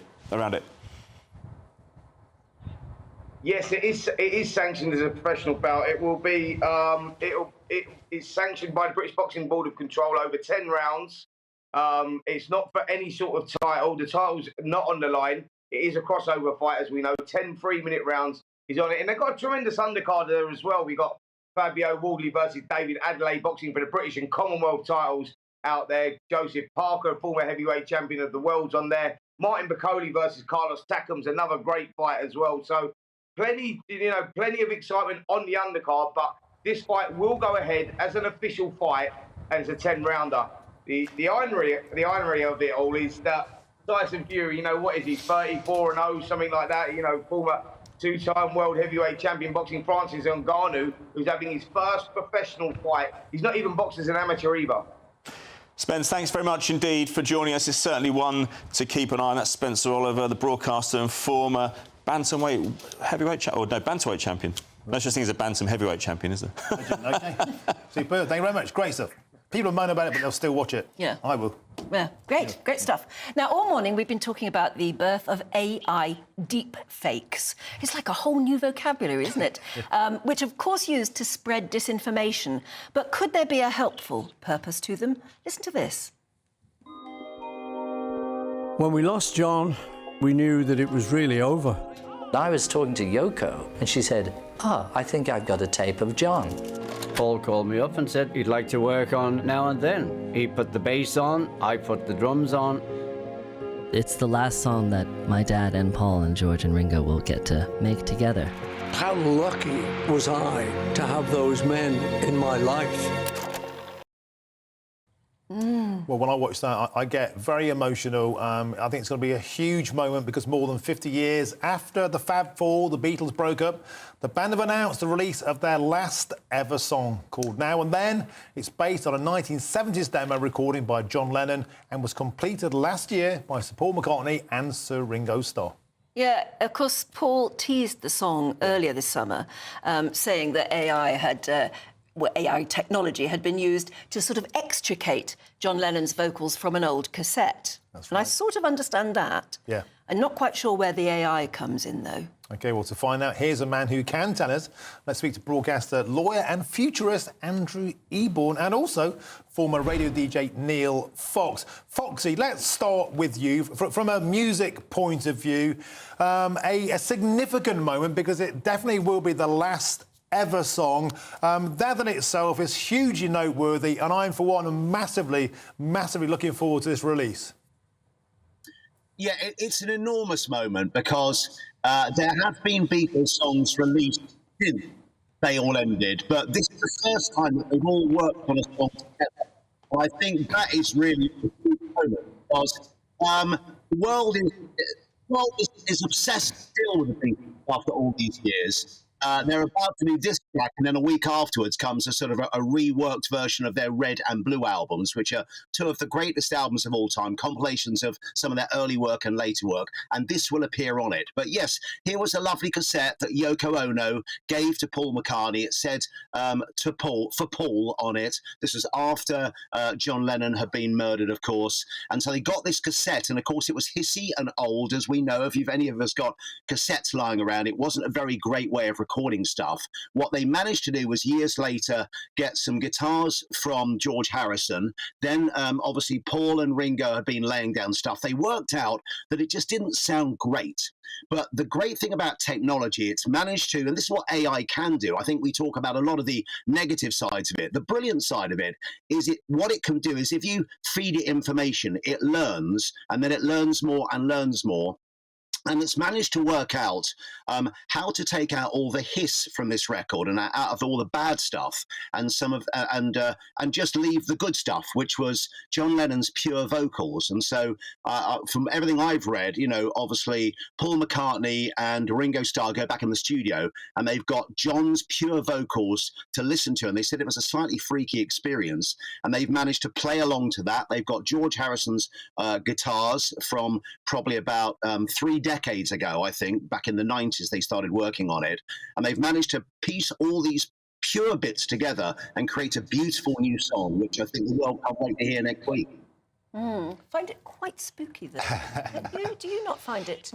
I don't know, just a bit worrying that I can't, and I know this sounds harsh and horrible, but when somebody has died, they're dead, and I'm not sure you should be working so hard. I think we should clarify a couple of things, because as Paul McCartney did, is that nothing has been artificially or synthetically created. That's good to hear. Because people understand different things about AI. What this artificial intelligence has done is, Peter Jackson did a brilliant documentary called Get Back, and they found all these old recordings, and it really was artificial intelligence, the technology beforehand didn't have the ability to separate the vocals and the piano.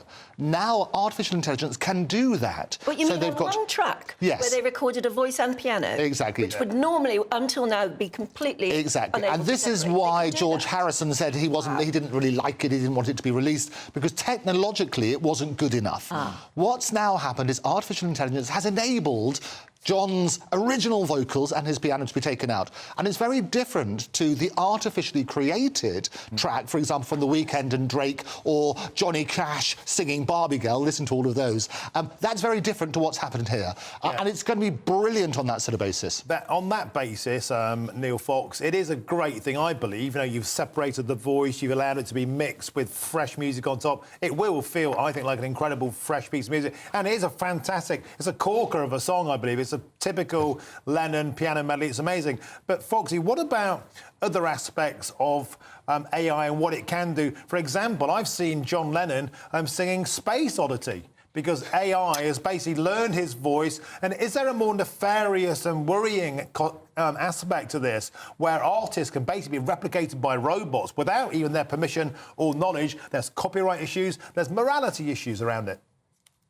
There are, and that's the worrying side of AI. That's what partly this entire strike's been about, that all the scriptwriters in Los Angeles, they're going, hang on, if you can learn what we've done and basically push a button and recreate a script, you don't need us anymore. Or you can, of course, as we speak with Harrison Ford, they can make Harrison Ford look like he was the 25-year-old Indiana Jones again. And it's quite freaky. What's brilliant and pure about this is all they've done with this is taken an original vocal and piano line and managed to separate the two and enhance John's voice. This is not a machine, as your guest said, that has recreated John Lennon's voice. This is John's real voice, and added to that is Paul's real voice and Ringo's drums and George Harrison's real guitar, so it's a real Beatles song. And yeah, I think there are something like 10,000 tracks uploaded to Spotify and streaming platforms every week now that are made by AI. I hate it. Something that the record industry and the art have to try and get their heads around, because, you know, with music, with movies, recreating movie stars, you think, oh my God, once you've got it all in the computer, we don't need them anymore. We can just recreate it and let robots do it. None of us want that. And so obviously there's a great side to AI that's brilliant. There's obviously a dark side, which you've heard with deep faking and the rest of it, and we've seen TV shows and movies about that. None of us like that.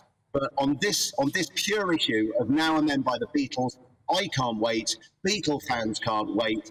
It's 53 years since they last released the record.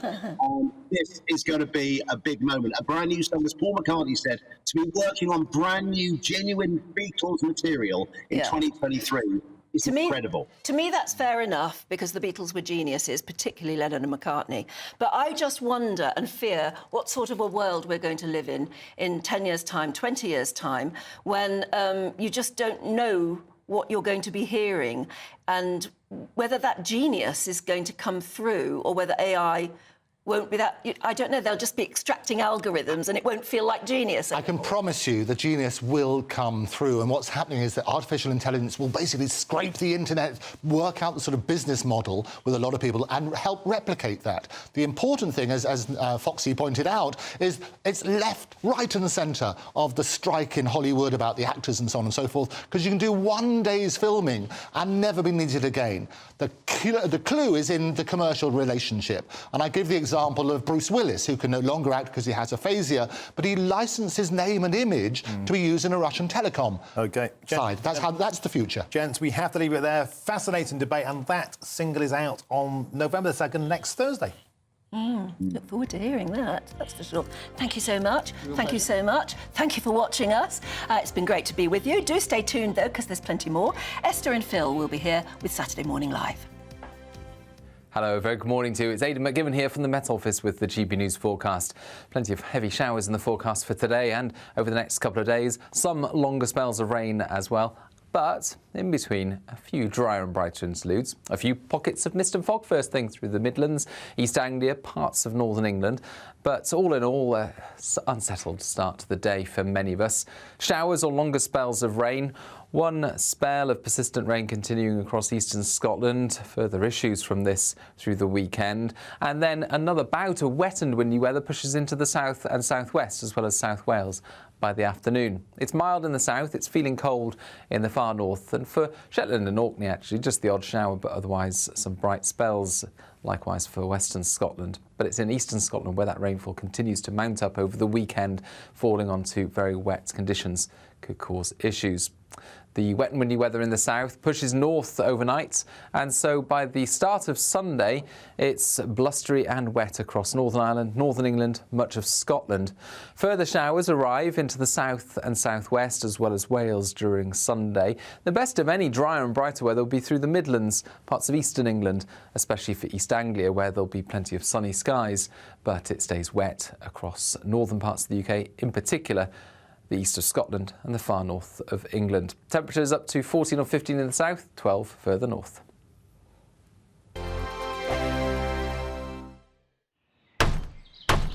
Who is it? We're here for the show. More energy this time! Welcome to the Dinosaur Hour. I was married to a therapist. And you survived?